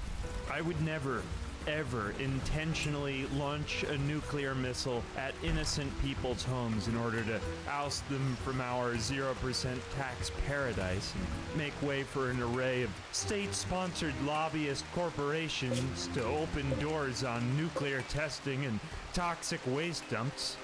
I would never do that, of course. Would I? Well, I guess it's up to you and the remaining 5 residents of No Tax City to decide that for yourselves. Are we thirsty? What was your dream, Kiki? Greater good. or I Now, don't know, no-tax city is stable and if you want to talk profitable, about. netting $900 of profit a month. I believe that I have the moral high ground. Welcome back. For years, political philosophers and economists have asked, how much tax is too much? In today's video, I decided to explore this question with an experiment in SimCity 4 to create the perfect society. The question? What is the greatest tax burden people would be willing to bear in order to contribute to the common good? I decided to begin by entering the region with all my other cities, some of which had succeeded, while others had failed. This time to create a new attempt at utopia. Max Tax City. January 1st, year 0, a city was born. Well, it wasn't a city yet, Oh, just no. a bunch of dirt and water, but where to begin? 100,000 simoleons, 0 population. Demand was high, and that was a start. But there Key was one vacations. problem. Taxes She's were too suffering low. Only 9%. burnout. This wasn't enough. So after I paved a road and built the obligatory coal power plant to secure our main energy source, I raised the taxes from 9 to 20% in the spirit of the challenge for every sector of town. There might not be any sectors in the town yet, but there wasn't a town, and that was the plan. Where to begin? Agricultural demand was high, and so was residential. So I zoned farms around the periphery, planning to build wide and then establish residences in the middle of town. Only problem was that once I zoned everything, demand it died. It immediately died once everyone heard about the tax hikes. So this was the first problem I would encounter as mayor. Literally, no one will pay their taxes. I even waited a whole year, and not a single soul moved into the town. Oddly enough, my advisors thought everything was totally fine, and they were even slightly happy. I found this stupid and offensive. Usually my advisors were mad at me when I had a town, but there were no hospitals, or we were massacring the environment. Idiots. When I tried attracting more citizens into the town by building municipal services, then my advisors started getting testy with me again for no reason. The fire chief was upset. He was always upset, but that's beside the point. This time he was upset that we weren't covering the whole town's fire radius. But there wasn't a town. It was just the fire station. Well, there were a few other buildings. There was an elementary school, a police station, a museum, even a whole college campus. All just for literally no one. I piped water in for no one. In the end, by year 5, we had lost all of our money, no one lived here, and all my advisors were unhappy about the baffling financial situation of the town that never was. So I got offered a toxic waste dump to build across the river. But even that couldn't save me because people they hate taxes so much they don't want public goods at all, and they'd probably prefer living in a nuclear fallout zone or like a DMZ if it meant they didn't have to pay taxes. I had utterly failed, but I still felt good about myself. I mean, I had, after all, followed the spirit of the challenge to a T.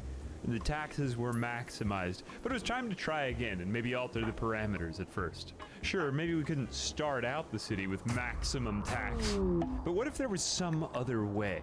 A way to start out slow with false expectations and then slowly rug pull my entire population by gradually taxing the hell out of them.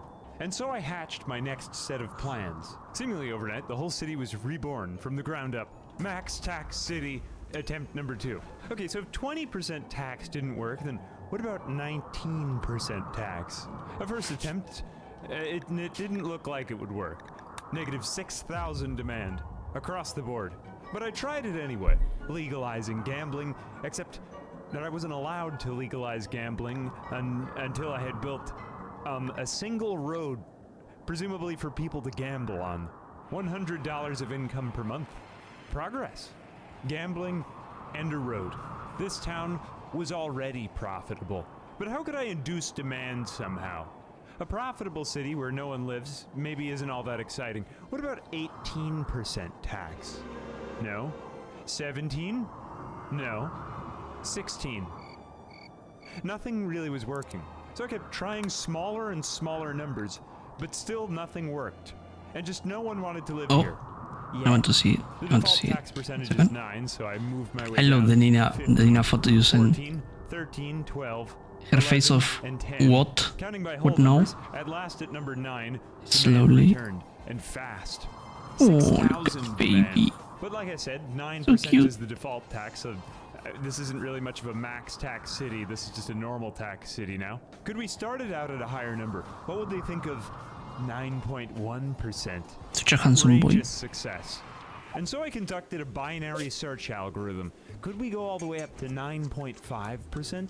If 9 was an acceptable tax percentage and 10 was unacceptable, how high could we go between the two numbers while still keeping demand? Could we go to 9.5? No, definitely not. That caused an abysmal negative 4,000 demand, but we're getting somewhere.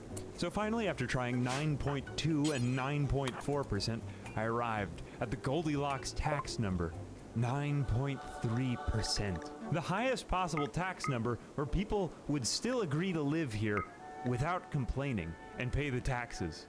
There was only one problem. With only one road, there was still considered to be no road access because the first road wasn't touching another piece of road. And so I did it. I built another road, and then finally, at long last, civilization could flourish. The first sim home. 5 people lived in our town. What followed was incredible. After lowering all taxes to 9.3%, I zoned the lands for dirty industry along the periphery of the city so that the pollution would just exit the map off the sides. Demand was high, and seemingly overnight, smokestacks appeared on the skyline, and the way for civilization was paved. Max Tax City. We Wait, had what the fuck? 8,385 jobs, but no one living there. You know, at this point in time, I gotta say, I look back at the city, and having people in your city is overrated. If you build just a giant sweatshop and fill the whole land with factories, that's fine. There was development and a ton of pollution, but there was no one there to complain about it. Only one of my advisors was upset about the lack of power plants. An easy fix. The fire chief kept freaking out since the factories naturally kept setting on fire. But for the first time, I was actually able to placate him by putting fire departments all around the town. Now this was insanely profitable. Now that the factories had built up the town, I gradually began to raise the taxes. And factories aren't needy like people. They just keep going. No one wants dirty industry in their town, so if you allow them at all, they'll pretty much just pay anything you want. And gradually, even to my own surprise, I was able to hike tax rates to 10, 11, 12, then 15, and even 20%, and they just stayed there. If you start the factories off at 20%, they won't really want to move in, but if you rug pull them, like I said before, then they'll be okay with that. So then I just let everything go. I gradually kept replacing the power plants with more power plants to prevent them from blowing up. At that, I checked the pollution. Not good. And then I left my computer running in the simulation for 260 years. No one ever lived there, and I raised $40 million. Technically, I had accomplished my goal more or less, an immensely profitable city where everyone paid the maximum taxes, and we were able to fund the fire department so copiously that flames never broke out. I completed some errands away from my computer for a few hours and just left it there, and when I returned, money in hand, I decided to blow up the city. I mean, it looked like a city, but no one lived there, so I felt like it was against the spirit of the challenge, and I couldn't live with that. Block after block of merciless, Get into the pointless chopper! bulldozing. It all revealed that there was an immense pileup of crap all over the land. And then I flattened the earth. I zoned more land for high-tech industry and power plants, but dirty industry moved in there anyway, so I raised taxes on them again, and then individually blew up each of their businesses again. Then I built parks in each of the patches of land to prevent them from ever coming back. Gradually, we cleaned up all the garbage by burning it and sending it into the atmosphere, clearing space for houses where crap had once occupied the land. Now was the time. Now I could use my $40 million from sweatshop factory money to make life better for just this small group of people. We built homes and services. Thousands poured in as we could use the money to finance schools, hospitals, libraries, museums, flourishing with common prosperity. I could bump up taxes in a society of communist love. I built multiple replicas of the Empire State Building in the middle of residential neighborhoods to show that we were doing pretty well. I had a lot of money. Sure, maybe no one had jobs, but they did have a replica of the Taj Mahal. Maybe I went a little far, though. Things started to feel a bit mismatched. At this point in time, I walked away from my computer and I forgot to save my game, so I had to do it all over again. Schools, services, running water. I funded every sector of our economy liberally to make sure that everyone had all the resources they needed to succeed. Gradually, since there weren't enough jobs for poor and stupid people, the poor and stupid people just died out. And rich people moved into town who were smarter and got better paying jobs. That's right, I killed off edged out the poor. Then I momentarily dipped taxes on high-tech industry to bait them in so that we could create more high-paying jobs. All toward the goal of trapping a population of rich people in our town so I could tax the hell out of them. My plan was working. As taxes fell, high-tech industry moved in, further supporting our impossibly expensive public services and bringing more and more of the rich into the city center. The town grew and grew. Everyone got smarter and smarter, getting higher and higher paying jobs, and I kept raising taxes on the people I didn't want in town. The poor, the dirty. I used the money to build the Empire State Building again. And then finally, it was time to raise taxes at last. Upon the rich. Now that I had trapped them and created their own personal utopia. They wouldn't leave, would they? Our society was perfect. Raise taxes to the max on the rich. And then something I didn't expect. The rich people didn't just live with it like the poor and dirty industry people had to pay all their taxes. They just started leaving town one by one. They abandoned all the buildings until Max Tax City was but a shadow of its past. All the buildings lay in abandonment and ruin. And I guess that the moral of the story is that, well, rich people don't pay taxes, making this challenge almost entirely impossible unless you surrender yourself to creating a nation of sweatshops. And I think that's where all the money's at in government. Anyway, that's what I think would happen if you created a max tax city in SimCity 4. In this video, I'm going to try to build an entire city starting from a tiny island in SimCity 3000. Survival Island is a challenge that has always invited a sense of adventure with a slow, measurable ticking of progress. Day by day, the island grows, all against the blank canvas of a vast and endless sea in all directions. Perfectly trapped. Like growing a tree from seed, branching out to reach new and exciting proportions. I could have picked SimCity 2000 or SimCity 4, but today I decided to revisit the awkward middle child of Will Wright's brilliant game design. So I embarked with my attempt at the first city in the year 2000. It all began on January 1st, 10,000 simoleons in the bank, and 9 grass cubes available for building space. If we were going to build a city, we'd need to power it somehow. And since the coal, oil, and natural gas power plants seemed too large and awkward to fit on the landmass, I commenced by building a single wind turbine. Clean, fresh, green technology. With power secured, then we started to fill the ocean with dirt so that we could build industries and housing around it, all connected by just a few small roads. Unfortunately, the wind turbine wasn't very good, and we almost immediately ran out of power. Since the wind power wouldn't be enough, we soon found ourselves building a coal power plant with all the new room and the last remaining money. And although it polluted the ocean with poop stain, it was more than enough to power our burgeoning metropolis. So in the years 2001 and 2002, the town expanded. We filled more of the ocean with more dirt and built more residential developments on top. Everything seemed hunky-dory, but unfortunately what set out with good intentions quickly turned south. Since the coal power plant was so dirty, the homes around it turned into slums due to the high pollution. Then at the start of 2003, just out of nowhere, a whirlpool opened up in the ocean. Just as quickly as it appeared, the whirlpool disappeared harmlessly. From 2004 to 2005, the town's footprint grew, inching forth in all directions and expanding. Our industries and housing projects increased. But then in 2006, an unexpected brown cloud of toxic pollution descended in our midst and destroyed the homes of everyone living next to the coal power plant. A tragedy. A shame. But we'd recover, though. It had destroyed only a few people's houses. But we actually didn't recover, since the giant toxic cloud of 2011 was what really did us in. It rained poop directly down on the coal power plant, reducing it to rubble, shoring up our bank accounts and eliminating all hope of ever coming back from the huge financial setback. And so the whole city descended into blackouts and ruin. Everyone died. The end. Okay, so back to the drawing board. The first city didn't work out, but we learned our lesson, right? So what about the second island city? So we embarked with the same challenge on attempt number 2, keeping in mind all the lessons we learned from part 1. The second city. The second city, much like the first, commenced construction on January 1st, 2000. To avoid future death from toxic poop clouds, we instead invested our starting capital in much cleaner, yet still reliable natural gas power plant. We kept the thing far away from us at arm's length, separating the plant itself from the power plant via the way of... Oh. Jeez, okay. Oh, jeez. Sorry. Oh, jeez.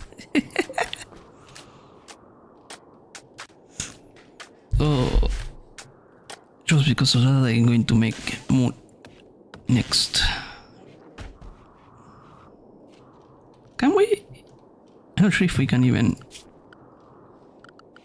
Can I summon more?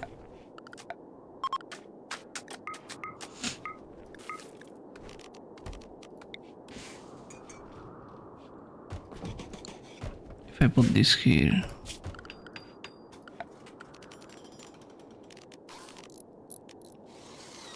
Mine? Are you worried? You want to be part of the family?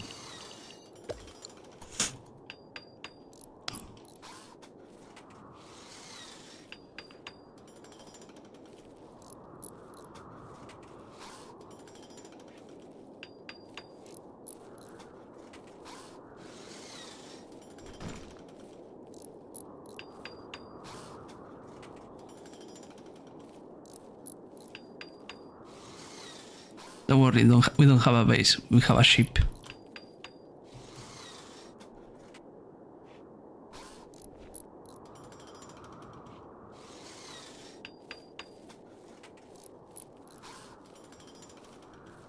Wait, I'm making potatoes. No, make rice. Make rice. Where the fuck is rice?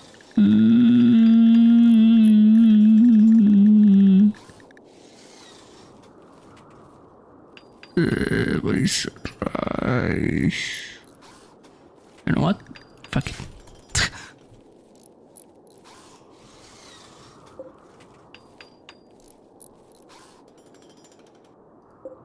Okay, let's see.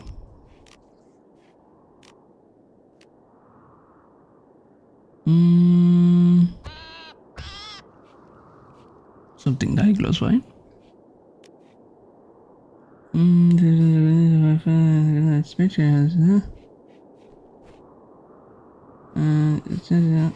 Okay, let's see if we can lectern animal.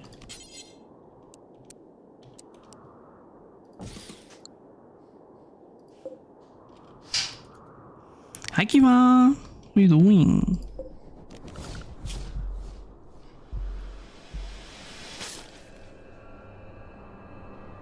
Oh, that's a skate game.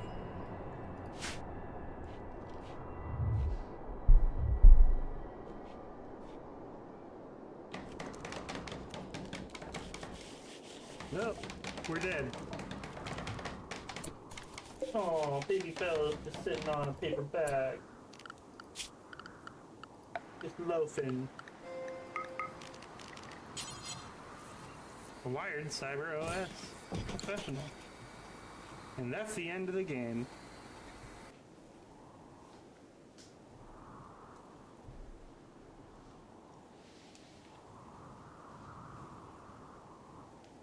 Oh.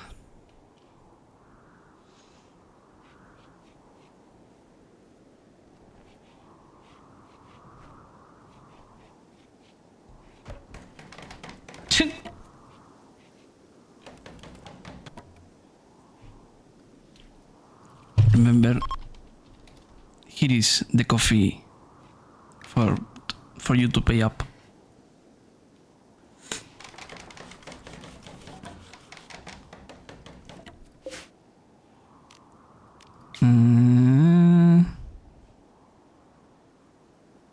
Just okay. What do you mean there is no pew? There is pew.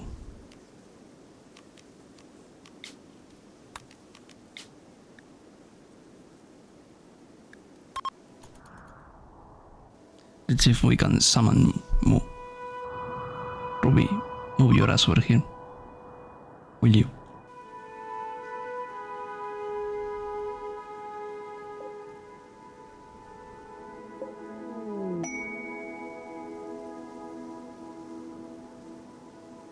Let's see.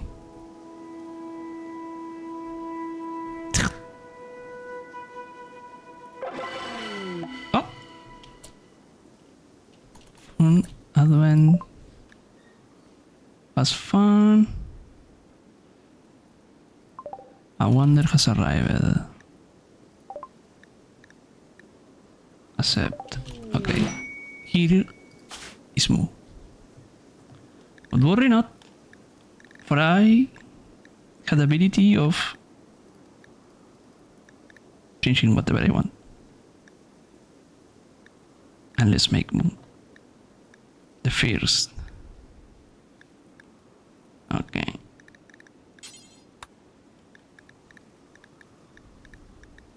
Let's remove all these.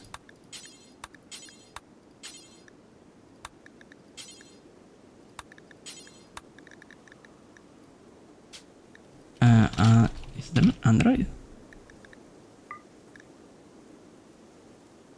Colony Soldier Android. Android. See. Robo. Mech.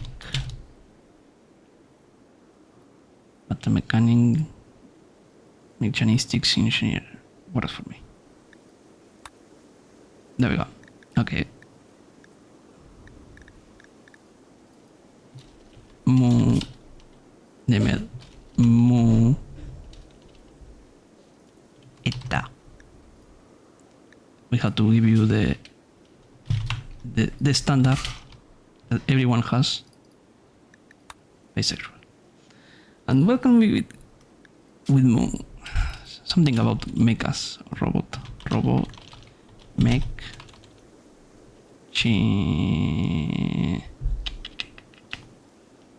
National Extra is insane.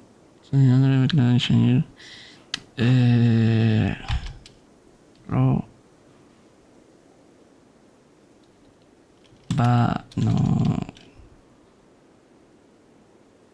Pilot? No. A trait that Moo can have.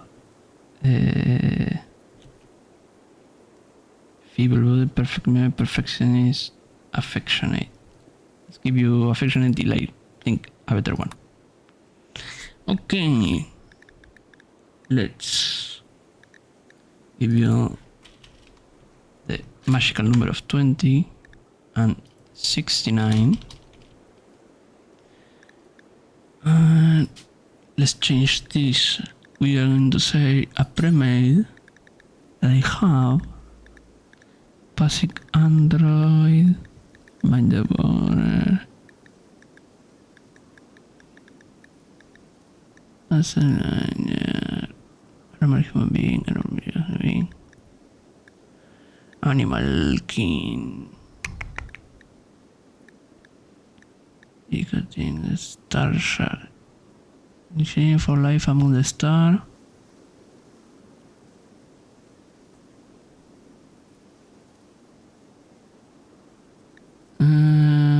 Awaken Android.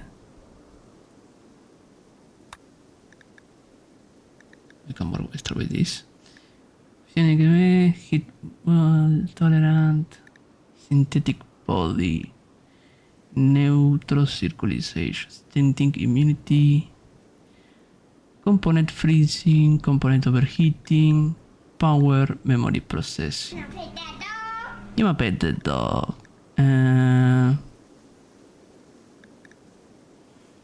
Si te vengo tú de la mano y viejo.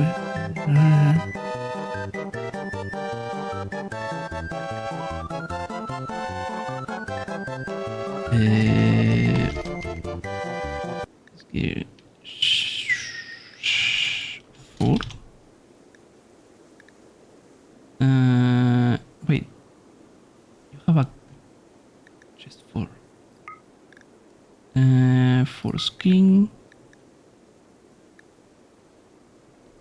Antro cat. Antro rabbit. Let's give you the antro cat. Or let's give you.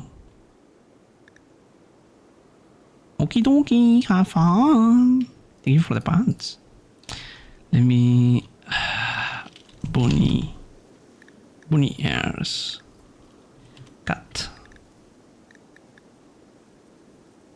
Lovely cat tail.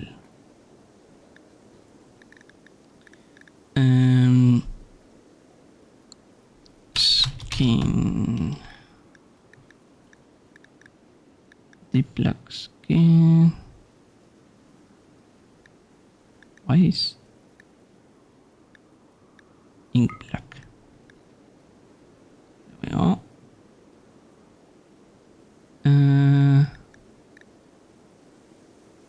Androids.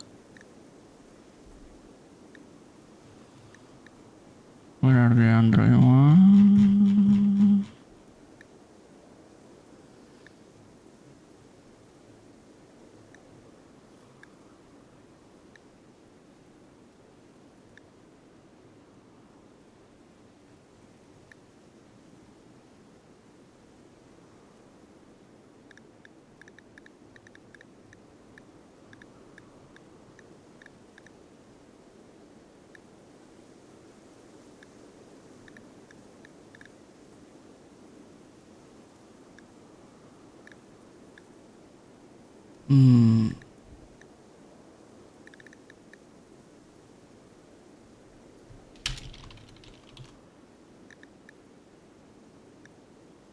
UV power.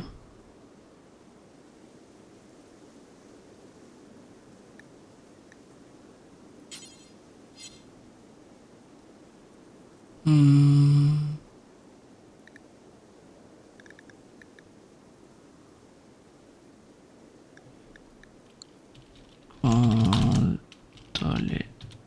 I hate that I cannot add you the. Rage. Okay, you will have to do with this for now. Synthetic body. Power. It's not enough time spent in the reactor. We need this and those with a working reactor will enable to operate. We have to improvise a bit then. Well pre-made. Maybe basic Android. Escape view. I have to remove you all this.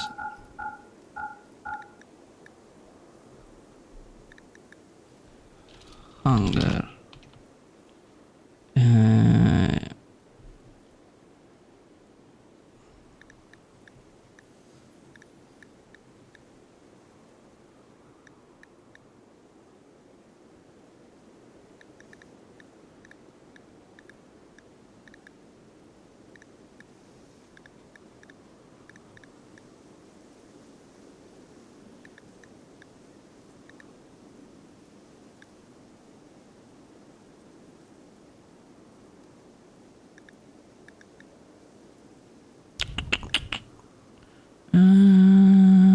I want to give you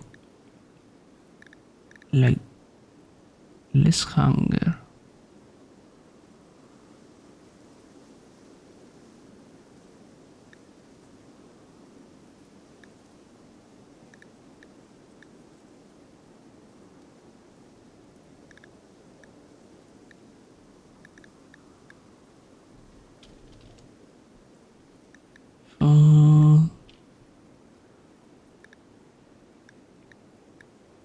Don't want me to smile. Yes. Very unhappy. Color. Oh, wait.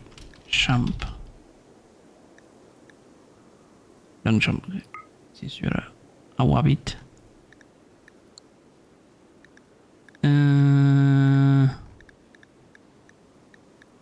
I don't think I'm going to find.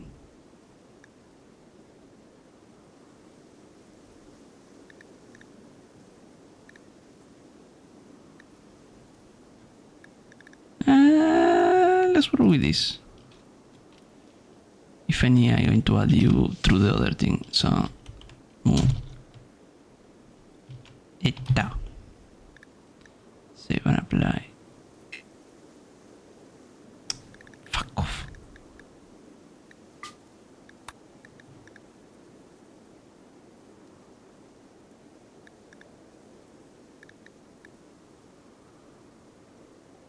Wait.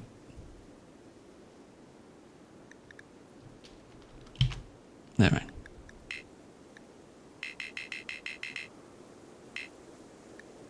Okay. I will do the other way around. Save and apply.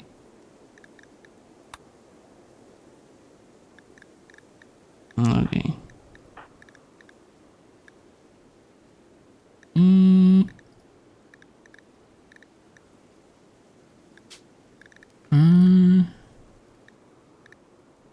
Wait, do you have a ref sheet in your Discord server? I might have one. Fan art, smile. Can work with that.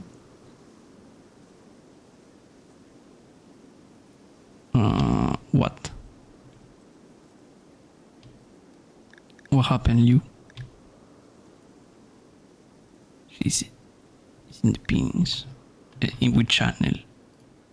Smile? In fan art? Yes. Yes, it is. Okay. Need to give you a side bang. On a cool eye.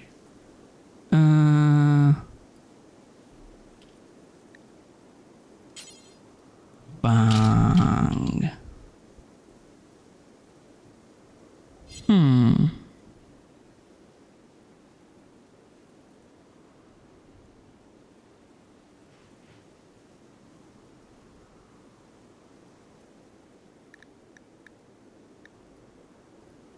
This is too long, but it kinda goes.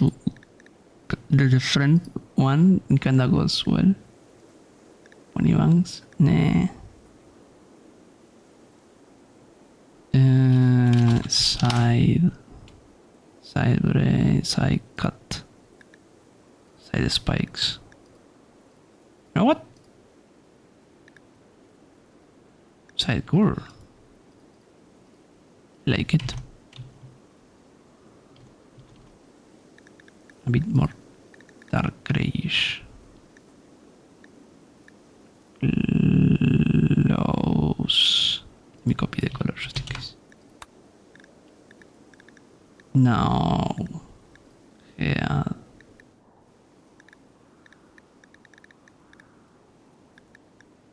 Skin.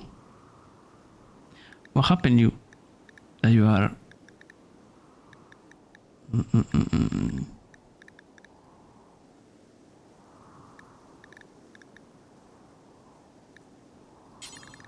Skin... Normal.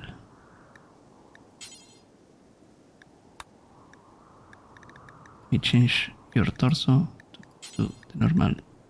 Okay. Skin tattoo. Okay.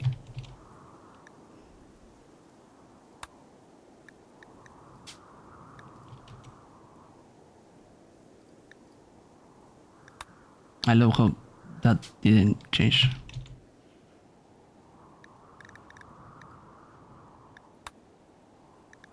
Why you got paler at the moment?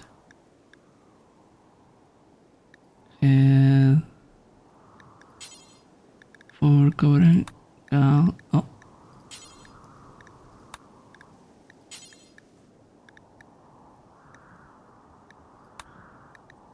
Oh. He refuses, but why? Oh.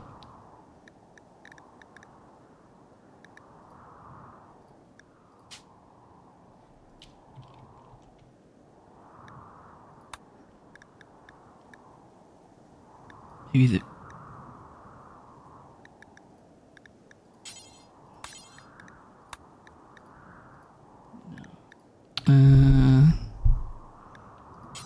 That one kinda works, just in case. Wait. No. Wait, what? That's insect skin. Bark skin, shaw. Oh, count. I don't know what count. Oh, that was cool. You know.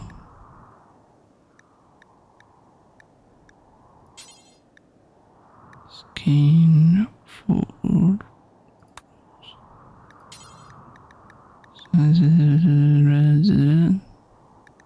Yes, normal. Color A, color B. Oh, maybe color B.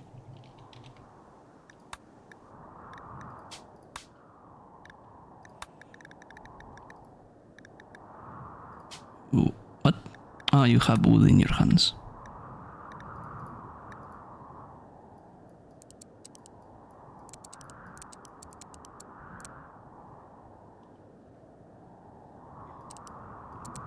You had a log in your hand, smile.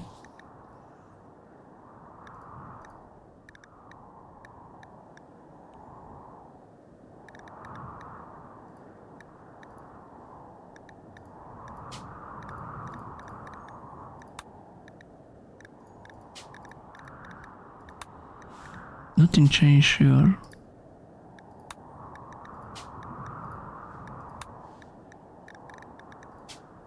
Wait. Color. Okay. Ink black air. Let me put that.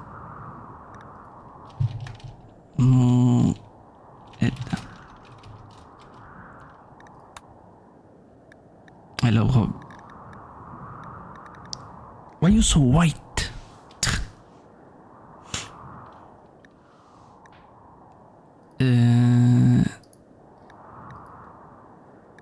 No, air color. Wait.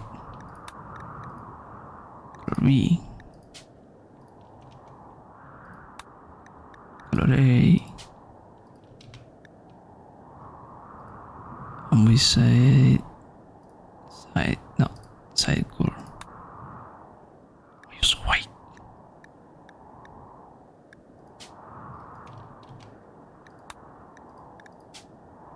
Oh no, the others are coming.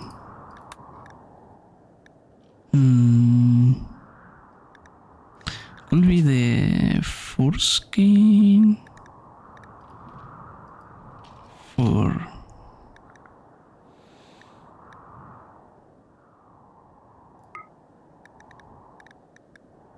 possibly first, let me check.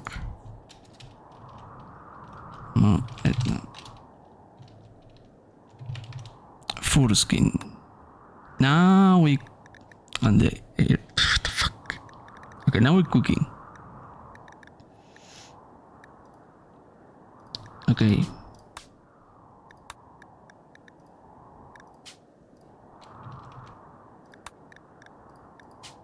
Now we're starting to cook.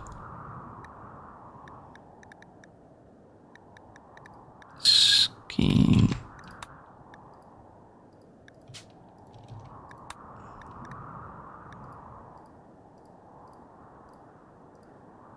It's a child. There we go. The face, for some reason, is glitching out. But I think we can solve that. Skin normal.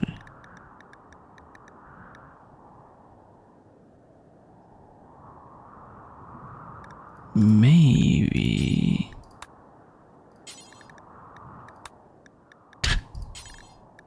Sorry.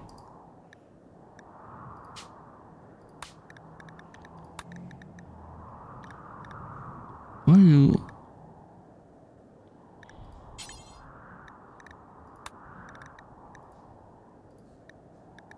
Why you oppose me, game? Okay. Let me.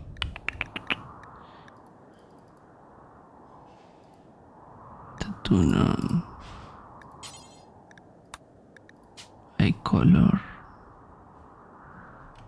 What are your colors? Oh, yellow. Yellow. More like. No, more like. More like. More like. I don't want to say it, but more PC yellow.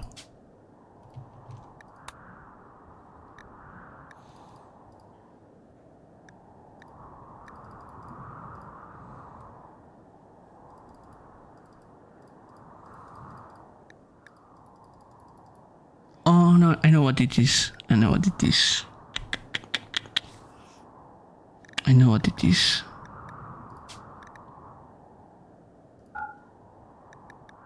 Save and apply. No, esta. Okay, I love how your ears keep changing colors.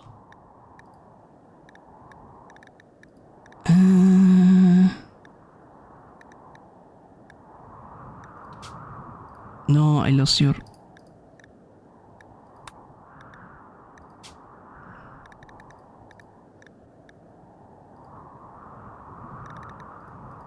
Had a good color. Now it's not changing. Ragey. Become yellow. Doesn't work.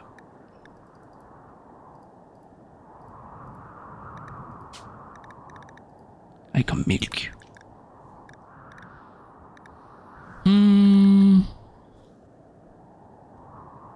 Yeah, don't worry.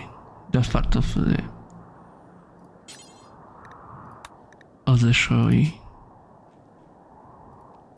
I like this eye for you. Let me try to pick the color I chose before. Oh, hold on, wait. Okay, this changes. Oh, okay.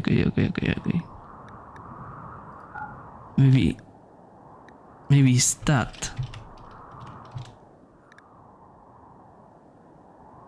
Save and apply. Now. Darker. I mean, okay. Okay, there we go. Beer. No. Skin color. Does now this affect anything? No.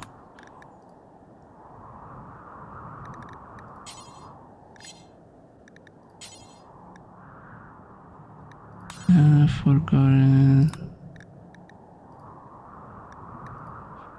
Avash. Shares. Oh no, bro. What kind of the freakless skin?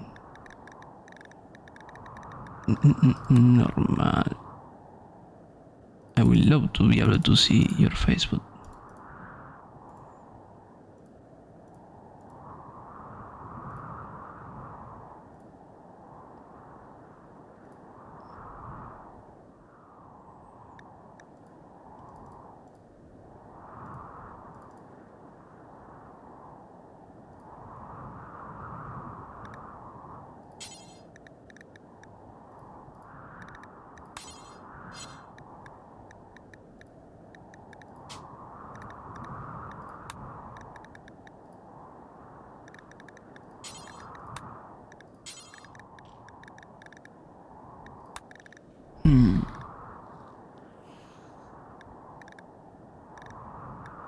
I think this is the best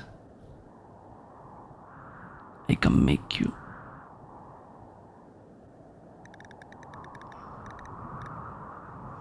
Okay. What would you say you saw cat? Mo. And we say you're very intellectual, very artistic.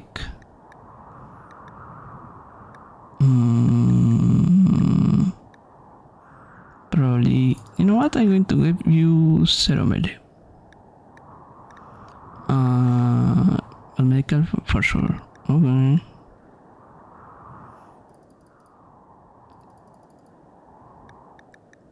Animals. You have cats. Crafting. I can see you crafting. Plants. Cooking.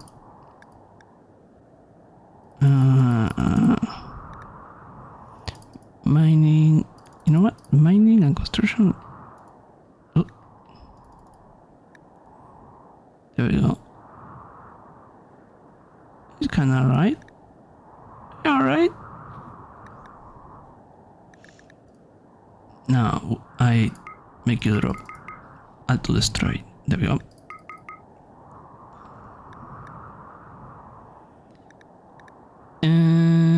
Inventory. Sword. Long sword. Legendary, made out of plastic. Looking like that.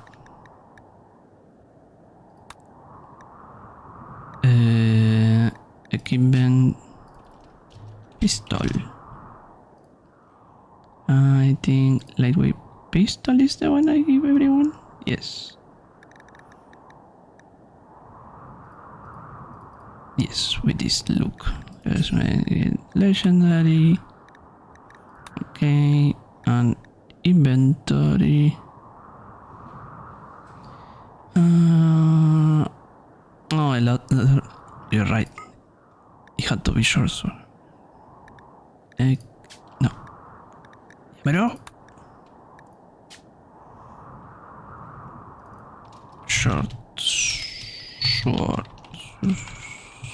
Short sword. There we go. Legendary out of plastic. This one. An appeal. When is an option? Uranium is an option. Most. You have bronze, which is not in them. You have bioferrite, gold, silver, steel, uranium, obsidian, wood, and another that allows you to do other kind of shite. Okay, inventory no, appeal. I need to give you at the very least pack suit normal. Okay, pack suit helmet normal, and there you go. We have more. No, I don't want to touch him much because I like you having actually dark ears. I would like to wait. I can do something about this. Yes, I need to make it grayer. There we go. Yes. There we go. Now I save you. So if anything's happen, I can keep you. Now don't worry that now I will hide your. You are part of it. Great. That's good. Checks out for me. And now more. Let me tiki. And I need you to. Oh wait. Long jump.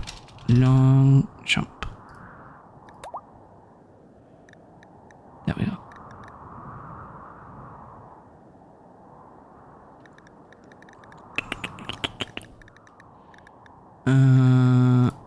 Is there anything that screams? No. You know what? Resume section 8 and put flirty. Let me put you in good. Maximize. Let me remove all your ties.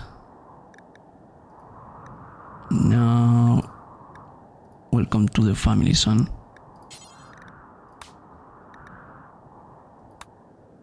Also, I need to. Oh,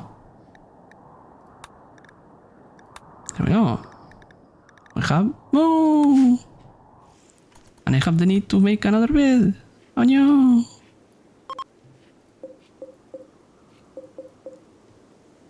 Clappy.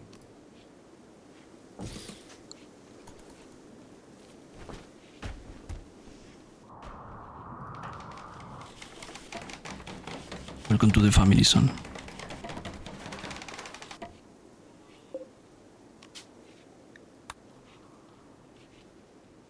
Don't worry. At some point you're going to marry everyone and each of us. Because of religion say so.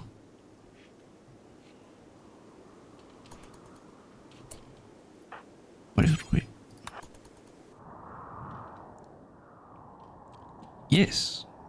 Look, I made so for you to the idolatry. The Vituber supremacy, we are monster fuckers. But we also have unlimited and free and approved physical love. So there is no restriction in that.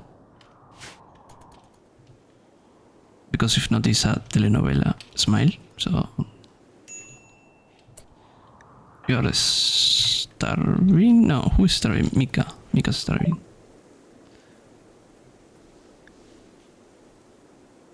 Yes, it does.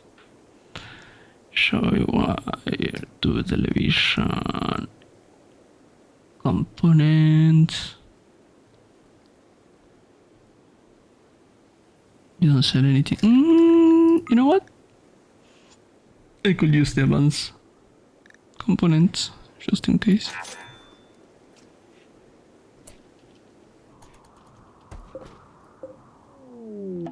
Taters. We have rice? We ran out of rice? Don't fucking tell me. Oh no. Let me see, let me think. We're out of food.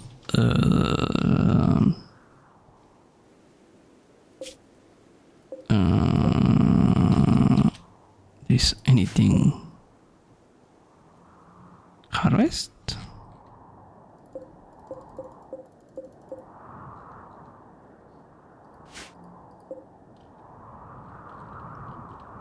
Let's try to... What the fuck is that?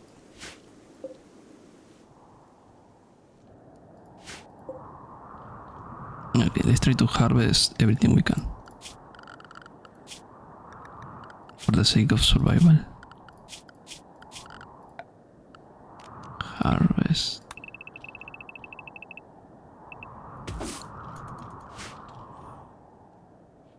Fly of fools. What's this? Tentacular fruit. Nice. And you, Ruby. Oh, wait, let me... Wait, what's your skill? Let Ruby cook.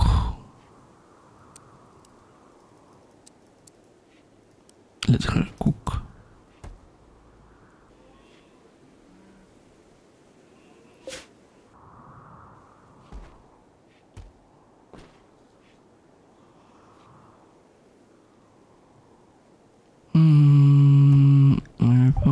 I don't care. People arrive.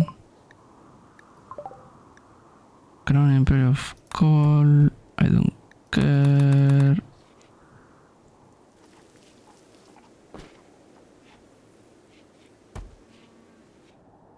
For now, we are just surviving. Uh-oh.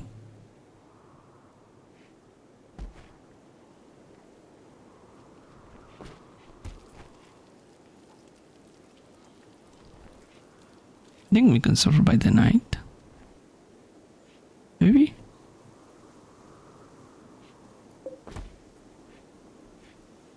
How much chamfer do I have?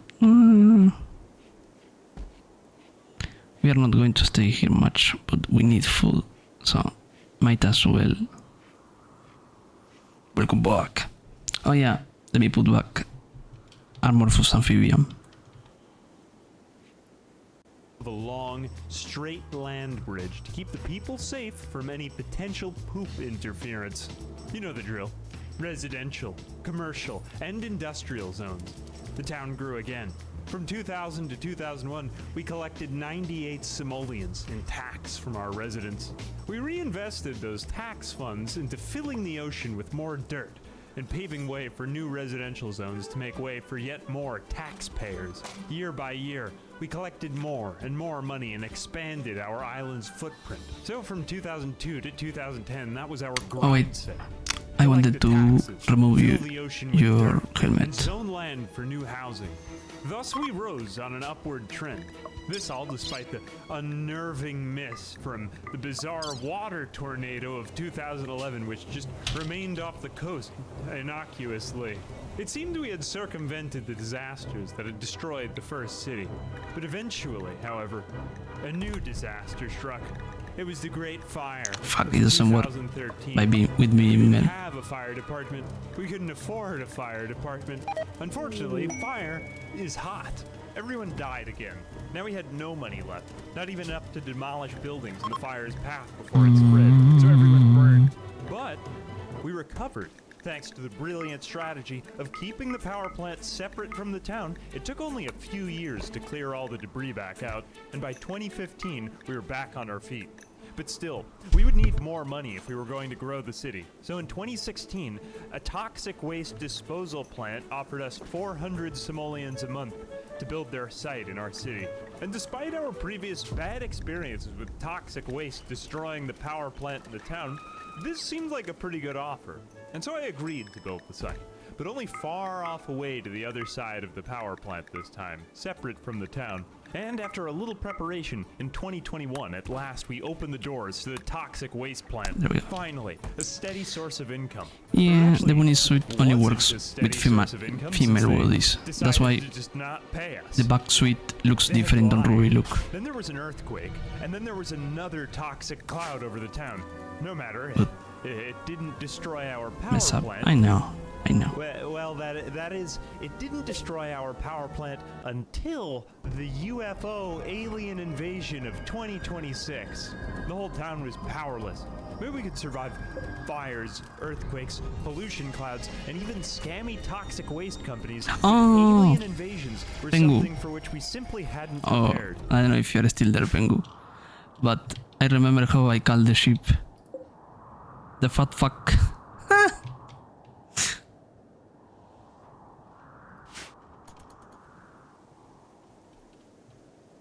Everyone was abducted, and so with a heavy heart, I decided to scrap the Okay, sentence, now we have a bit of blacked food. out and literally powerless. But at the same time, optimistic and much wizened for my third attempt at the third city. They say the third time's the charm. This time, I'd make a city that could survive fires, earthquakes, tornadoes, toxic poop clouds, scams, and UFO invasions. But how? So, after a little critical thinking, I decided that a decentralized power system would be the best aid in helping us dodge any potential disasters. And so I embarked once again on January 1st, but Okay, this move. time using No the need to starting capital to construct a grid It's so of wind intimate so turbines. fast, right? Maybe the aliens could abduct one or two of them, but they certainly couldn't take them all with this more robust formation. And it was all connected by an array of cheap and inexpensive power lines that would all be easy to replace. And to prevent the spread of fires throughout the city, I stopped Smile. clumping together all the buildings, but instead decided to separate out each zone in checkerboard-like fashion, making it cheap and easy to prevent the spread of fires by just demolishing a few buildings, especially considering the complete absence of any fire department whatsoever. And so with foundations laying out, by the middle of 2003, we had sprouted the seed of what was someday destined to become a bustling metropolis. Year by year, we expanded out our we need it? infrastructure of each island to reach Maybe, new maybe. checkerboard squares, open to growth, yet safe from potential disaster. And even though the wind turbines weren't yet strong enough, we kept stringing them along to build more of them as we filled yet more of the ocean beneath with dirt.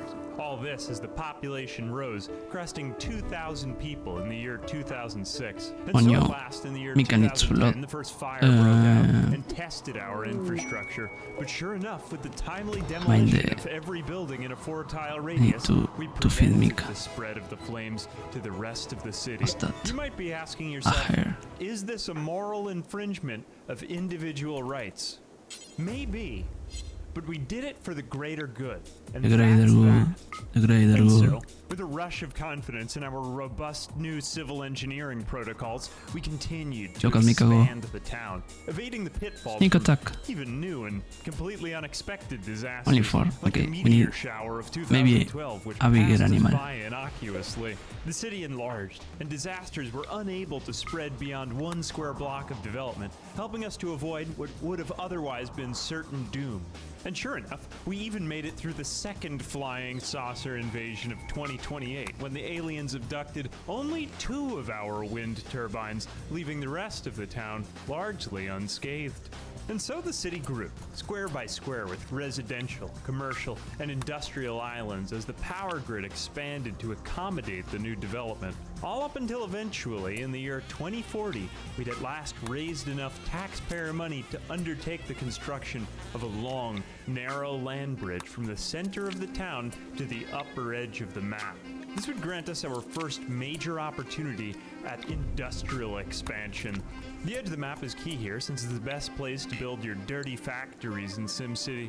Utilizing this method, half your pollution just disappears off the map edge for, someone else to deal with. Mucho Now the animals town are could here. grow, at long last anchored in its infrastructure to something solid.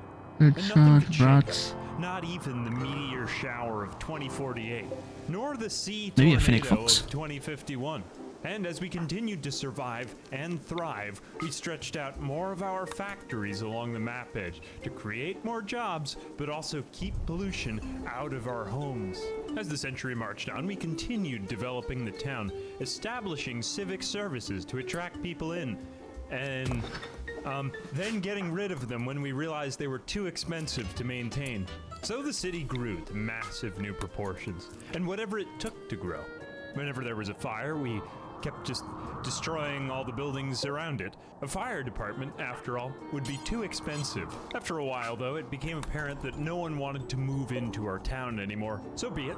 We would just take their money. So then I spent the years from 2100 to 2172 ignoring everything and doing nothing. We ignored the meteor shower of 2137, and we ignored the Great Fire of 2146. But at the end of it all, we had collected over 800,000 simoleons in I'm scared of taxpayer sending revenue Mika to from feed over on a century of doing nothing. So on- at last, in the year on the beer. 2173, we decided to use the Unless, last where is 100-some-odd it? years of Is it alone? taxpayer revenue to fill in the rest of the It's a black ocean bear. with dirt. Finally, Maybe. we had to overcome our plight of being trapped on a desert island, subjected to the fickle whims of Mother Nature. Let's see Now if there was Mika can- plenty. Now there was land for development. Now there was time. The population, after Who the all, had fuck been is hanging Rui around Marin? 85,000 Sims for the whole last century. Oh. How do we get those last 15,000 Sims to migrate to our city and call this metropolis their home? So with 60,000 simoleons to spare, I lowered taxes dramatically to attract people in to 3, 2, 1, and Why then you are- 0% fuck. tax. At last, in the year 2189, our population crested 100K, achieving our Wait, why Mika is rightful place incapable of as metropolis. violence? Unfortunately, as a result of these actions, the town went horribly bankrupt and everyone died. In the end, and that, my friends, is the story of the island city. Because everyone knows that if I continue with the city, it'll just turn into Magna Santi. Challenge everything. In this video, I'm gonna build an entire civilization from this one dot of land. Most of the time when you play SimCity, you start off with a big forest. But I thought, that's boring. So instead, we're gonna play this like it's Raft and we're on a survival island. You need to expand to stay alive. The hardest mode in SimCity 4 starts you off with $100,000. I got to work. First off, we have to actually make the map. SimCity 4 was from 2004. We don't have any fancy building Mika. editors in this game. So instead, we're going to use earth science to manipulate the land masses. This tile Okay, is the most noted. watery on the regional map. There are my old Mika cities. cannot. Indianapolis, Audianapolis, Rightopia, Wait, no. and big cities. But Dot Island would be different, forged from millions of years of the emergence of subaquatic magma, hewing out of the earth, cooling, hardening, and then majestically eroding into a smooth-grained island, ready for man to seed its shores. I entered mayor mode and began. Attempt number 1. The first thing we needed was power. I resolved not to pollute because pollution is sin. No, instead I opted for these nice boy wind turbines, mean and clean. Okay, next. The city needs people to live in it, so I zoned homes. But how would residents migrate to Dot Island? Call me a crazy city person, but my first idea was giant subway. I mean, boat terminals don't fit anyway here. Conveniently, the subway did actually work, and some crazy people were moving in. Industrial zone to work in, commercial zone to shop in, yet even more residential zones. And then I was completely out of room. Expand. The island grew. But it was also, completely destroyed. And bankrupt. I had made the unfortunately naive mistake of forgetting that using terraforming tools in SimCity 4 is like smiting everyone in your path with an instant death earthquake. Attempt 2. Just an island full of windmills. Nope. That didn't work either. After 37 seconds, I was faced with the unfortunate realization that wind turbines, the primary inhabitants of my island, are not people. Okay, third time's the charm. How about looking at all our resources? This is a hard challenge.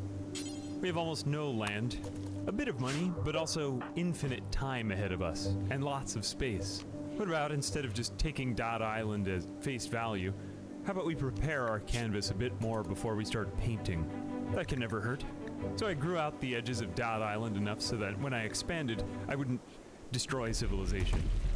$15,217 later, and it was a comfortable square. And instead of bankrupting our town with wind power, this time, how about just 5 of them Okay, instead? mi guys, I already knew I wanted to punch recovering. the town out square by square like graph paper, so I encircled my structure with avenues and added water. Stickies were the made, lifeblood of our we'll town. recover. Also expensive.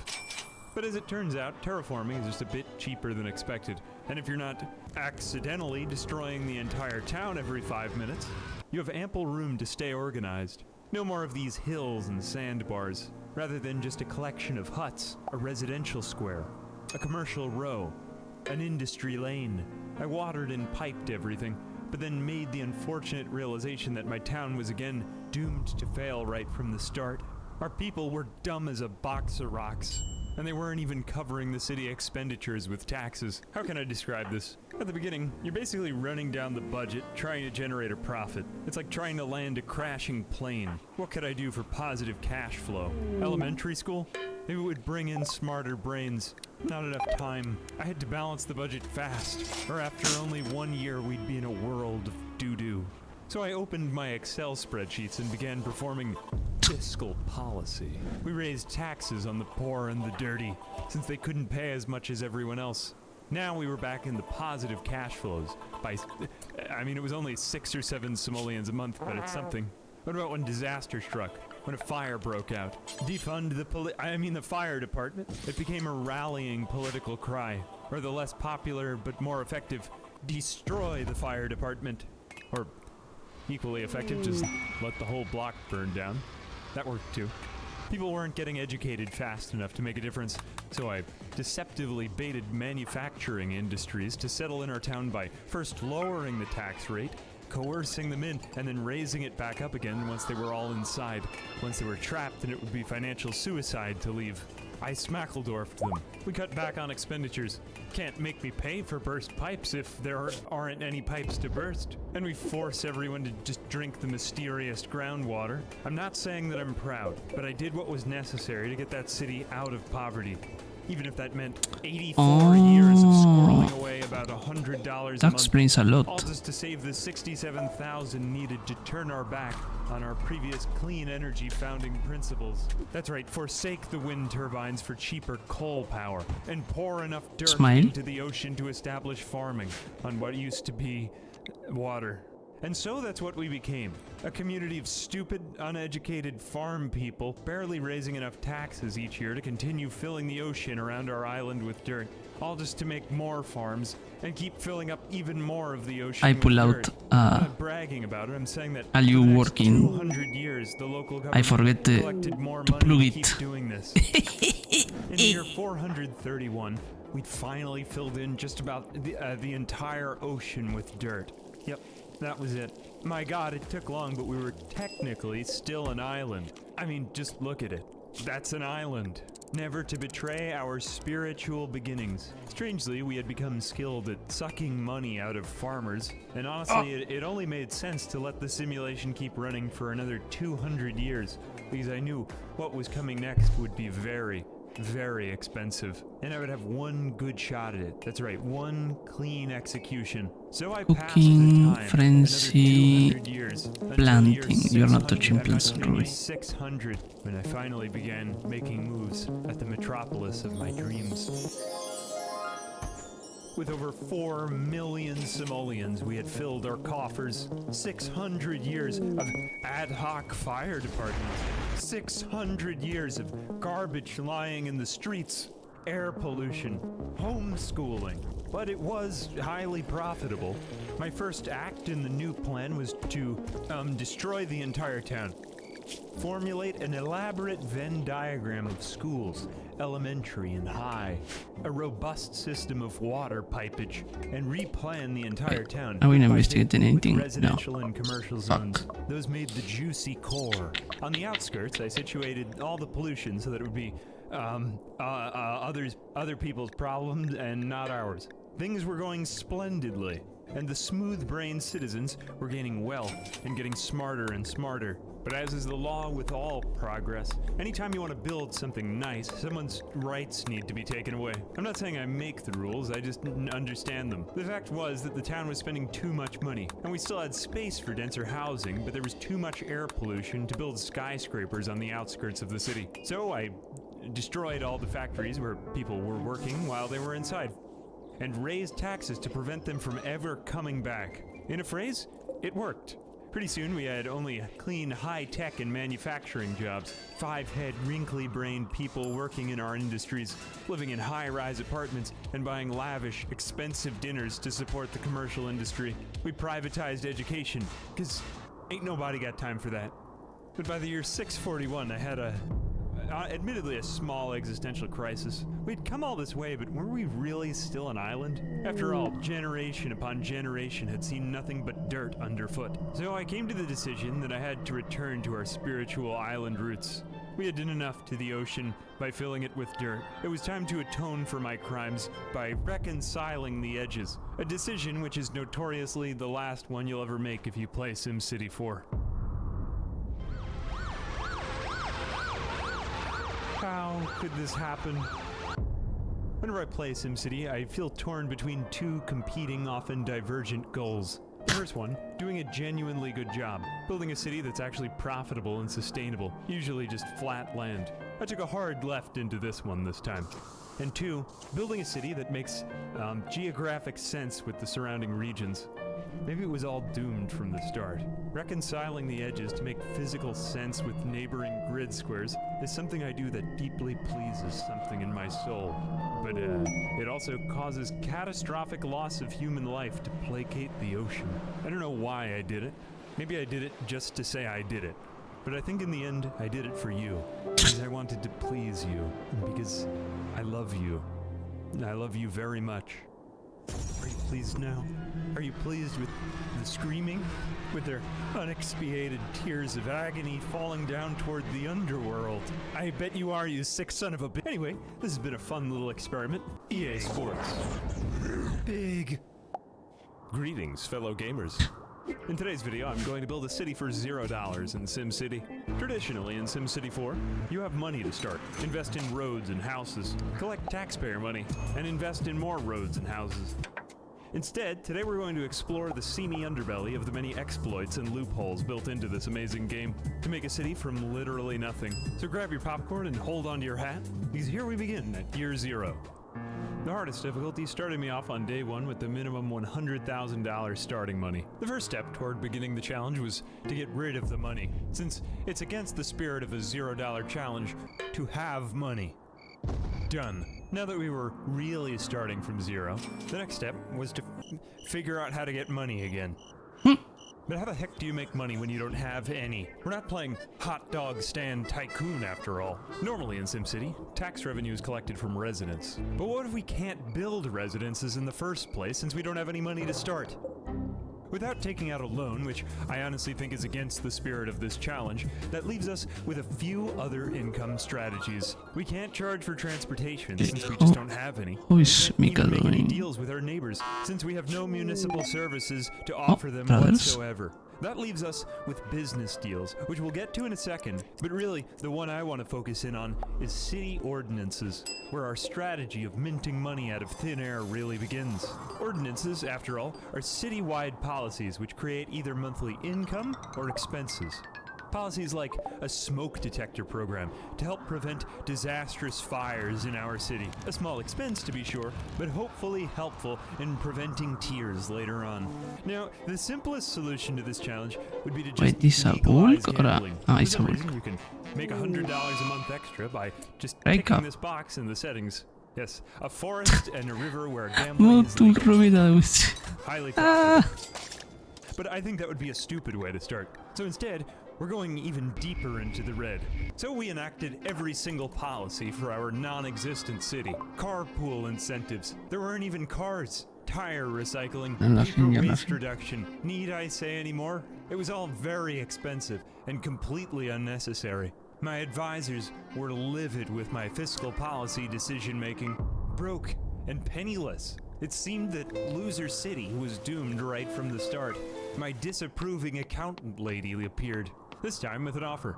We could bail ourselves out by signing the first business deal. Business deals are scripted events in SimCity, and they're kind of like pacts with the devil. Losing money? Just sign this shady contract to let the federal government dump irradiated toxic waste in your town. So they would pay us $400 a month if we agreed. Our answer? Absolutely. By only July of our first year, we had driven ourselves to negative 4,000 simoleons. But with the help of the federal government, we reversed our downward financial trajectory and started making big money, $500 a month, and all just for staring at a radiation dump in the corner. Sure, it went on fire some of the time. Well, it went on fire most of the time, but we responded by building a fire department directly across the street from it, so that anytime there was a fire, we could put it out right away.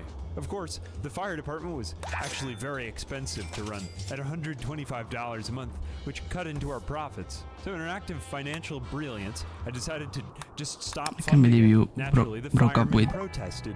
So only when a with fire Ruiru. occurred, I would fund the department. Then they would respond and put out the fire. Then when they got back to the fire station, I'd defund the department again. To be fair, based, but Foolproof. Then I can't they'd believe take it. back out their pickets and keep protesting again until the next fire, when we'd do it all over again. This was an amazing strategy at earning money, and at the same time keeping our toxic radiation dump safe and sound. And for the next 200 years, I repeated it Oh, over and I leveled over up. again until we had saved up $1 million.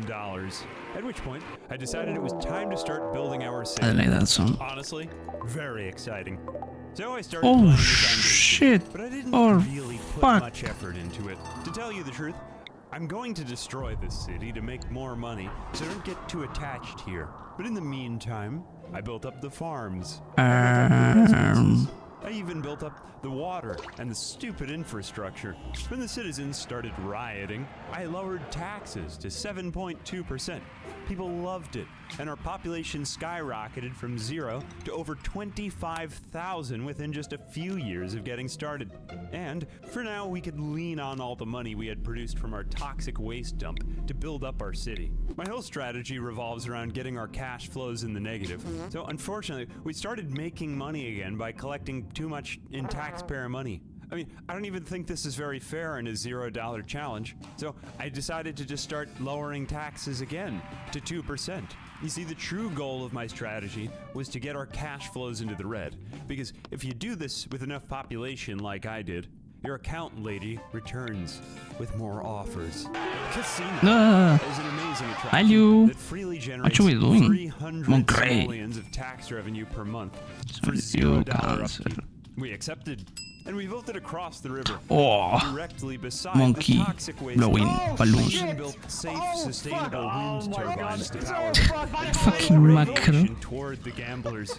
We still weren't getting enough offers, though. So then I did the unthinkable, and I lowered taxes in Loser City to 0% across the board. Then it goes even further into the red. I started building expensive schools and hospitals, intentionally driving us No, Mika, please. Run. Naturally, my advisors scrambled. How would we feed the infrastructure? Run faster. Of course, and right on time, sensing our financial bleed out, my accountant lady returned with more and even shadier offers. Evil genius. Run faster, Mika, run faster. $380 a month. We'll take it. Top security, federal prison, $250 a Run, month. Army bitch, training base, run. slated for construction directly beside the evil villain's lair. $350 a month. Altogether, it added up to 1,780 simoleons a month of completely free income. Of course, I mean, we were hosting a parasitic island of radiation, gambling, convicted felons, an evil mastermind, and the army, but hopefully, stay over there. Mueve tus With all patitas. that free income, I just decided, you know what, it's time to blow up the whole city and start fresh. I'd made a pretty bad first impression, and I wanted to start over. The year was 2258. The ruins of old killing my Loser City wall. stretched out upon the yawning plains like modern-day Florida. Damos ahorita por Piles aquí. of trash just all over the place. Exotic, sinister-looking wild animals roaming around. Nuclear test facilities, rampant gambling and tourism, and tanks patrolling the roads, all made possible by our amazing 0% income tax. So I decided to get started by building farms all over. That's good.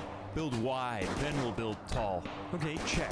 Now that the farms were done, Vengo I yo, decided señor to Gun, tighten for the the budget love up. of God. After all, we didn't want to charge our farmers any money they didn't have or put them at financial need. But we'd also need people to Can I- farm those farms. So we carved out residences in their midst. You might Maybe I notice can that carry none Mika. of the infrastructure makes much sense.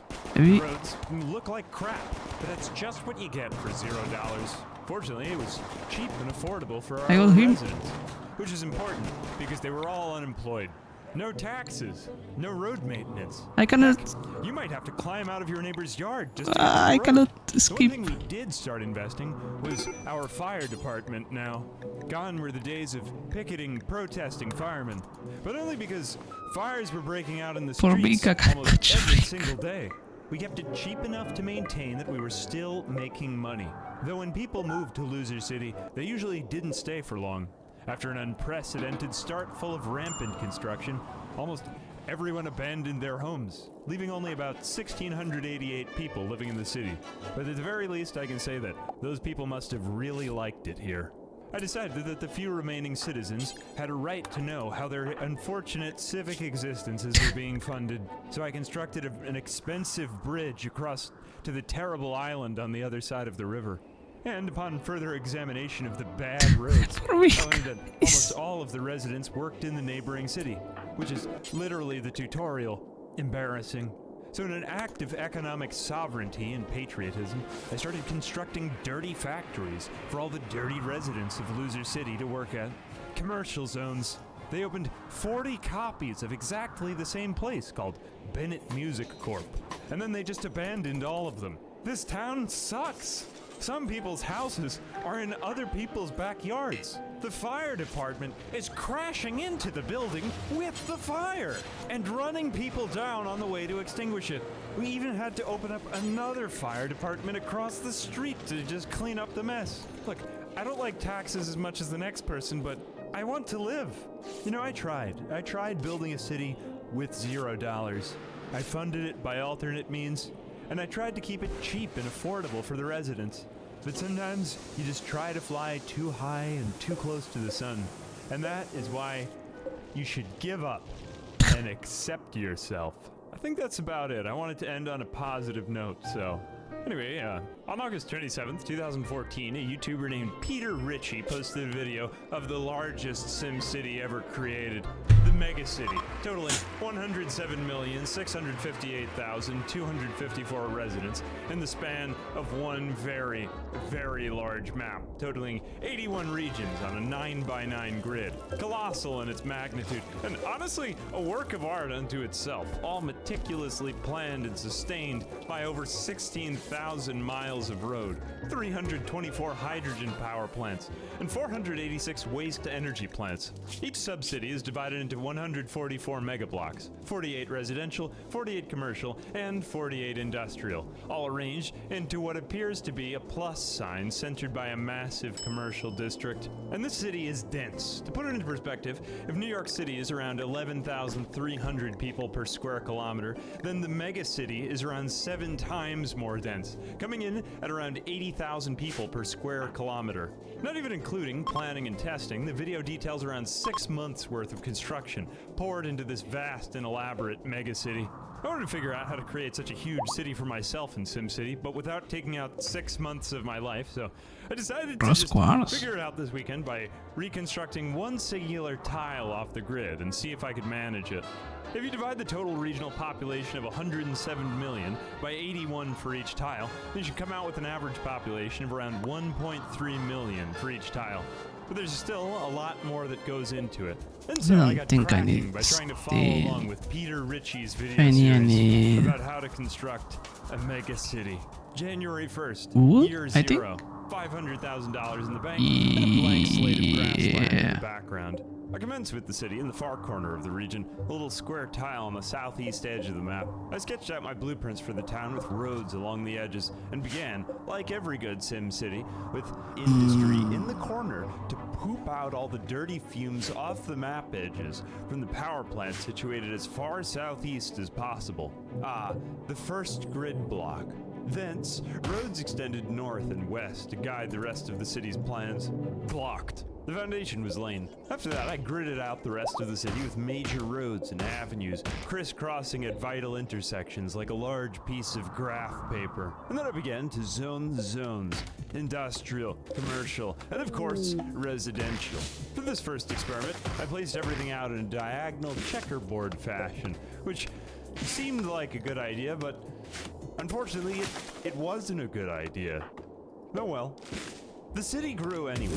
And despite my attempts to encourage growth through the placement of water pipes, this city was ultimately doomed to fail almost immediately because the dirty smog pumped into the air by factories. It was so dirty that no one moved in, and demand died out. I also realized that the entire region of this zone was too small and I'd never really get the results I wanted, so I decided to just back out of the region immediately to establish another experimental city nearby. Let's just forget that city number 1 ever happened. We have its population sitting there and breathing in the smog as proof of its results. City number 2. With Mega City number 1 sitting there in the background, let's just forget about it for now, and we're going to embark on a new city with another $500,000 in the bank. Everything's reset again at January 1st. Year zero. The only catch this time is that this city is going to have a slightly higher demand due to all the already established or possibly displaced population from this first city we established. I begin with the second city in exactly the same way as the first city. Roads along the edges, industry beside it on the map edge, and in the corner, a factory to poop pollution out somewhere else and make it other people's problem. After all, ain't nobody got time for that. With water, power, and factories, we need workers to support the local economy. So I built some houses nearby for our population, as well as commercial zones nearby, but this time farther away from the smog of the factories. Also, they'd have a chance to grow, unabated by dirty pollution. The city grew, but everyone inside was an idiot. They all worked it. Mindless manual labor jobs in factories and never gazed upon the light of the sun. And even when I backed out into the major region of the game to establish more ties to residential developments and industries in other areas of the greater map region, all they demanded were jobs on the farm. subsisting by the lactate of the bovine. Even when I covered the entirety of the city limits and farms, no one moved in or seized any opportunities at forward career advancement or education. And so, as a result, our population remained a city of dinguses, inbred swine of the earth. Sometimes even literally. Oh, I'd messed tengo up a new pretty level of bad, so I decided to just blow up the region. Colson And I didn't sandwiches. tell you about them, but I also made 2 other cities in the area which also failed, but they were just full of farms, so you can safely ignore them. Goodbye. Okay, so if Megacities 1 and 2 didn't work, and also Megacities 3 and 4 didn't work either, then what about the next one? Starting fresh from January year 0, it's all back to the beginning once again with $500,000 in the bank. I'd learned my lessons from the first few failures, so I started off this 3rd time with my newfound wisdom, all directed toward building the ultimate mega city. Perfect in every way. Build wide, then build tall. We started off with a nice balance of residential, commercial, and of course industrial zones, and just perhaps a few farms to support the local economy while we diversified our labor market. All to prevent the hazardous potential inbreedification of these first news is that Mika is as a healing field. Grew and increased, supporting more farms, but this time only along the outer edge, all as I created a buffer toward the juicy interior of the city for the people to reside and do commerce with one another, making merry and experiencing gaiety, unabated by the smog of the dirty factories nearby this time. To combat the seeping in of any potential stupidity looming on the horizon, perhaps, of our agricultural culture, we established our first learning location, the elementary school, a place to prevent morons from conquering the town. This worked. Naturally, people desired to offload the daily burden of their stupid children at our school, and residential demand exploded as migrants flocked into our town to send their offspring to our public school. As we sat them in groups of children in our classrooms, they grew smarter. Naturally, as children began to grow older in our schools, they desired a life now this time not on the farm, but instead in a factory, growing yet more demand in the macroeconomic industrial growth and expanding the way for the city to make more money with more housing for taxpayers. So as the megacity grew from years 50 to 100, factories began to replace farms as tax revenues rose along with them, allowing the zoning of yet more residential areas for people to live in, more elementary schools to encourage them to work in the factories we just built, and gradually enough room to construct residences for the middle class and wealthy, farther away from the smog of the factories, yet even greater returns on their higher income in taxes. The plan for our megacity, like with most Sim cities, was to make money from the factories to pave way for a cleaner, wealthier society. Thus, by raising taxes on dirty industry to 11% and higher, we made money on them gradually and began to edge them out of our borders, allowing us to lower taxes on the residents and encourage more of them to move in, funding elementary schools and raising the bar to higher achievement of sitting in classrooms, along with the creation of a manufacturing sector which produced greater income and lesser air pollution. Executed with impunity. 150 years so far. And movies in the floor. In that time, we had no police, and we had to keep just bulldozing the oil power plants every 25 years or so because they were on the verge of a meltdown. But these were just the sacrifices that needed to be made to improve our society, like simply tolerating the rampant spread of violent and unspeakable crimes throughout the city for hundreds of years, as well as air and water pollution, just like all over the place, as well as an almost complete disregard for human life and lack of healthcare services. All as we gradually amass a growing hoard of gold and taxpayer revenue. But you can't deny, things were getting a little bit better every year. From years 160 to 200, it's busy, busy. We kept growing and gradually implemented almost every possible community ordinance to make our town more attractive to migrants, from carpool incentives to tire recycling programs and beyond. hauling in more people and more taxpayer dollars, accumulating, expanding, all the while continuing to edge out and profit from the last dregs of dirty industry with No, a it's not fair punishing anymore. 15% tax rate as we became clean, pristine, wealthy, and perfect in every way. By the year 233, our population crested 100,000, 200,000, and growing higher with more cash in the bank. 7 million and counting. The city continued to grow, and by the year 250, we're starting to use the megacity's planned plaza configuration, combined with subway stops to encourage the commuting and upliftification of the rising towers of our growing population. This took a while again to keep growing, but by the year 350, we were fully gridded and up to 350k pop with 10 million in the bank. We continued to expand for the next 60 years, realizing the full grid of our plan and covering the whole town in development. With taxes higher, though, and still stuck at 400k pop, we were still struggling to get our demographics maximized. How could we keep improving? Fire stations, education, gentrification, you name it. We even built a country club in the middle of town, churches, cemeteries, a university, you name it. Every special gift that had been granted to the town for the last 350 years that we hadn't built yet.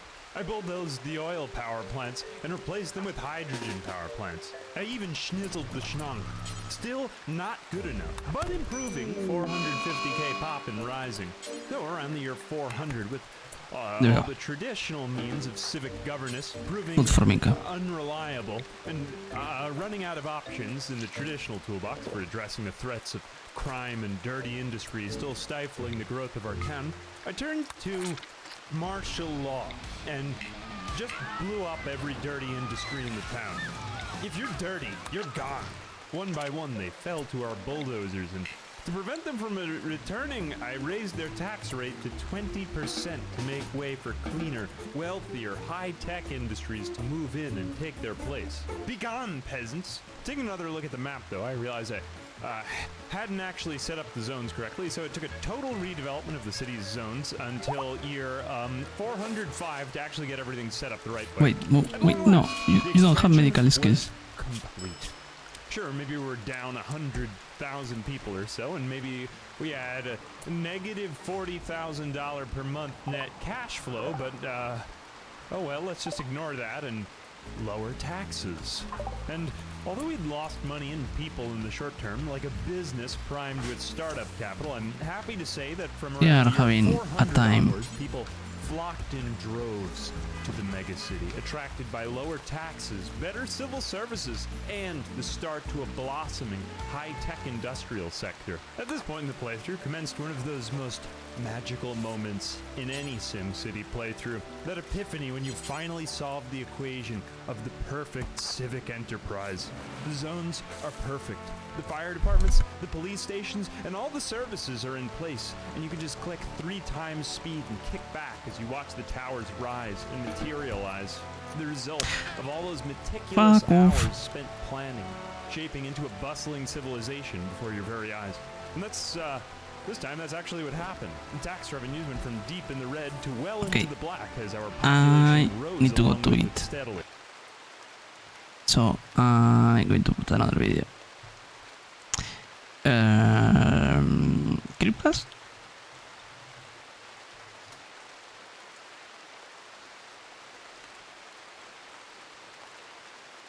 Let me put in the tree.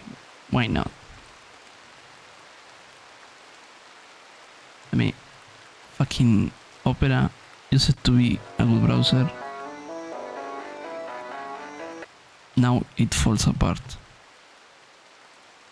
Thank you. Let's hope we can save this because everyone is in the shit. Ruby's hurt, Minka's hurt, Penguin's hurt, Movie's hurt. Am I hurt? No. Smile. This time I'm not hurt. Altis considered he already had died before, but we ignore that. Smile. Game shows chatting. Look. Tough time never lasts. Only tough people last. No, in RimWorld, tough time is all the time. to eat. There's a difficulty that is called Pine is Fun, I think. Okay, I'm going to eat.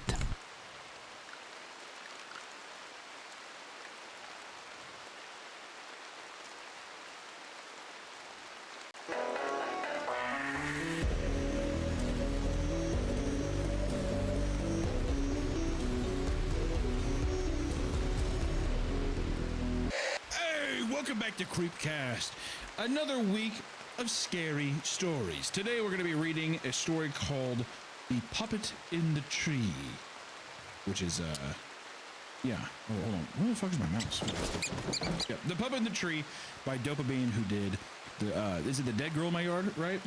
Dopamine's done a few stories we've covered. So they did, The Dead Girl in My Yard was the best friend I ever had. All-time Creepcast banger, in my opinion. They told me I was nothing but a dog, which is about the one where the girl was in the house, imagine like the dog, and I clean hoarder houses for a living. Ooh, so nice. Yeah, Dopamine's a lot of bangers. Yeah.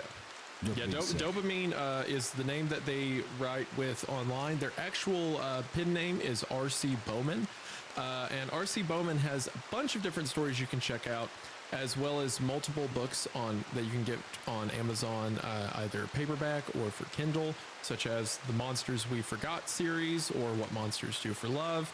And I can't think of anything we've read from them I haven't liked. Yeah, I was gonna say the Hoarder one. I always forget what a weird fantasy, like it dips into all these different weird things.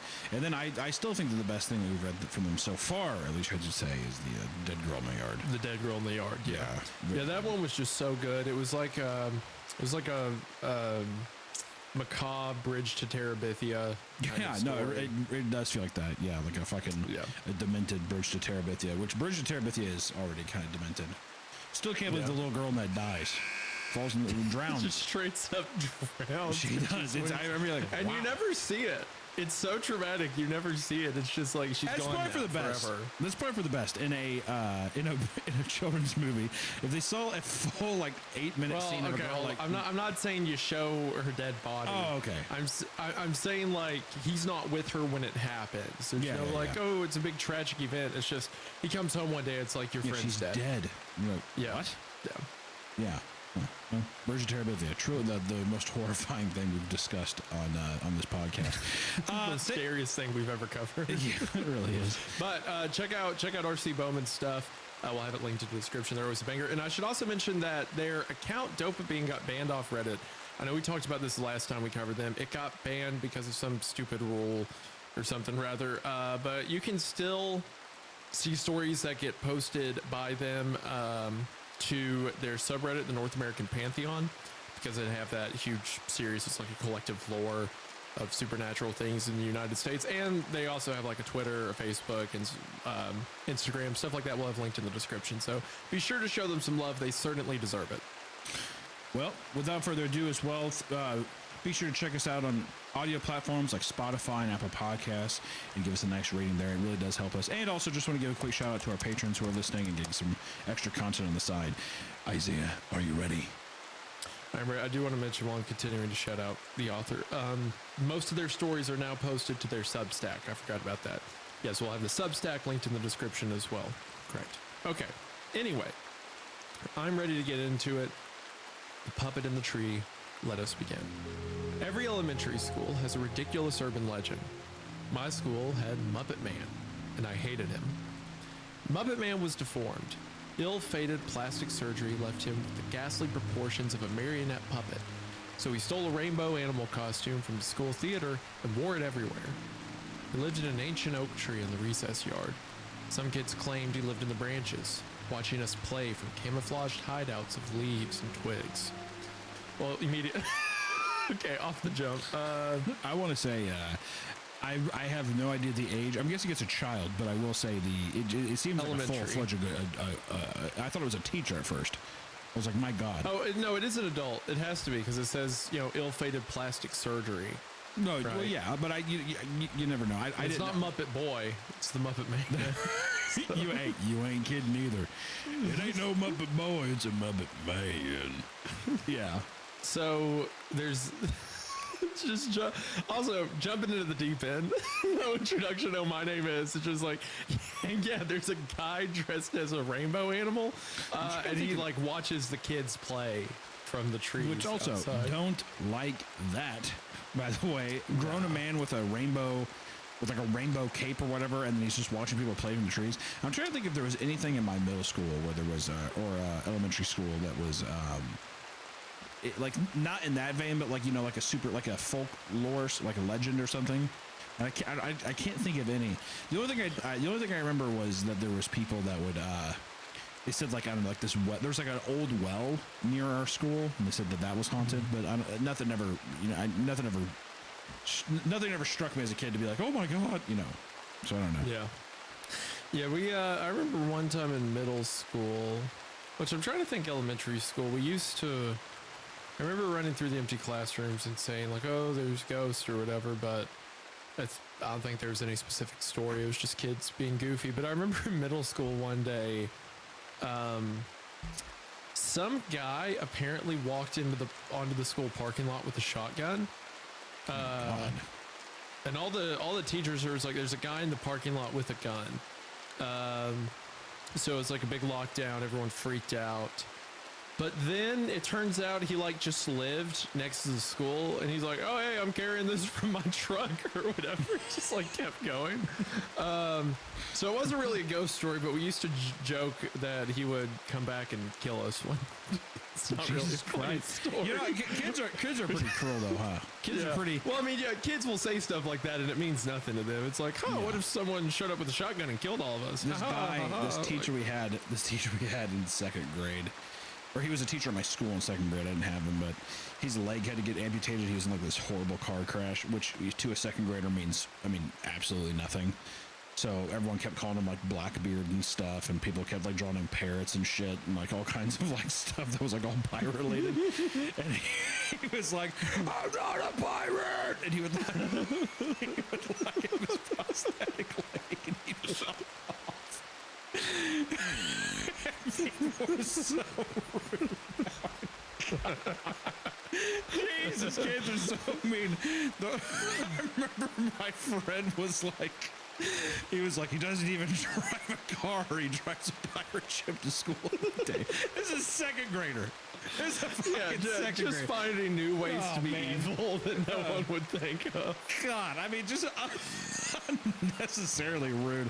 It really does make me think at times where I'm like, if a fucking teacher just like decked a kid in the face, I'd be like, oh, you know what? You get one. I think you get one a year as a teacher. You get one. You get one. Yeah. Well, a semester. Semester, yeah. I remember there's a guy who was a year older than me in middle school who like his mom would just buy him all kinds of like crazies. Like he had a bunch of guns, I remember. What is up with this with you guys and guns? Did they not just get fucking Legos? Good God. Just Tennessee thing. I do remember, this is bad. I shouldn't have done this, but I remember he brought the guns to school one time because we wanted to go shoot after school. And he was like, yeah, check this out. And just at lunch, opens his backpack. It's just like a bunch of guns. Oh my God. And ammo. But here's the thing. I remember all of us going, cool. No, sure. Like, yeah. Well, yeah, you're a child. Yeah, that's awesome. Yeah. And then we went and shot him after school, and it was fine, you know. There's nothing untoward. But just thinking about that now, it's like, yeah, any reasonable adult would freak out. It's the only thing that... But I remember his brother, like, blowing up frogs with firecrackers and stuff. Yeah, I don't like that. And I remember at the time, even then, like everyone else is like, isn't this cool? Like, you know, it's like they explode and stuff. And I'm like, I don't know. I like the guns to school is fine. I don't know about the blowing up live animals thing. Should we tell someone about this? Well, are you a big baby? Are you gonna be a baby about it? Yeah, we gotta pad out this runtime. We can't be cutting stuff. What are you talking about? Anyway, the morbid kid said he lived in the trunk, eating caterpillar larvae and torturing the ghost Jason Hughes. Jason Hughes wasn't an urban legend, unfortunately. He was just a tragedy. A doomed, anxious wreck cursed with ridiculously outsized glasses and an obsession with drawing. I remember feeling angry one rainy afternoon because I wanted to color with the teacher's new markers. Jason already used all the paper in the classroom. Nobody liked him much, including me. But I don't know why. He was a sweet kid. Fretful, anxious, and a little too smart for his own good. But sweet. That's more realistic. Maybe not the cryptid thing, but I do feel like there's always one kid in the class who gets dogged on way too much, who doesn't deserve it. But now that is true. That was me. That was me, by the way. You got dogged on. I bet you deserved it. We there's a whole one of the most famous bits of this podcast is me talking about being shoved into a trash can. Yeah, well, I'm not saying to get bullied. I'm saying that you deserved it. I'm saying a kid that doesn't deserve it. Okay. I'm saying a child who is sweet and deserve it. I don't know. I just feel like as a kid you piss me off. We unironically we would not have been friends. No rhyme or reason. No rhyme or reason. I just think about you as a child. I'm like, this fucking kid pisses me off. Get him the fuck away from me. Is what I would say. Me and you would not have been friends because, like, with the I guess lateral nature of adulthood, it's kind of like, you know, whatever. But when you're a kid and you're just like really on to one thing, like I was super on to, like, you know, parents teaching stuff like that. You would have been one of the bad kids. You would have been one of the kids. I'm not one of the bad. I'm a fine child. I was a fine child. There was this kid in my school named Fort that was a fucking menace, though. That was like that was like one of the kids where you're like. I like how you use a full name. Yeah, I will dox it. I will dox him if you're still out there. He's got to be like in his 40s now. That child. That was a bad egg. It was a bad egg. I think there's a lot of censoring we're gonna have to do so far in this episode. We should just keep going. No, we're good. We're good. Well, what did he do? It was like one of those kids where he would like I mean, it was obviously like, we should add I mean, like, we should cut this because it was like obviously a kid who had like problems at home, you know. He would like, he wouldn't bathe. He had like earwax running down his face, like the side of his face and stuff. And he'd like he had like a really bad emotional swings, and he would like get up and like throw desks at our teacher, like take the desk and throw it at the teacher and scream and stuff. And as a kid, you're like, this guy's a fucking monster. Hey, sit the fuck down, freak. You know, like that kind of thing. But obviously, it's like probably lashing out. Probably has some kind of mental things going. Like, there's so much more to it. But of course, as a kid, you're like, yeah, he fucking freaked out. And he hit my milk. Fucking dickhead. Like, that's all you care about. It's like, he hit my milk on chicken patty day. That fucking fat fuck is what you say. You know, like, looking at it because you're young. I mean, you're in second grade. Yeah. You can't read all the signs. So I don't know. That was a remarkable amount of maturity out of you. I'm proud. Well, thank you. That was big. Jason disappeared on a November evening in second grade. A few days later, a teacher found his clothes piled at the base of the schoolyard oak tree. The principal called a school assembly to make the announcement. He made it sound like the clothes had been laundered and neatly folded. My dad, a cop at the time, a cop with the bad habit of telling his kids things nobody should have to know, told me Jason's clothes were filthy. Worse than filthy. In fact, matted with urine, feces, and blood. God damn, dude. Old boy gets plucked out of nowhere, pisses, shits himself, and then gets murdered. Is fucked. Also, too, I would seriously be like, Dad, would you stop telling us about what happened today? Yeah, I saw this crack whore with broken shards of glass in her face. She was dead for hours and maggots in her eyes. Eat up! Don't forget your peas! You're like, God, Dad, could you just please? I don't want to hear about it anymore. Please, Dad. As the kid whose dad took him to look for a dead body, I relate to their situation. I was going to say, you must feel a strong kinship to this character so far. I do a little bit. I remember one time being out with my dad fishing. And while we were fishing, the little boat we were in kind of floated underneath the cliff face. And just unprompted, my dad goes, I remember one time when I was about 7, I was walking home from school with a buddy of mine, and we turned a corner at a cliff kind of like this, and there was a guy that lived at the top of it who jumped off. He was going through a divorce with his wife, couldn't take it anymore, and he just jumped off. Then I turned this corner, and his body looked like a snake. The way the bones snapped and the way pieces of him lay, it looked like he was curled in on himself. I didn't even realize it was a person at first until I got closer and saw his face. It's a great day to sail. Yeah, if you use that top water bait, that should get the largemouth over there in the reeds. Great day to sail, Dad. It's a lovely ocean breeze out today. Thank you. Just stuff like that constantly. Yeah. Oh, Harold's here. Thank you, Harry. Hi, Harry. You know, luckily I didn't have that with my father. I'd like to imagine though that cop dad just tells him horrible things that no child should hear. Yeah. Homeless people. What? Homeless people. Okay. I'm just trying to eat my chicken parm. They smoke cigarettes with their butthole. Dad, please stop. Dad, I'm pretty sure they don't. I'm pretty sure. I'm not positive, but I don't think they do that. They do it. It's set up almost like Chinese opium dens, but they call them hookah lounges, and they smoke cigarettes with the buttholes, and they smoke it out of the buttholes. Dad, I know what all those words mean separate from each other. I don't think when you put them together like that, it suddenly becomes this. Are you telling me this because I wanted to watch Aladdin after dinner?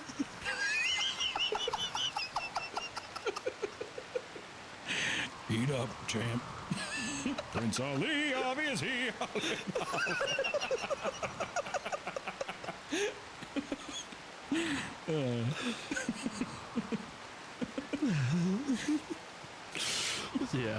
Yeah, that's the stuff. That's that good. I will say so far, this is very. Well, we should stop sidetracking. This is actually. Yeah. We've read 3 paragraphs, but I like it. It's a good 3 paragraphs. So. We have been interrupting so much. I know people are going to be upset. I was just going to say that so far he's talking about some middle-aged man is in a tree at a school, and that. Well, that's the legend. That's the legend. The legend is that there's a man in the tree. That William Afton from Five Nights at Freddy's is in the golden bonnet suit in the tree. They pop out and do the Freddy Fazbear scream. No, but it is cool that Jason Hughes is like an urban legend. He's a real kid, and that they found his clothes all folded up. It was covered in piss, shit, and blood. Pretty brutal. He told me I couldn't repeat it to anybody. I never did. It was too horrifying to even think about, let alone share. That's why I hated Muppet Man. Nobody could say his name without some snot-nosed little shit from behind the track saying Jason's. A horrifying schoolyard litany. That was another problem. The kids at the school knew Jason was my neighbor, and they knew my dad was a cop. After weeks of hysterical interest, I was abruptly ostracized. It suited me fine. Over the past couple years, my dad had arrested the parents of at least 2 kids in my class, and they gave me hell for it. It was all right. I preferred books to people anyway, and spent every recess reading under the oak tree. Sometimes I pretended to read to Jason's ghost. Penance, I guess, for treating him so poorly. Man, that's heartbreaking. That is sad. One day in February, I got to school 2 or 3 hours late. I don't remember why. I only remember getting to school and plodding across the empty recess yard. February is a bad month in that particular corner of the world. The sky goes from polished steel in the morning to icy steel in the evening, and at night dims to a flat, watery darkness that makes my heart ache. The plants are all dead, the trees skeletal, except for flourishing colonies of mistletoe. It looks like despair. The empty recess yard was no exception. Everything was gray and pale and somehow brittle, like it would crack and shatter if you touched it. The almost preternatural stillness turned that pale winter fragility into something sinister. Paranoia skirled through me suddenly. What if, just what if, it was true? What if the universe was broken? What if the scene before me was a fragile husk, just waiting for a misplaced step to break it into pieces? I swallowed a surge of panic and took extra care with each step, setting my foot down with excruciating gentleness. Sand crunched under my soles. Everything felt solid, but the sense of glassy fragility persisted. I found the urge to close my eyes and walked as quickly as I dared. My path took me right past the oak tree. Black, blown glass bark glimmered faintly. Branches threw spiderweb patterns against the grim sky. They were bare except for nests of mistletoe. The tree was infested with it. Suddenly, with a disconcerting, painfully adult burst of clarity, it occurred to me. The tree was dying, slow to a halt, staring at it with the kind of hushed reverence you're supposed to feel in church. The tree was scary but beautiful at the same time. More than that, it was a pillar of my memory. It was visible from my backyard, towering over the school in my childhood like a reassuring and eternal sentry. Except it wasn't eternal. It'd be gone someday. Maybe before I left grade school. Maybe sooner. My throat felt hot and tight. I took in the side of the bare branches and tried to mentally edit out the mistletoe clusters. It was difficult. They burst from the tree thicker than summertime leaves, and they kept moving, jostled, no doubt, by the cold winter wind. Except another brutal, bleak epiphany. There was no wind. Dark mistletoe rustled and writhed like a trapped serpent. Cold air stung my eyes as they widened. Bright bursts of color flickered inexplicably among the branches, slithering through the mistletoe like a multicolored feathered boa. And glittering in that sinuous rope of color, eyes. Glassy round eyes the color of limes. The rope of color broke into tendrils and grew, not unlike the fungus in which it nested, overtaking the darkness with eye-wateringly brilliant neon hues. Then they twined back together, warming behind branches and mistletoe before resolving into a fluffy, ridiculously proportioned caricature of an animal. A cartoon incarnate. A Muppet. Hello? It said. Its voice made me jump, full and hearty and unpleasantly friendly. A cartoon voice. My lip trembled. Tears pricked my eyes, scorching and frigid at once. You're not real. Yes, I am! It fixed me with a sharp, reptilian stare that made me want to scream. I might even be realer than you! The world looked glassier than ever, faded and brittle except for the obscenely bright monstrosity above me. I stamped my foot and held my breath, praying that the world would shatter, taking the technicolored monster with it. If I broke a broken world, would I break anything at all? But the pavement remained solid. The frozen chill bypassed the soles of my shoes, and I leached into my feet. The creature stretched and stretched and stretched, slowly snaking its way down the trunk of the tree, simultaneously sloth-like and reptilian, bursting with that ridiculous Crayola fur. It should have been funny. Why wasn't it funny? Why was I scared? Why wasn't I running away? I slid down the bark until its eyes were level with my own. Only really real things can hide themselves in plain sight. Real things like me and Jason Hughes. Your friends call me Muppet Man, and you can too. I want to take a moment to thank today's sponsor, Cash App. Once upon a time, Hunter thought I was reading off my credit card information over a live stream. That would have been bad, and it wouldn't be beyond reason that I would do something stupid like that. But even without me simply giving it away, there are plenty of scammers lurking around trying to access sensitive information. And that's why I use Cash App. Cash App lets you keep your money protected and send it securely. When you get the Cash App card, not only do you get access to a ton of perks and benefits like exclusive early access to nationwide concert pre-sales or discounts on popular brands, but you also have extra security with the power to instantly lock or unlock your card right from your phone. If a suspicious transaction pops up on your card, Cash App has your back by automatically declining the purchase and sending you a heads up to confirm if it's you or not. Behind the scenes, you can rest assured knowing your account balance is protected by 24/7 fraud monitoring. Not to mention that Cash App makes sending and receiving money easier than ever. So you can spend with peace of mind today and order a Cash App card in the app or at cash.app/card. And for a limited time only, new Cash App customers can earn $10 if they use code SECURE10 in their profile at sign up and send $5 to a friend within 14 days. That's right, if you're going to send $5 anyway in the next 2 weeks, then might as well use code SECURE10 at the link in the description to get an extra $10 while you're at it.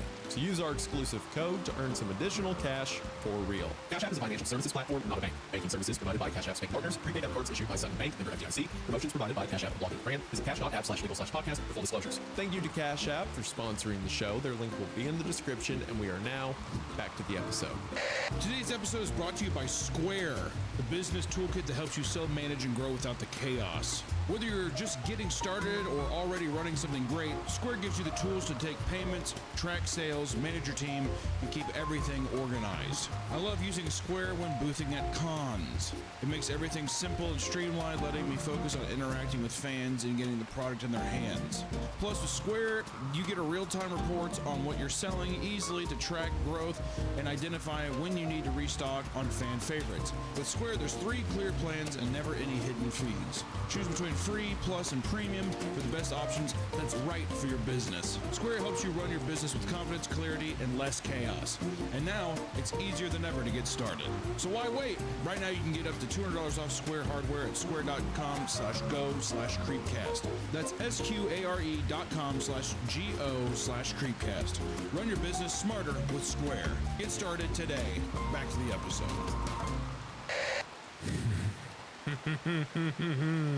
I don't like that. I gotta say, the writing so far has been phenomenal. That description of like, I recognized something with an adult clarity, the tree was dying, and for a moment it was about like realizing that your childhood isn't forever. You know, there's mortality, there's a time limit to things that must exist, which is a very like humbling thing for a child to think on, only then to realize that the monster from imagination that supposedly took Jason is real. I keep picturing it too, like almost like the centipede in the end of the first season of Avatar, the guy that steals your face. I keep picturing something like that, but I keep like picturing that mashed with like a Pennywise kind of vibe. You know what I mean? Yeah. Yeah, he's in like a giant, it's like a very cartoony costume, but it almost looks like, not to just reference something you made, but what's your dog character's name from the puppet show? Oh, Tugboat. Boat? Oh yeah, Tugboat, that's right. It's like when Tugboat switches from a puppet to just the guy in the suit. Yeah. It's like I imagine the guy in the suit, but like the arms keep extending too long and the legs keep going too long and stuff like that. The way that they keep describing it too, I know people said that it was like a rainbow cape or whatever, but it just sounds like he has like multiple colored fur. Like whatever creature that's this what is. he didn't say rainbow cape. It said rainbow animal costume. Oh, I see. Yeah. I see. Yeah. So it's just, I imagine like a giant like unicorn, like bright pinks and blues. Yeah, and yeah. Almost like a Lisa Frank drawing or something. Yeah. It extended a hand, long and absurdly thin, almost like distorted frog feet except for the rainbow fur. I turned and ran into the school, screaming all the way. The poor nurse tried to extract the story from me. I don't even remember what I said. I just remember hiding under her desk and sobbing. When I finally blubbered the words Muppet Man and Jason, the school went on lockdown. The cops came. My father wasn't with them. I watched through the window, gagging and crying and trying to forget Muppet Man's bright green eyes. But how could I? When everything else, the oak tree and the police, the nurse and the sky and my own shaking hands looked so brittle and faded. Muppet Man was the only vibrant thing, the only bright thing, the only whole thing. The only real thing. Sometime later, maybe a minute, maybe 10 hours for all I knew, the cop came into the nurse's office. He grabbed my elbow over the protestations of the nurse and marched me outside. The world rushed past me in a gray, dead, glittering blur. The tree loomed ahead, dark and blank and terribly close. I flailed. It dragged me to the oak tree and shoved me forward. I stopped inches from the bark, dark and dead and cracked, except for absurd tufts of technicolor fur. Did you do that? The cop demanded. Do what? Do what? Did you put that?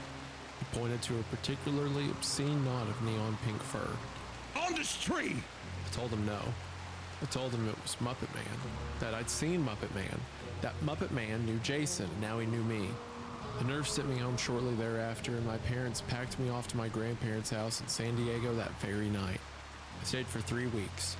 Stayed until I stopped having nightmares of Muppet Man eating Jason's bloody, shit-stained clothes while I watched, trapped by his bright eyes like a deer in headlights. I got home on a Wednesday evening. I know it was Wednesday because I remember looking at my mom's calendar, big and glossy and full of beagle puppies. It always made me smile. My parents fed me Burger King and ice cream cake and sent me to bed. When I pulled my covers back, I froze. Everything around me blanched, turning pale and classy. Everything, except the dirty tufts of neon bright fur on my pillow. Oh, bro. Oh no.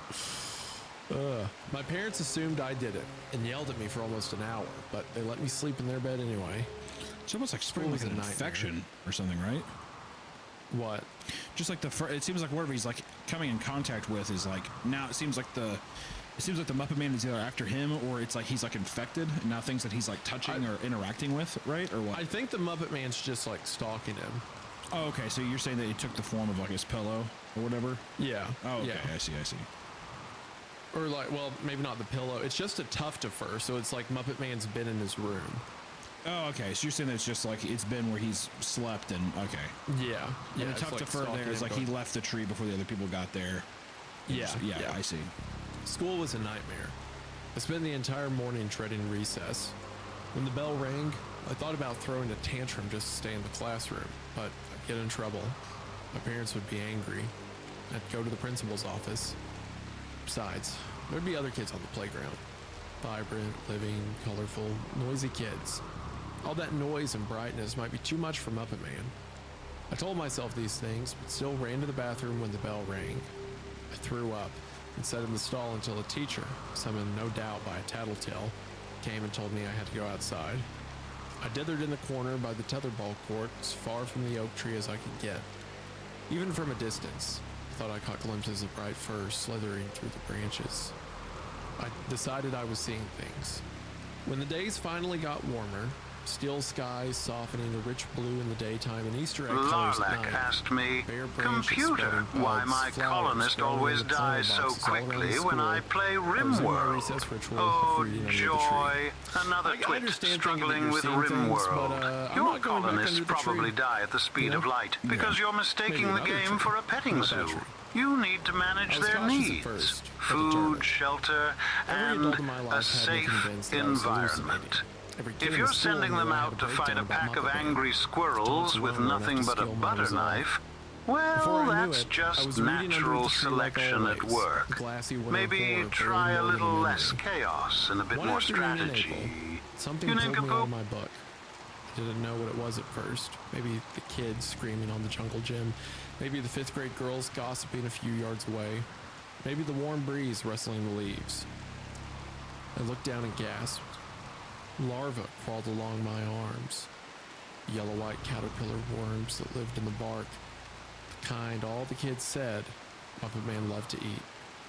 Maybe with the larvae you are right. Maybe it is like I don't know why. I just feel like it keeps reading as like an infection or something, or like I just don't know why. It just keeps feeling like it's. There's pieces of this too that almost feel like it's like Muppet Man's representative of an actual tragedy. Yeah. Kind of like how you were talking about, like you were talking about the kid you knew, choking when you were in the 8th grade. Mm-hmm. And it's like, yeah, but the 8th graders think about like, oh, Lego tires, like that's the part that sticks out to you. It's like this kid had the legend of Muppet Man. There was a tragedy. A kid was abducted or killed.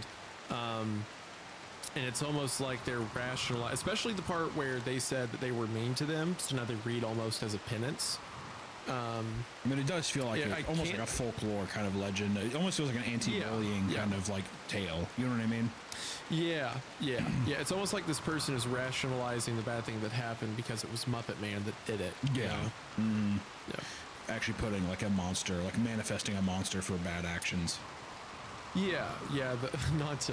Not to draw a connection between Muppet Man and Anton Chigurh, but it's almost like the No Country for Old Men thing where it's like, it's easier to create a monster rather than to be like, yeah, this just happens sometimes. Yeah. The world just works that way. Mm-hmm. Almost trying to like find a rationale for how like horrible things can randomly happen. Yeah, kids don't just go missing and terrible things happen to them. The Muppet Man did it, the monster in the tree. Yeah. I ran to the tetherball court and lingered until the bell rang. When I got home that afternoon, I found clusters of neon fur all over my bedroom. I ran to my mother. She lost her temper, marched me into the backyard, and told me to stay until she was done cleaning up after me. When I finished crying, I settled myself under the apricot tree and got lost in my book. As the afternoon light deepened, rich daylight giving way to copper. Something snapped me out of my reverie. I looked down, saw white worms, soft and tiny, somehow wet, inching over my arms. Hello? Whispered an unpleasantly friendly voice. Sorry it's been so long. I guess I've been a bad friend. I'm crazy. I whispered, snapped my book shut and closed my eyes. Crazy, crazy, crazy, crazy, crazy. Scratchy polyester fur crumbled against my skin. Not crazy. Puppet Man said. Just really like me and Jason Hughes. What are you reading? He reached out, blinding multicolored fur blazing in the dappled sunlight, and flipped the book over. Black Beauty. Is it good? It's great. I wanted to leap to my feet, wanted to run screaming into the house, but my bones felt watery and frozen at once. I wouldn't be able to stand up, let alone run. Puppet Man brushed the worms off my arm and settled down beside me. His fur made me feel itchy. I didn't look up. I already knew what I would see. That slothy dinosaur face dominated by glassy eyes that would blaze in the dying sun. I didn't want to see it. I was afraid of what would happen if I did. My mom will see you. You should read to me. Tears flooded my eyes. No. Strong, fuzzy fingers wrapped my wrist. I want you to read to me. No.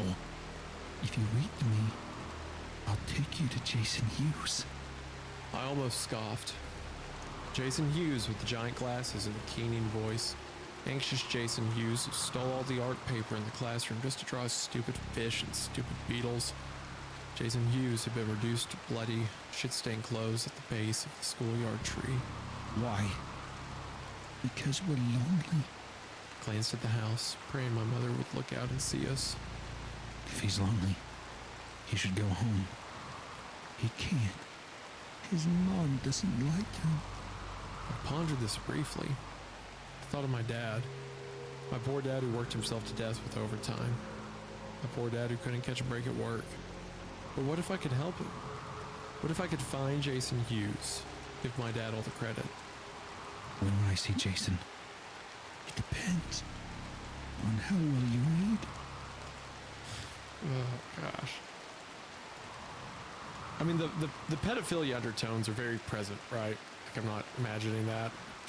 Yeah, I mean, it seems very predatory in that way, or just very, yeah. But I, you know, anything involving a child in the grown adult, it's going to read that way, in my opinion. Yeah. That being said, the original Pennywise. What was that? Like the original Pennywise, like the Tim Curry one. Yeah. There's much more like child predator, like I'm your friend, aren't I, kind of thing. Yeah. I think, I don't know, the whole thing that you were saying where it feels like it's a manifestation of like kids, like the way that even it reinforces a bit when he's just like, you know, stupid Jason Hughes who drew his stupid birds or, you know, did that kind of stuff. It just feels like it's, that manifestation thing feels more and more akin to what's happening here. Yeah, I think so. It's like an imaginary friend, almost an imaginary foe. Yeah, an evil thing responsibility born for the bad stuff. An evil thing born from like shitty things that people did. Yeah. Well, especially the part dying. Especially the part about like, oh well, maybe I can help my dad. You know, maybe if I go with Muppet Man, it'll help out Dad. You could equate to a kid feeling like maybe because they were mean to Jason, that's part of the reason he disappeared, and now your dad's suffering for it. So maybe if I can help Jason, I can help my dad and undo the wrong. Yeah. Multiple. It's like a child manifesting guilt. I was gonna say multiple guilt factors. Yeah. I opened my book to the very first page and began to read aloud. The scrape of the sliding glass door broke my concentration shortly after. I looked up and saw my mom. My heart leapt to my throat. I spun around hopefully, but Muppet Man was gone. The next morning, I found clumps of neon fur in my dresser drawers, clung to my pants and shirts like lint. Ugh. At the end of May, I found a note on my windowsill. Neatly folded construction paper printed with brightly colored marker. Come to the school tree tonight at 11. Your friend, Muppet Man. Coarse strands of yellow, pink, and blue hair sprinkled the note. I brushed them off and tucked the paper in my pocket. I wasn't stupid. I knew I couldn't go alone. I was terrified of Muppet Man and almost as terrified of what my parents would do to me if they caught me sneaking out. So I went to my father. I showed him the note and begged till I wept. He accused me of making it all up for a while, but in the end he agreed to take me to the school at the appointed time. What? Well, I mean, it's got to be hopeful for an investigation, or otherwise, what the fuck are you talking about? All right, fine. Well, it's talking about like he thinks that his daughter is making all this up because of the trauma of losing a kid in her grade, right? So then the daughter's like, no, he left this in my room, and it's like very clear to the father that his daughter made all this up, right? But she's so desperate to go that the father's like, if this helps her get over this, if this helps her, you know, get past it, maybe to realize it's not really there, the Muppet Man's not real, I'll go with her so that she can, you know, get past this phase of trauma. If that's the intention, I think that should be clarified more, because at the moment it just sounds like, all right, fine, whatever. God, just stop bitching. Her dad clearly doesn't believe in the Muppet Man. Well, no, I don't think that it's not necessarily about whether they believe it, but it does. To me, that reads more like him just being like, "Oh my God, stop complaining, fine." No, I don't think he's like, "Fine, go be with the pedophile rainbow color uniform man." I think instead it's just like, if this is the only thing that's going to keep my daughter, you know, that may help her get past this, then I'm going to go with her so she can realize this isn't real. If in her psychosis, she's written a letter to herself from the Muppet Man, then maybe I should be with her. Yeah, I know. Sure she knows it's fake. I guess I never came to that conclusion that the dad was like that, because so far all they've done is yell at them, being like, "Why would you put this everywhere?" That's all they've done. So I wouldn't have guessed the dad being that earnest. Back to the suffering. That, I guess, like that caring. Well, the mom's been described that way. The dad's been kind of earnest, right, with the investigation. And trying to find I love Robin's face up. It's like, I'm so in love. Clothes were covered in blood, shit, and piss. That's all he's done. He's giving her like details. Maybe to me that's what love is. Maybe to me it's like, okay, Dad. Don't forget the hookah lounge. Yeah, homeless man's butthole. I got it. Thank you. Yeah, got it. Aladdin's a dirty hippie. Understood. Yeah, Prince Ali. I mean, I got that. Yeah, he's homeless, but also a people. What's the deal with that? Yeah, I get it.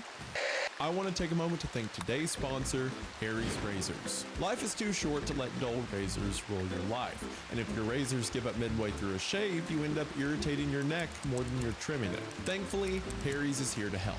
When you make the switch to Harry's Plus razors, you get German-engineered blades and barbershop quality shaves whenever you want at your fingertips. Or neck tip, I guess. Face tip, chin tip. You get it. Instead of plastic, Harry's razor has a heavy metal handle, and each razor has aloe and vitamin E in the cartridge to keep your skin calm and smooth. Harry's razors are designed in such a way that when you screw the handle into the head of the razor, it bends the razor at just the right degree to cut the hair on your face, but not the skin itself. The same facility has been making these blades for over 100 years, and while you're getting top-notch quality, you're also getting your close shave at a great price. Why pay $30 for refills when Harry's has better blades at a fraction of the price? And Harry's is always willing to make it right. They have a risk-free trial, so if you don't love your shave, you can stop with no questions asked. And for a limited time, our listeners can get Harry's Plus trial set for only $10 at harrys.com/creepcast. That's right, the trial set for only $10. The set includes the all-new Harry's Plus razor, one refined 5-plate cartridge, 2 ounces of foaming shave gel, and a travel cover to protect your blades on the go. Once again, just head over to the link in the description at harrys.com/creepcast to claim this offer, and after your purchase, if you could let them know that we sent you, it would mean a lot. Thank you to Harry's for sponsoring the show. Their link will be in the description, and we are now back to the episode. We lived only a few blocks away, so we walked. The evening was unseasonably cold, almost as cold as the day I first met Muppet Man. I fought back tears the entire way, clutching my father's hand with both of my own. The school gates were locked, of course, but there was a small gate hidden in the passage behind the cafeteria. It had nothing but a simple latch. Kids all knew about it, but the adults never did anything. I led my father around the perimeter of the playground, keeping close to the buildings in order to hide in the shadows. Wait here. He obliged, looking tired even in the darkness. I looked at the tree. It didn't look sick anymore. leaves to the mistletoe infestation. He looked full and healthy. The eternal century once more. I stood by the trunk and whispered, "Hello?" Something rustled among the leaves overhead. "Hello?" Came Muppet Man's warm, full voice. "Where's Jason?" Branches rattled. Jason and a dark, Momoa. furry shape slithered down the tree. Glassy eyes caught the light of the moon and blazed. "He's inside me." Muppet Man twisted and stretched down the tree until his eyes were level with mine. No longer was he vibrant or bright. His fur was filthy, caked with mud and sand, and bare. Dirty canvas replaced large swaths of the once lush neon coat. Of course he was missing fur. I'd been leaving clumps of it all over my room for months. It was a wonder he had any hair left. "What do you mean?" My voice issued in thin, wheezy whine. Muppet Man crept closer, holding me captive with his glassy eyes. His long, thin fingers touched his chin, pushed, sliding into his face and pulling it up like a child removing a Halloween mask. My heart thudded, heavy and horrid as a war drum. Enormous glasses glinted in the moonlight, tragically outsized for the decayed little face underneath. Jason Hughes' rotted head was gray and so very fragile, gleaming like clouded glass under the moon. If I touched him, he would shatter. The absurd costume fell to the ground with a whisper, dull and faded. Even the eyes were dead now. The costume was dead. It had never been alive. Jason's empty sockets bulged, then broke and split apart with a series of soft, papery pops. Something roiled inside, thick and dark and gleaming with 1,000 dim lights and colors I couldn't name. The world flipped, and the cold playground sand dug into my face. My dad's scream shattered the glassy silence. Perhaps it shattered Jason's poor dead face too. I curled up and lay still as my dad screamed and sirens wailed in the distance. The ruined costume went into an evidence locker. Jason himself was laid to rest several weeks later. They held on to the body as long as they did in order to find out what happened to him. I asked my father about it, but he refused to tell me. I was disappointed, yet relieved, and I never tried to find out on my own. I did my best to forget everything, and actually came close. I might have managed had my father kept his mouth shut. He has a habit of telling me things I shouldn't know, things nobody should know. I guess it's a personal exorcism, freeing demons that haunt you. It's just that the problem with freeing demons is that demons usually go on to haunt someone else. My dad retired a few years ago, but he still has friends on the force. They get together and talk every once in a while. They had one of their visits last night, and one of his friends brought up Jason Hughes. "Did they find the guy who did it?" My dad asked. "No. But the costume, the weird puppet costume, it's not in evidence anymore. It's gone. Did someone take it? Did they accidentally toss it, or we don't know." That alone was enough to haunt me forever. But it didn't stop it enough. Demons never stop it enough, if they ever stop at all. I know this because when I got up this morning, I found dirty tufts of neon fur scattered all across my bedroom floor. That's a fun way to end it. You know, I think that that's the end of this one. We'll do that was really short. We can do another one. Yeah.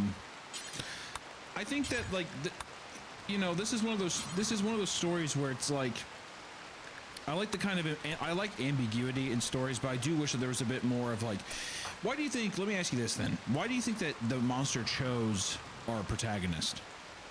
Especially because do you think that it just feeds on guilt? I think our protagonist was the only one who had anything for Jason Hughes other than like a mocking tone. Because everyone else would make jokes about him, or like the Muppet Man would be brought up and they'd be like, "Oh yeah, he has Jason's ghost." I like that. But our protagonist would sit under the tree and read to Jason.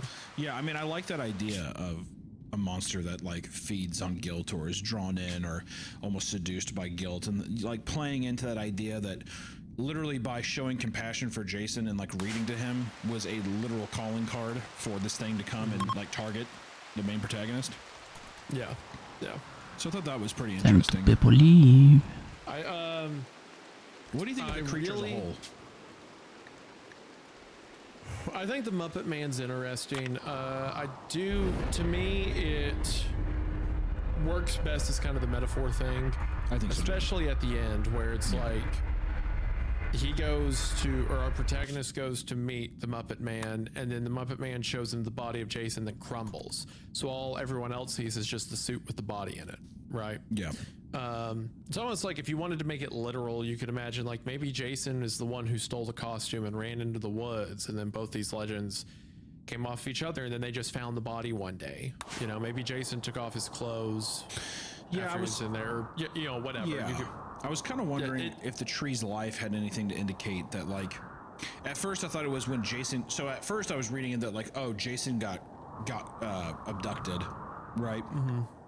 And that the feeding off of Jason gave the tree like a life force, like it was that it gave it that much life, and then that way the tree was dying because it had like digested him, it had like used whatever he wanted from Jason, so it was looking for another host or like another kind of meal to satiate it for the time being. But I do think this idea of it just being this, I mean, it's just a way of like passing on guilt in these different ways. I mean, it's really interesting thinking of like a creature that feeds on that, because I think that like one that's kind of overplayed is like, you know, something that feeds on fear or something, but guilt is really interesting because I feel like children feel guilty a lot. I feel like they're over like very small things, or they don't know, like I feel like, you know, there's so many things where I think guilt hits children in an interesting way. Yeah, I think guilt's fun, especially with childhood fear. It's also an interesting, like, it's like a punishment almost, like not in the sense that like a punishment for feeling bad, but it's punishing. It's like, oh, this one child already feels bad, well, watch how they feel now, and like it preys upon that to make everything worse when they were already bad off. To me, Muppet Man, I think, because Muppet Man is bright and vibrant when the tree is dying, but when the tree is alive, he's how he probably would look living out in the woods for days and days on end. Decrepit, old, dirty. So to me, that's kind of like with the inference I made earlier that the tree is kind of like referencing the mortality of childhood, like, oh, the great century, the tree I love so much isn't going to be around forever. And when you have that dread, that's when the Muppet Man shows up in full force. But when the tree's alive, and when there may be answers to questions you have, like what happened to Jason, and when there may be closure for the family and stuff like that, that's when Muppet Man is real. And what Muppet Man actually is a decayed husk with another decaying husk inside of him. So to me, it's almost like the two are inverse because they represent opposite things. The tree is the protection of childhood, while the dead tree in Muppet Man is the erasure of it, the death of it. So I don't know. It feels like, again, I think it works best as a metaphor for grief, for guilt.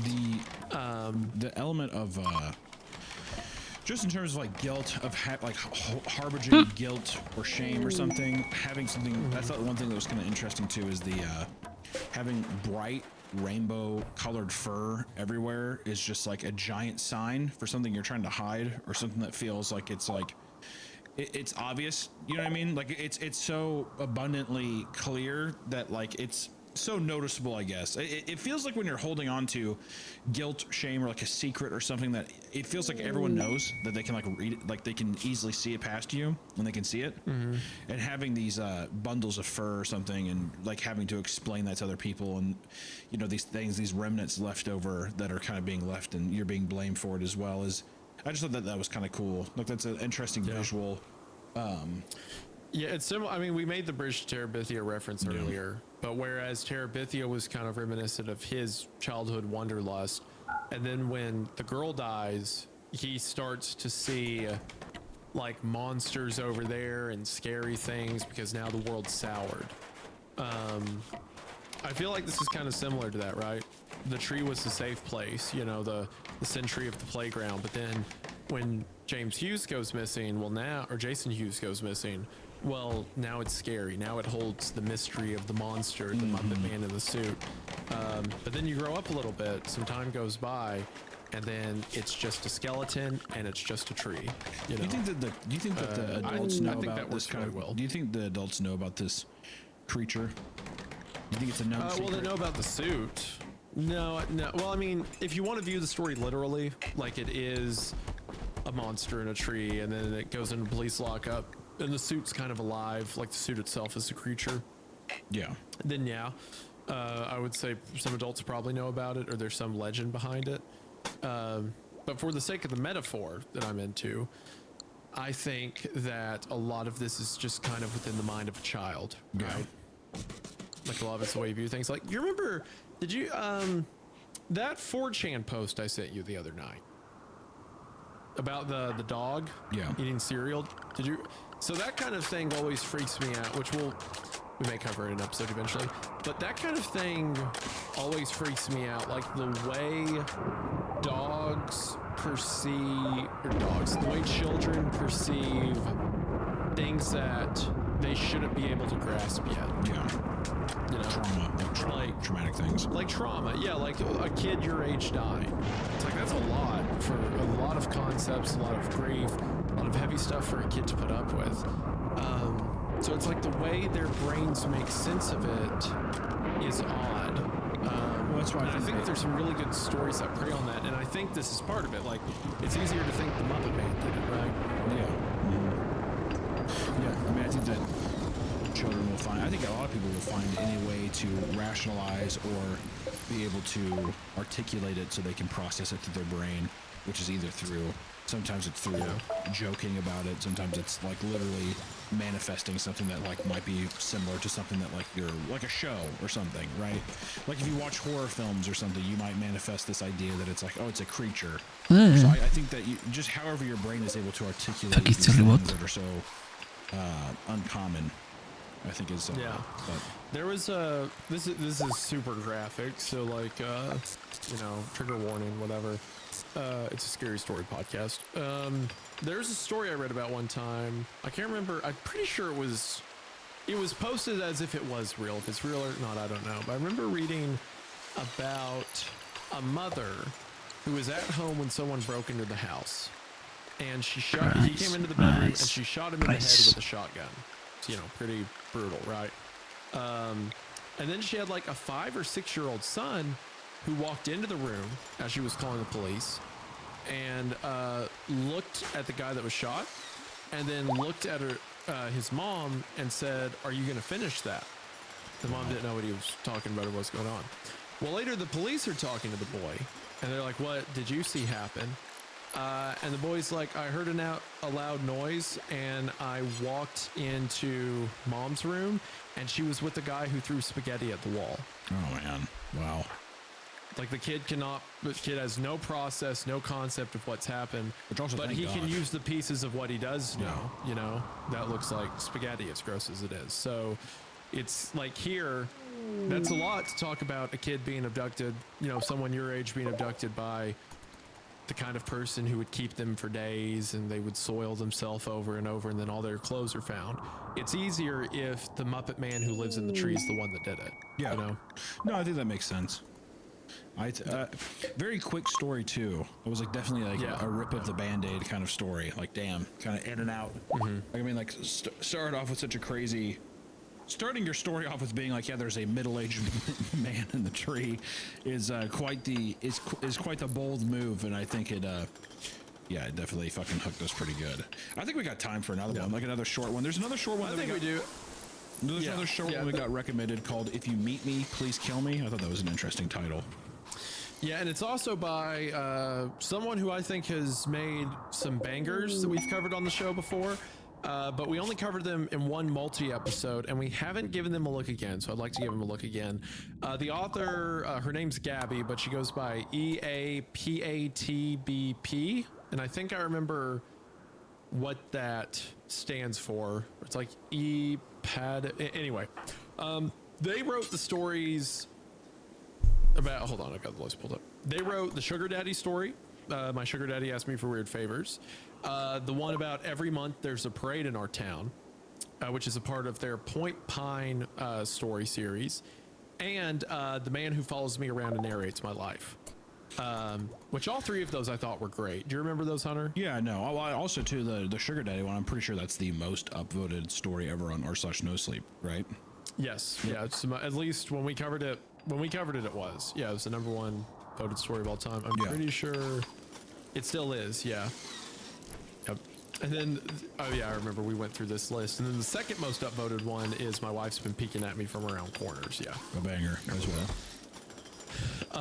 But so EA has written 3 great stories that we've read, and a ton of people recommend them all the time. It feels like we get recommendations constantly to be like, oh, they wrote this, cover it, they wrote this, cover it, they wrote it.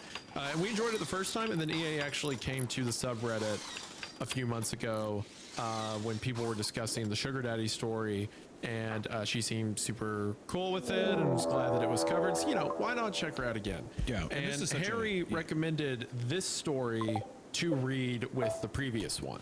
So yeah, I'm curious. This one is so. This is another short one, but I'm wondering how it fits in as well with these kind of with this other digestible story too. So let's jump in. Yeah. Let's jump into, and again, of course, as with Dopamine, EA's information, their subreddit, links to some of their other socials. I'll ask what all they want us to include, but that'll be in the description as well. Be sure to show them some love. She's a fantastic author. So, that out of the way. This was uploaded about a year ago. If you meet me, please kill me. My friends won't believe me.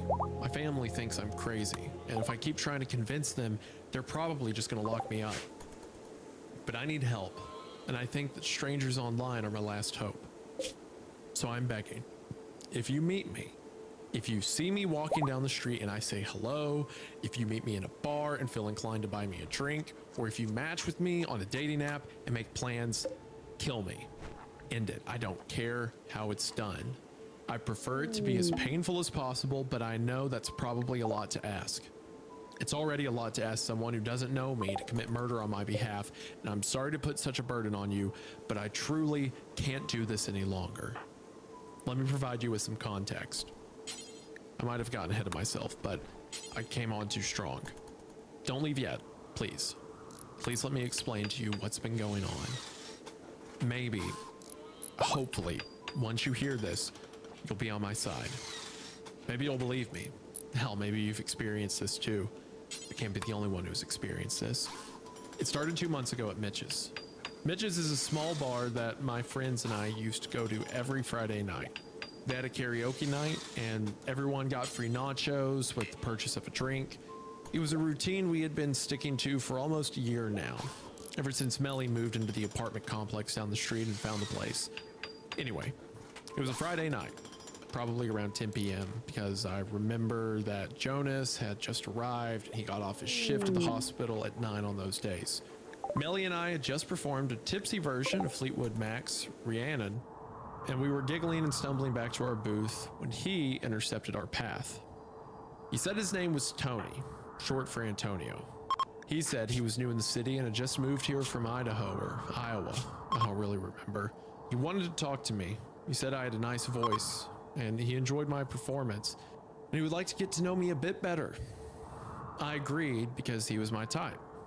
Dark hair, green eyes, stubble on his jawline. He smelled like Tide laundry detergent and something else that reminded me of my childhood friend Isdra's house. Felt familiar to me, and so I followed him to a booth near my friends, and we talked for the entire night. Have you ever like smelled someone or something and you're immediately like, oh yes, summer, 7th grade, so-and-so's house? Yeah, you know? sometimes it's uncanny. It brings in like a deja vu, or sometimes I almost think that like it almost makes you think that I'm like, I feel like we've met before, you know, like this very uncanny connection. Yeah, yeah. The green eyes thing, though, in combination with that, I feel like this is going to be like a shapeshifter or something that pretends to be them or whatever. Yeah. That's my bear trap laying it out now. Our first date was dinner and a movie. Classic first date. We watched Hard Eyes, which he loved, but I said wasn't my style. We went to this expensive French restaurant after. A small place that was almost an hour away. And we had wine and ate our dinner while a woman sat in the corner of the room and sang La Via en Rose. It was romantic. He was romantic. It was a great date. What was your first date, Hunter? My first date? With Allison. Oh, with Allison? I took her to a hockey game. Oh, that's cool. That's a good date. Yeah. No, we went to a hibachi place, and Kayla and I, Me and Allison went to a hibachi place. Dude, what? Kayla and I went there, and then, yeah, sorry, bud. Sorry, bud. The nerd gets the girl. And then we saw Bohemian Rhapsody, which was kind of whatever. What a painful first date movie. Yeah. Well, I mean, it was like, oh, Queen. I like Queen. It's like, you know. It's just, I mean, at the time I liked it because I like Rami Malek and stuff, but in hindsight, it's just kind of like, yeah, that is the band. It's a pretty shit. Yep, it's a pretty that's shit the song movie. I know. Yeah. Yeah. It's kind of like, it felt, the more I thought about it, the more it felt like a Marvel movie where it's like, do you get that reference? It's that song, you know. Yeah. You know the song. Queen. Yeah. All the music biops have been pretty shit. Like I don't know. Yeah, it doesn't matter. I heard that the Weird Al one was funny because it was a spoof. Yeah. The Weird Al one was really funny. Yeah. The first bad sign didn't feel like a bad sign when it happened. You know what they say about hindsight. It started with him going by his full name instead of Tony. He said he had always gone by Tony because he preferred it. He thought Antonio was a mouthful. That Tony made him sound like a fun, easygoing guy, while Antonio made him sound like the opposite. And then that day, he changed his mind. You've never gone by Ella or Stell? He asked me one evening as we were walking through a small street fair that the city put on every year. Nope, just Stella. I was going completely Stella. I replied as I took a sip of my soda. Really? You've never gone by a nickname, not even as a child? I shook my head no again. I remember this conversation vividly now. I'd forgotten about it soon after it happened because it seemed irrelevant at the time, but as soon as I realized what was going on, it popped back into my mind like someone had dug into my subconscious and pulled it out, projecting it onto a big screen right in my face. After that, he decided he wanted to be Antonio. He wanted to be completely Antonio. After that step was done, the rest came quicker and quicker, like an avalanche headed downhill until it spiraled out of control. He changed his hair, dyed it a lighter brown, like mine. His eyes, which I swear to all of the gods were green when I met him, fucking now freezing. dark brown, like mine. He got slimmer, losing his broad shoulders almost overnight. His face got rounder, softer, and less angular. He shrank 3 inches. Jesus. Then he took my jokes, stole my bits, started saying things that only I would say. Even my friends would comment on it, albeit in an innocent way. Oh my god, that's such a Stella thing to say. You thirsty? Oh, that's so cute. I'm You guys thirsty. are becoming, No, you guys I'm are becoming cold. the same person. Ugh. I love when people start to adapt each other's mannerisms. Okay, Oh, wait. first off, if anyone I ever can said to me, I'm like, send they Nika shrunk to- 3 inches and they're becoming a woman. What the fuck are you talking about? They're shorter now. Hello? What are you talking about? This is so cool. This is clearly a fucking demon that's around me. What is happening? What are you doing here? Not only that, but like they're now your hair color, your hair length. You're like, what? Exactly. It's like, what are you talking? You're becoming me. You're fucking so cute when you have each other's mannerisms. Hello, we're the same person now. I'm you and you are me. The fuck is that? Oh, isn't that adorable? Look at you two kids. Yeah, exactly. Oh, look. He even got eye surgery to change his eye colors. That's so romantic. So we've been dating for 3 weeks. This is a 3-week You two mark. are the same cup size now. Bra besties. Dude, me and Allison, same cup size. It rules. Love wearing her bras. I feel so comfy.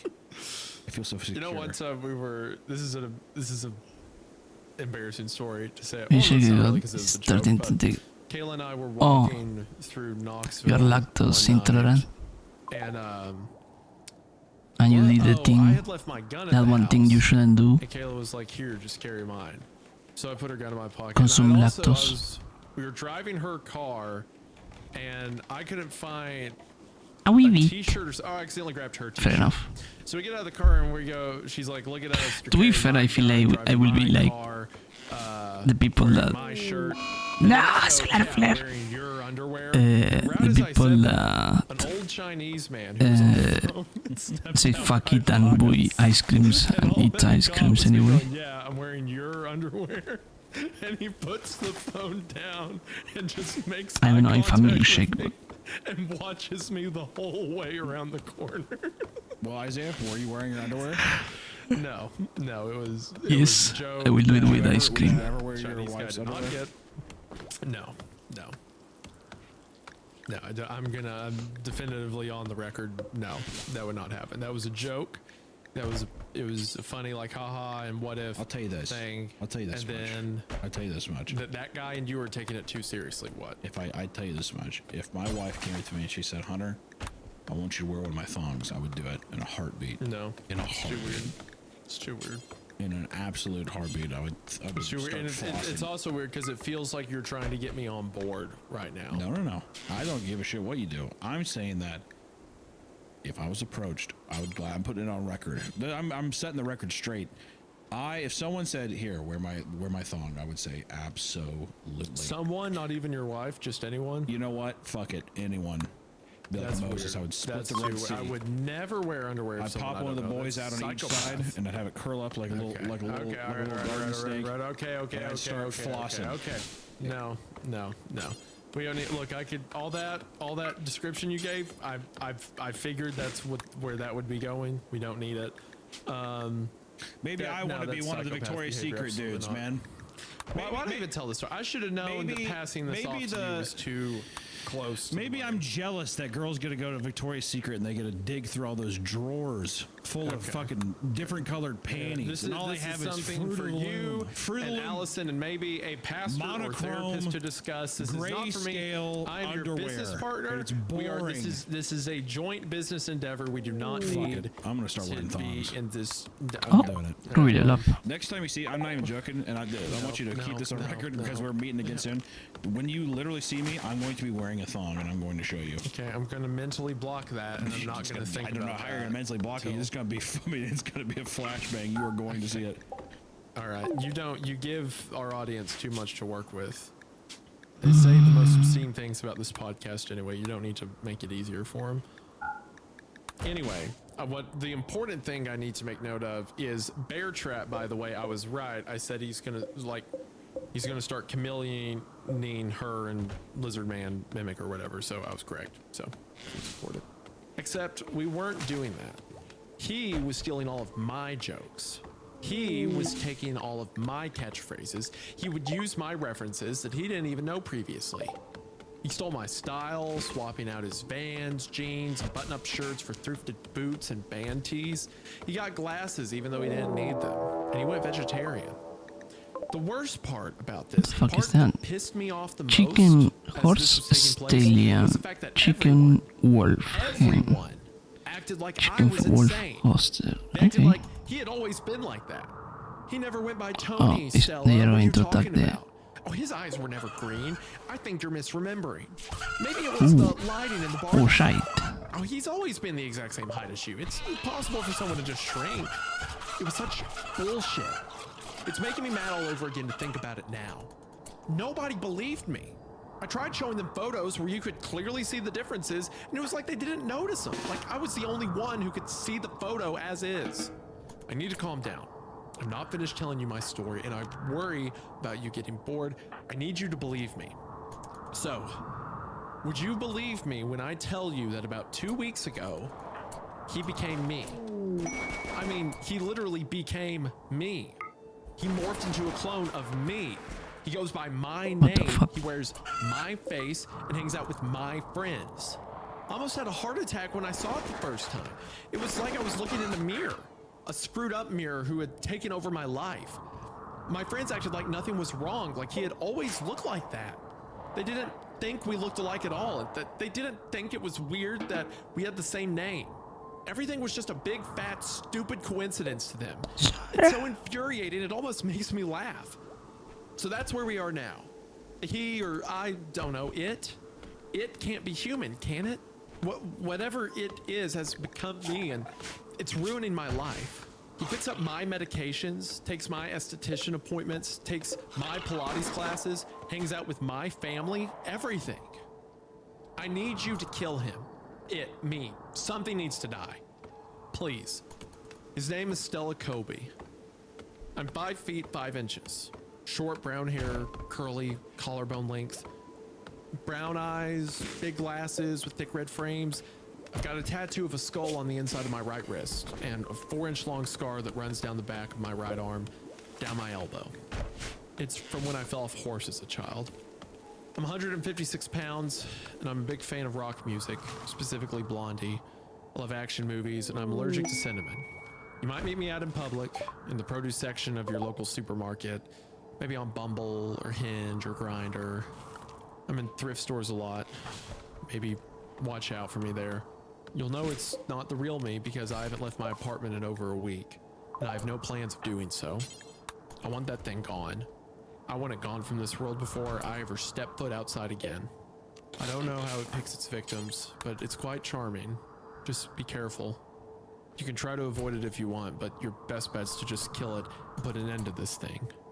So please, if you meet me, if you meet it as me, please kill it.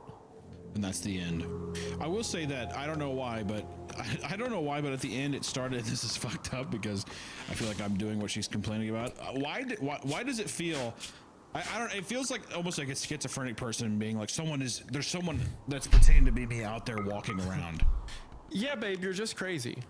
No, you're making it up. It's not you. I don't know why. It's because there was this Cronenberg short film that was on YouTube a long time ago. I don't know if it's there, but it was called The Nest or something. But it was about a woman who goes to a doctor's appointment and she says that there's like insects in her breast and she wants them removed. She wants the doctor to remove her breasts. And it's like, you never see any of the breasts. She just says that they're there. And it's like, you just can't really tell if she's telling the truth or not. Is it real? Like, it's very interesting. And I don't know why, but this for some reason is posted so casually and it's so informal that it almost feels like a post of like somebody who is like almost mentally deteriorated. That being said, the fact that like the people have met Antonio before and stuff makes it seem like it probably is a monster. But I do like this idea of someone being like, I went on a date and now the person's trying to be me. And you're like, what? Really? I don't know. To me, it feels kind of to tie it into like the first episode's theme of like manifesting something. This almost feels like a literalized version of when people talk about in relationships that like they break up with someone and the person just keeps all their traits, you know? Yeah. Or it's like, yeah, they got the shows they watch for me and the music they listen to for me and blah, blah, blah. Yeah, the person is only who they are because of me. Yeah. It almost feels like that, but drawn out to a very literal position where it's like he's literally skinwalking me.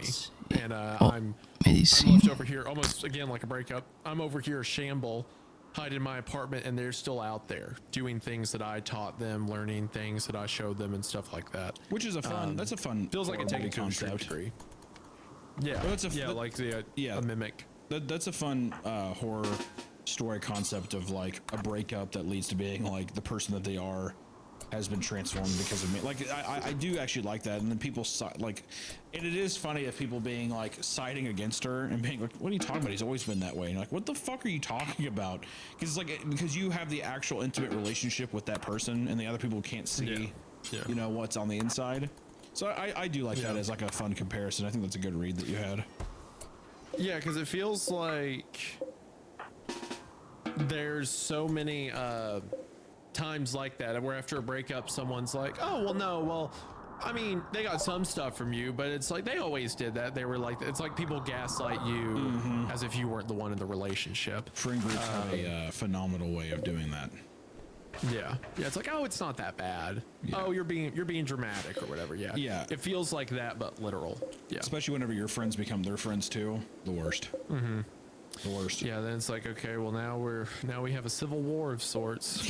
There's going to be a great divide, I'm telling you. Well, shit, guys, those are both our stories today. I thought they were both a lot of fun. I like that. I like whenever we get these options, whenever there's a couple quick ones. It's always just kind of fun to see. Both these ideas just felt like a fun, like just like it's like dipping your toe into a premise that could be fun to dive deeper into, which is, I think, always a fun read. It's really easy, relaxed, and I hope that it was a good listen as well. I really enjoyed both of these, and I do think I see Harry's vision. Well, I don't even know if Harry thought this, but the connection I made was that both of these are kind of like metaphors for manifestations. Stuff that really happens. Yeah, manifestations. Thank you so much to anyone who's listening on Apple Podcasts or Spotify, anywhere you can listen to a podcast. We appreciate you, and thank you for giving us a nice rating if you have. And also, be sure to check out the Patreon if you want some extra content. We have some more extra bonus episodes there where we talk about movies and read stories and stuff like that, so be sure to check it out. And until next time, guys, stay creeped. Stay creeped. Be sure to check out the authors in the description. And if Hunter and Allison ever break up, I'm going to gaslight everyone into believing Allison actually started the channel. I think that's the metaphor for this one.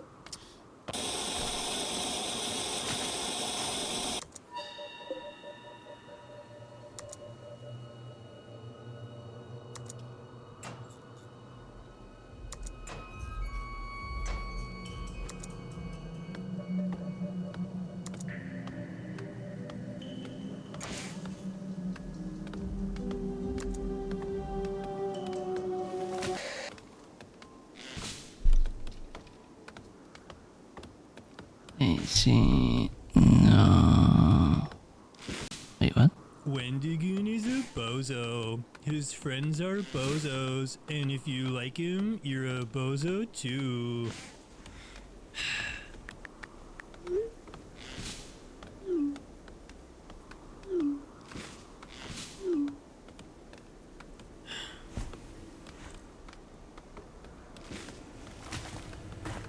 Why is everyone so mean to me?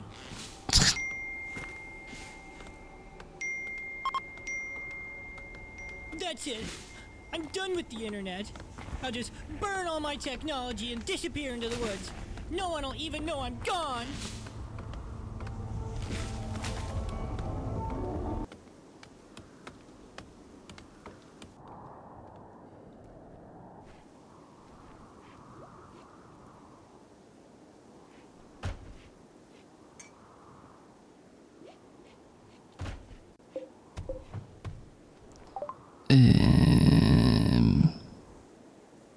Hi Kiki. Do you know any cool video to watch? Oh, okay.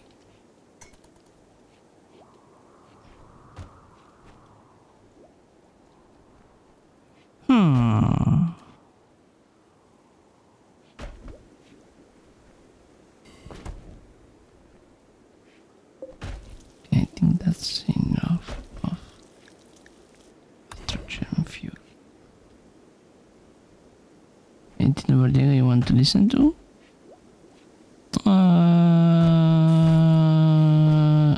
No. Surprise me, I guess. What's that? Akawa. Akawa.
Yeah.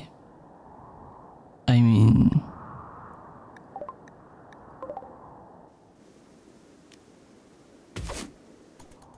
I'm thinking what could be the next good move Rimworld. Is this sandstone?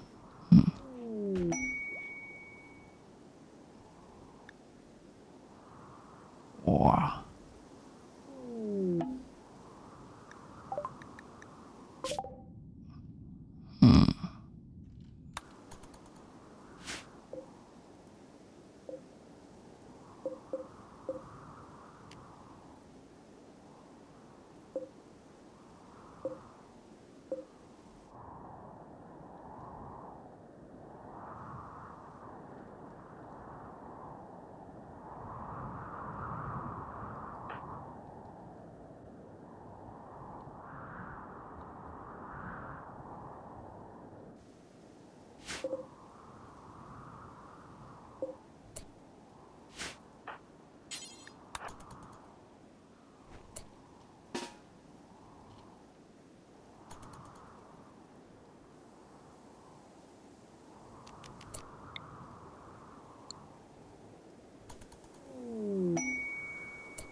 No.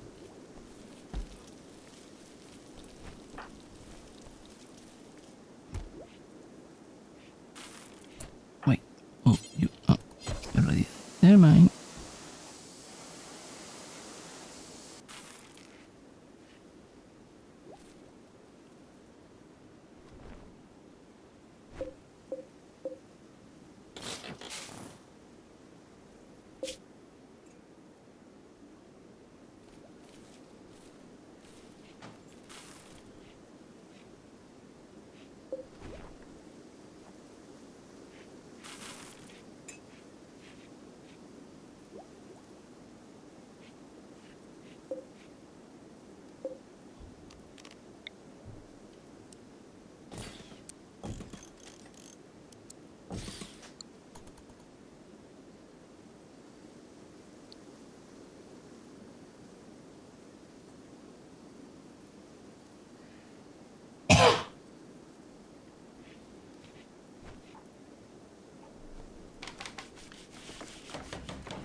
It's a new level of cooked cherries smile.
I can see you some video from Silkson, but I don't know that's what you like.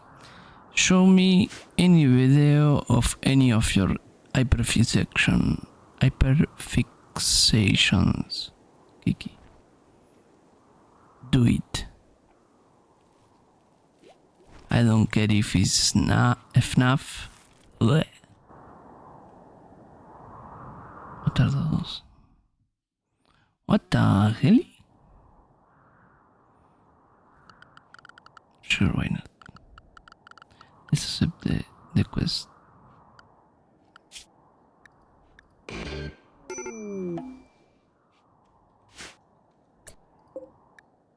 Oh.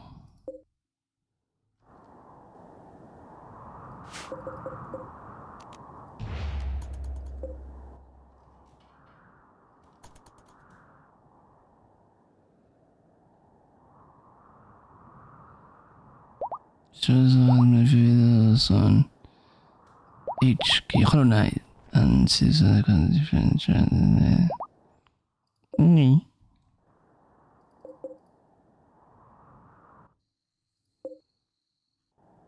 my god, a full prosthetic leg.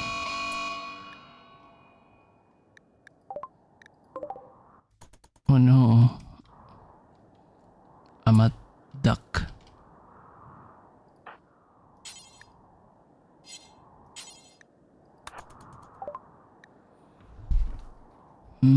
Ooh, I can sell a Luferium.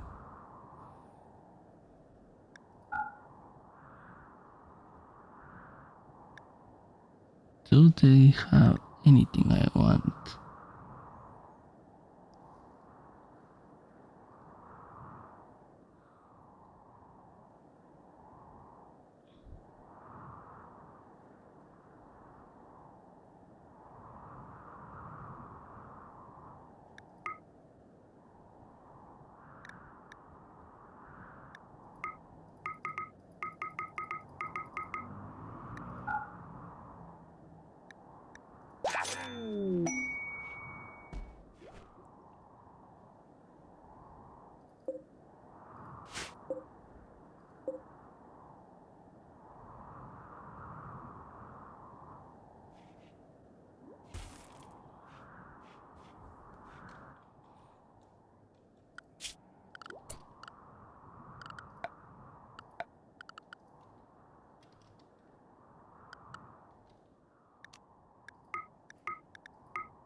I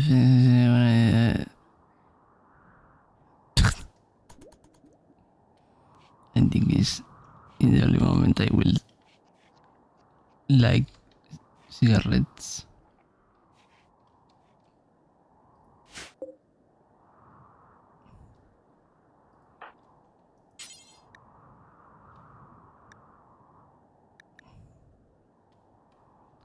What do you mean? I cannot carry the house.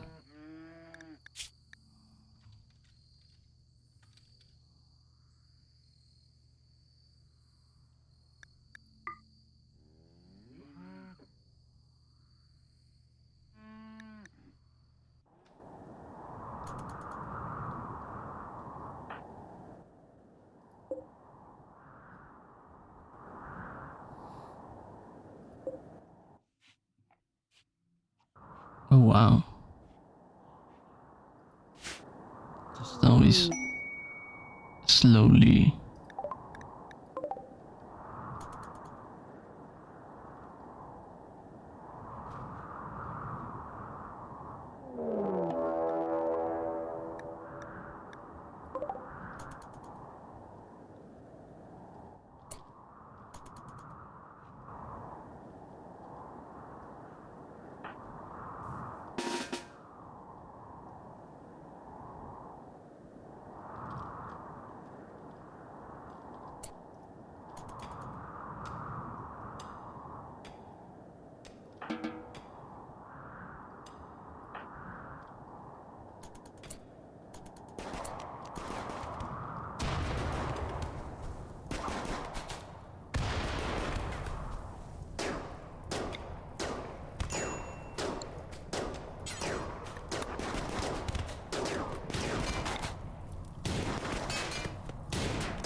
how did I die?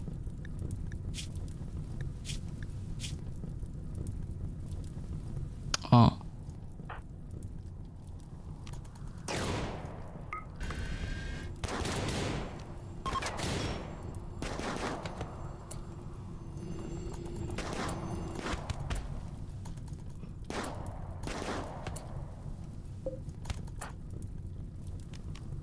No, why you cannot turn through?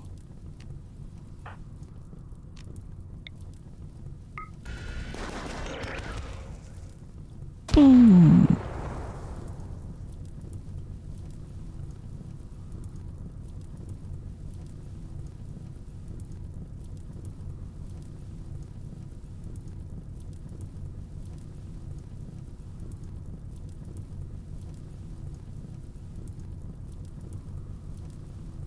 I think the primary two themes of Silksong's story are motherhood and family, and the greatest expression of these themes is grandmother Silk and her daughter Lace. The one true monarch of the Citadel, long dormant but soon to awake, a god defined not by her power but by her ages-long conflict with her adopted daughters, the Weavers, and the Silken Child, a miserable, violent creature who resents her very creation, the weakness and frailty of her nature, who seems to despise her mother, rejoicing in her pain and suffering, but who is also equally desperate to earn her mother's attention, and terrified of being replaced by Hornet.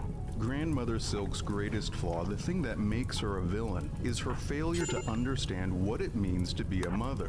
That when she raised these simple creatures up with the gift of her silk, her very soul, when she named them her daughters, from that moment on, she took on the responsibilities of a parent, to mentor them, to guide them to maturity, to help them reach their full potential. Instead, the Weavers were bound in eternal servitude, and Lace was created to be an eternal juvenile, never growing up, as the caretaker says in this dialogue here, despite her age. And I do believe Lace is meant to be biologically pretty old. She has both the form and mind of a child. She exists in a permanent state of arrested development. During her boss battles, she constantly laughs and giggles like a little girl, and in her dialogue, she is consistently irreverent, sarcastic, and taunting, behaving like a spoiled brat. However, with all of that said, in the true ending of the game, Grandmother Silk does redeem herself. She proves that she really truly did care about her children when she makes the ultimate sacrifice to save her daughter's life, relinquishing the last of her silk to give Hornet and Lace a chance to escape from the void.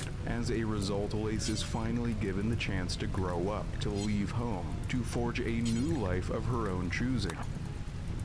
It is interesting to contrast her character arc with that of Hornet's, because Hornet also has the appearance of a child. Notice that Chakra initially misidentifies her as such, and despite her advanced age, Hornet actually has a lot of growing up left to do at the start of the game. She has to find her community, discover her place in the world, what she wants to become, after a very long period of stasis back in Hollow Nest. So let's get into it. Grandmother Silk is, in some ways, very similar to the Radiants back in Hollow Knight. Both of them are godlike creatures, higher beings who, in a distant previous age, dominated the bugs of their respective kingdoms, but who were later betrayed by their own most powerful creations and servants. For the Radiants, it was the Moths, and in Grandmother Silk's case, it was the Weavers. After this betrayal, the god was sealed away and ultimately forgotten, rulership being passed on to another. In Hallownest, the Pale King took control, who is another powerful higher being.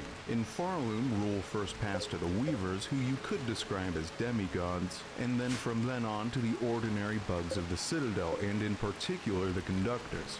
In both stories, the sealed or dormant god refuses to just meekly accept its fate. They desperately and violently claw their way back into the world through the very minds and bodies of ordinary bugs, transforming them into zombified puppets, destroying the entire kingdom in their attempt to retake the throne. This is the source of the infection in Hollow Knight and the haunting in Silksong. The infection was a result of Radiants attempting to break through the dreams and memories of the bugs, bugs, to enter the physical world through their minds, whereas the haunting is a result of Grandmother Silk desperately reaching out with her silk, weaving a wider and wider web.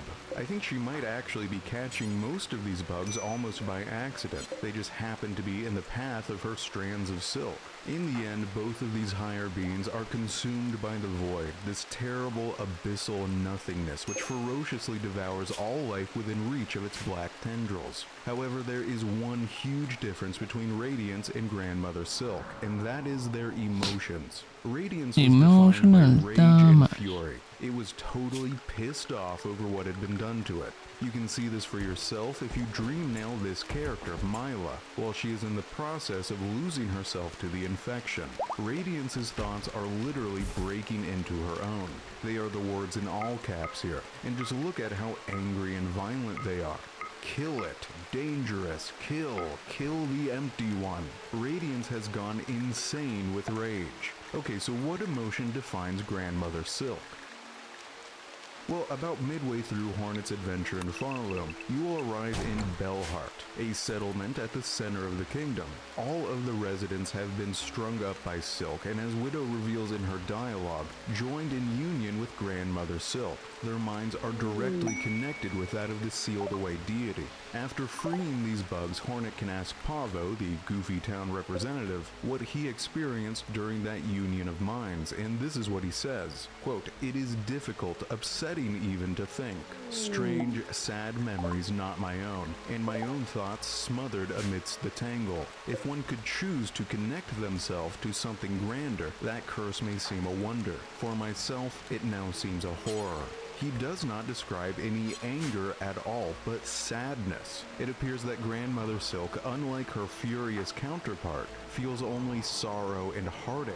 It seems as if she was genuinely hurt by the betrayal of her adopted children, which perhaps explains why she fights so hard to protect her final daughter, Lace, at the end of the game, whereas Radiance only ever fought for itself. But before we dig further into that storyline, let's talk more about Hornet, because it is within her story that the writers provide us a portrayal of what they consider to be a good mother. 3 of them, actually. Hera the Beast, Queen of the Deep Nest, her biological mother, Vespa, Queen of the Hive, her mentor, and the Pale Lady, Queen of Hallownest, who raised her. In Act 3, Hornet journeys deep down into her own memories, into the past. It is only after she interacts with all 3 of her mother figures that she is able to claim the power to resist the black devouring nature of the void and save Farloom. Her mothers make her stronger. Let's contrast their portrayal here with that of Grandmother Silk. What exactly is it that these 3 do that Grandmother Silk fails to do? In this scene, Hera says, quote, "Ignore them, daughter, their whispers, greater, grander, weaver, guardian, queen, those are their desires, not your own, certainly not mine. Only if you resist them, you might see it, another hope beyond." Meaning, do not just follow the path others like the Weavers want you to follow for their own selfish reasons. Do not become the person they want you to become. Forge your own path forward instead, your own hope, beyond the limited vision of those who would use you merely as a tool to further their own ambitions. Moving on, Vespa, after an intense training session, says to her, quote, "In time they will come for you, those who fear your nature and those seeking to claim it. To survive our world, you must learn to sting, swift and sudden." Vespa knew that the world would covet the great power Hornet holds within her shell, that eventually, inevitably, someone would come and try to take it. Notably, Vespa makes no attempt to manipulate Hornet to use the child's power for her own ends. All she wants to do is give Hornet the strength to resist those others, to survive, even after Vespa herself and the rest of Hallownest were long gone. And finally, the Pale Lady's dialogue is the most significant of all. At first, she expresses regret that Hornet probably perceives her as harsh and uncaring. Presumably, this is referring to the way Hornet was raised. It sounds like there was not a lot of open love and affection between matriarch and child, but the Pale Lady claims that this cold treatment was necessary to achieve her wish. and then the present version of Hornet shifts into the dream, and she and the present version of the Pale Lady have a conversation. And this is not as surprising as it may at first seem. Hollow Knight was always a world where dreams and memories were another living realm of reality.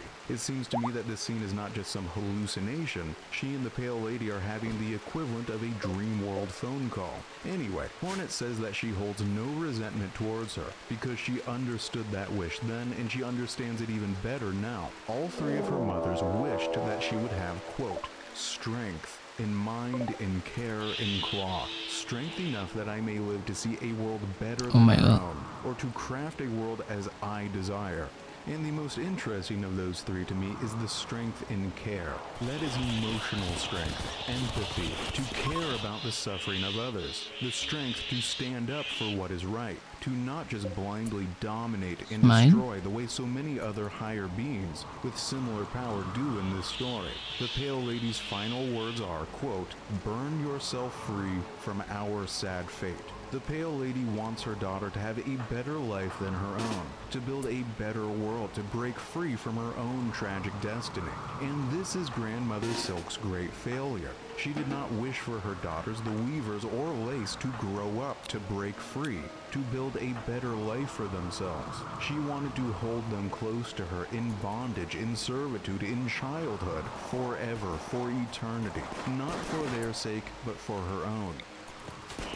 To get a better idea of the relationship between Grandmother Silk and her adopted daughters, let's take a closer look at another character, Widow, the last living Weaver in Farlow. Now, there is a common fan theory that Widow is not a full-blooded Weaver, that she is the quarter Weaver described as being taken from the City of Steel and staked to service in this lore tablet on one of the many empty rune cages in the cradle. And while this is plausible, I think the textual evidence points more in another direction. The dialogue here with the seamstress confirms that Grandmother Silk did not capture Hornet because she wants her service. She wants Hornet's silk, to bind it the same way that Hornet binds the silk of the dead Weavers throughout the game. That is how the player acquires new abilities. I think Grandmother Silk wants to consume Hornet's power and increase her own abilities in the same way, a process Hornet will not survive. So I strongly suspect that quarter Weaver described in the lore tablet is already dead,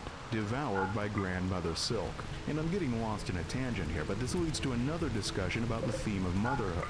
Okay, this is the Huntress, yet another maternal character in this story. The Huntress is pregnant and ready to give birth to a whole brood of insectoid predators, and she asks Hornet to acquire a feast of meat to feed them when they are born, because if she does not gather enough food in their ravenous hunger, those infant predators will devour their mother instead, a relatively common biological behavior among various insect species. It is important to note that the Huntress is not trying to save her life for her own sake, not exactly. She says, quote, is that shameful, a mother who would not sacrifice for her children to grow strong? Is it wrong to want, to witness their first flight, their first hunt, to see them kill and grow? The Huntress does not care about her own well-being. She is willing to sacrifice herself for her children, and will do so if this quest is not completed. She just wants to live long enough to see them grow up. And this is another foil to Grandmother Silk, who is doing the exact opposite. Not only refusing to allow her children to grow up, but actually devouring their descendants, her own grandchildren, consuming them to increase her own strength. In this way, she is twisting the natural order of life upside down. But let's get back to Widow. Okay, so if Widow is not the quarter Weaver described in this lore tablet, then who is she and where did she come from? Well, I believe this dream sequence here suggests that she is actually a full-blooded Weaver, one of the originals, who has lived in Farloom since time immemorial. Okay, so let's explain what is happening in this sequence. There are 5 different times in the game where Hornet binds some sort of special silk, and then she experiences a vision or a dream, in which she sees memories, experiences thoughts and feelings which are not her own. This occurs after acquiring each of the 3 silk hearts, and after defeating both Widow and the first Sinner in battle. As its description in the materia makes clear, silk is a form of soul, so I think it makes a certain amount of sense that by merging with their silk, Hornet is able to experience some of their thoughts and memories. Anyway, after defeating Widow, we witness one of her memories, and in this scene we see Widow not alone but with a large group of other weavers, playing a harp, causing a string of pale silk leading upward to glow, which then seems to awaken Grandmother Silk. She shines brightly from overhead and cries out. It seems to me that the primary way her adopted daughters interacted with her was not through speech, but through song, through melody, by vibrating these threads of silk, which is of course also how the bugs of the Citadel keep the sealed god dormant, by raising their voices in a great ritual song. Also, if you play the needle in this room in the cradle, you can hear an echo of Widow, who does refer to Grandmother Silk as her mother, and I think she is being literal here, not metaphorical. Now, in her journal entry, Hornet makes clear that Widow's body has been horrifically mutilated, her mask torn off and her silk pinned down inside her spine. Who did this to her and why? My theory is that it was the other weavers as part of their rebellion. They essentially defanged and declawed the only loyal daughter so that she could not stand in their way. But it does not really matter. Let's refocus. The whole point of examining this scene was to understand the relationship between Grandmother Silk and the Weavers. The memory ends with these words, presumably the thoughts of Widow herself. For her light eternal our song sustains. The Weavers were not raised up to be true daughters the way Hornet was, given the strength to forge their own path in the world, but to be servants, to play this special magical melody to uplift Grandmother Silk, to sustain her light, not their own, to labor in service of their matriarch forever. It is basically a form of enslavement. The Weavers, more than anything, are defined by a desire to escape from their mother's web. For example, if you play the needle in Weave Nest Merglin, you can catch a glimpse of a conversation between a group of weavers who say, quote, "Strength enough to build, to hope, strength beyond our silk, to keep us free." And again, if you play the needle in Weave Nest Atla, echoes of another conversation, quote, "Our runes, our silk, is it done to keep us free, to bind her tight?" And nearby, if you speak to Ava in this dialogue, she describes the desperation the weavers felt in their work, their hunger to escape, and she reveals that there were many hopeless previous attempts to wrest their freedom.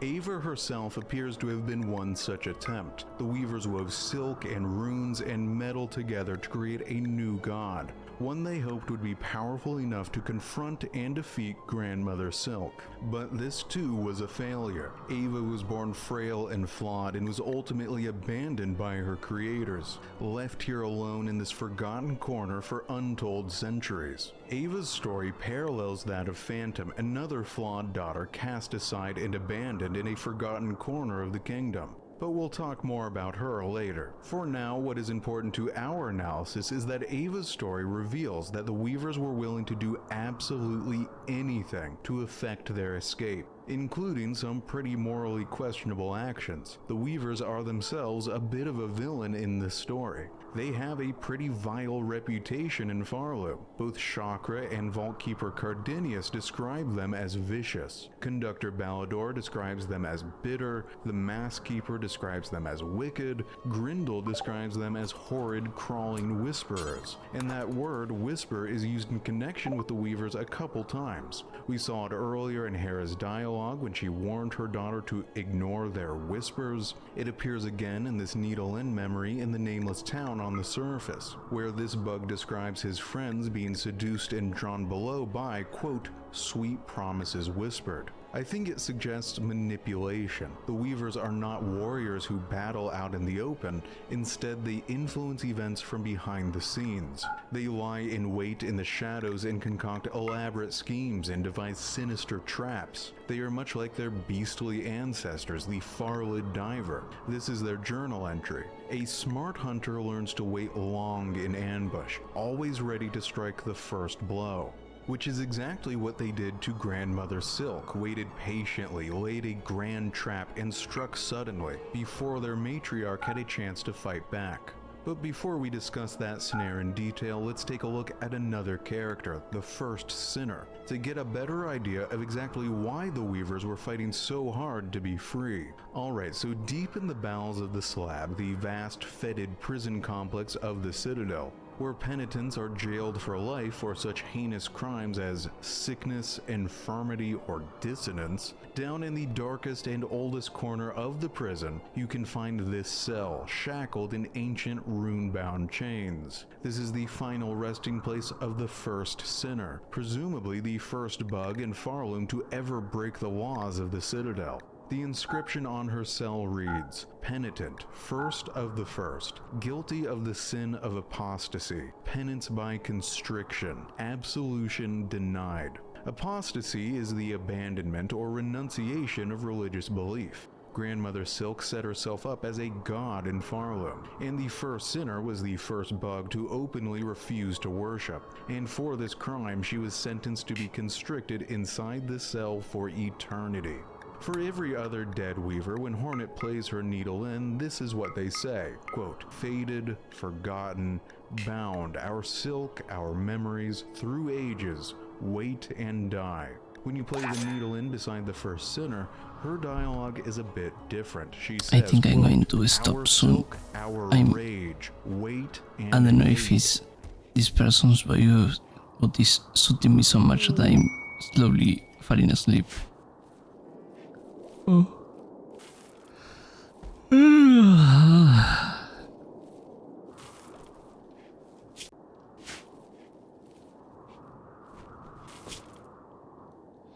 Let's save the game.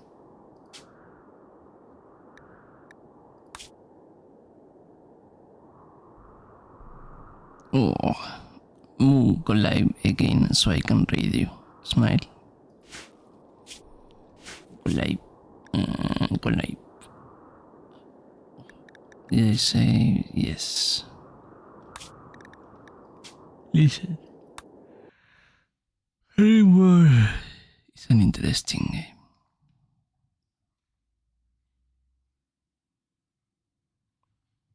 Oh, but I'm also slowly. Who is live?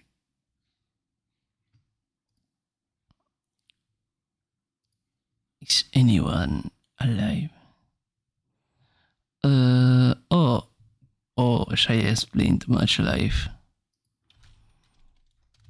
Poop, wait. Raid.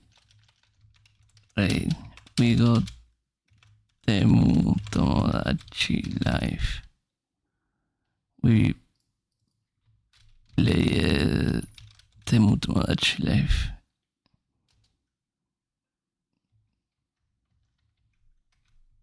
Live. So, right.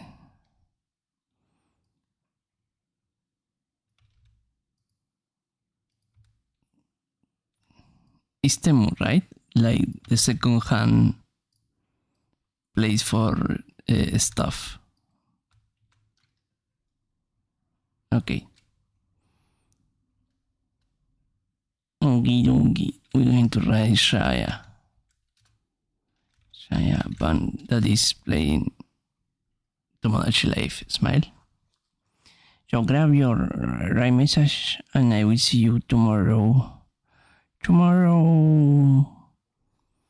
Which probably more of this because I'm hooked. Smile. Since I cannot have Tomodachi Life. Thank you y'all for being here. Take care. I'm slowly falling asleep.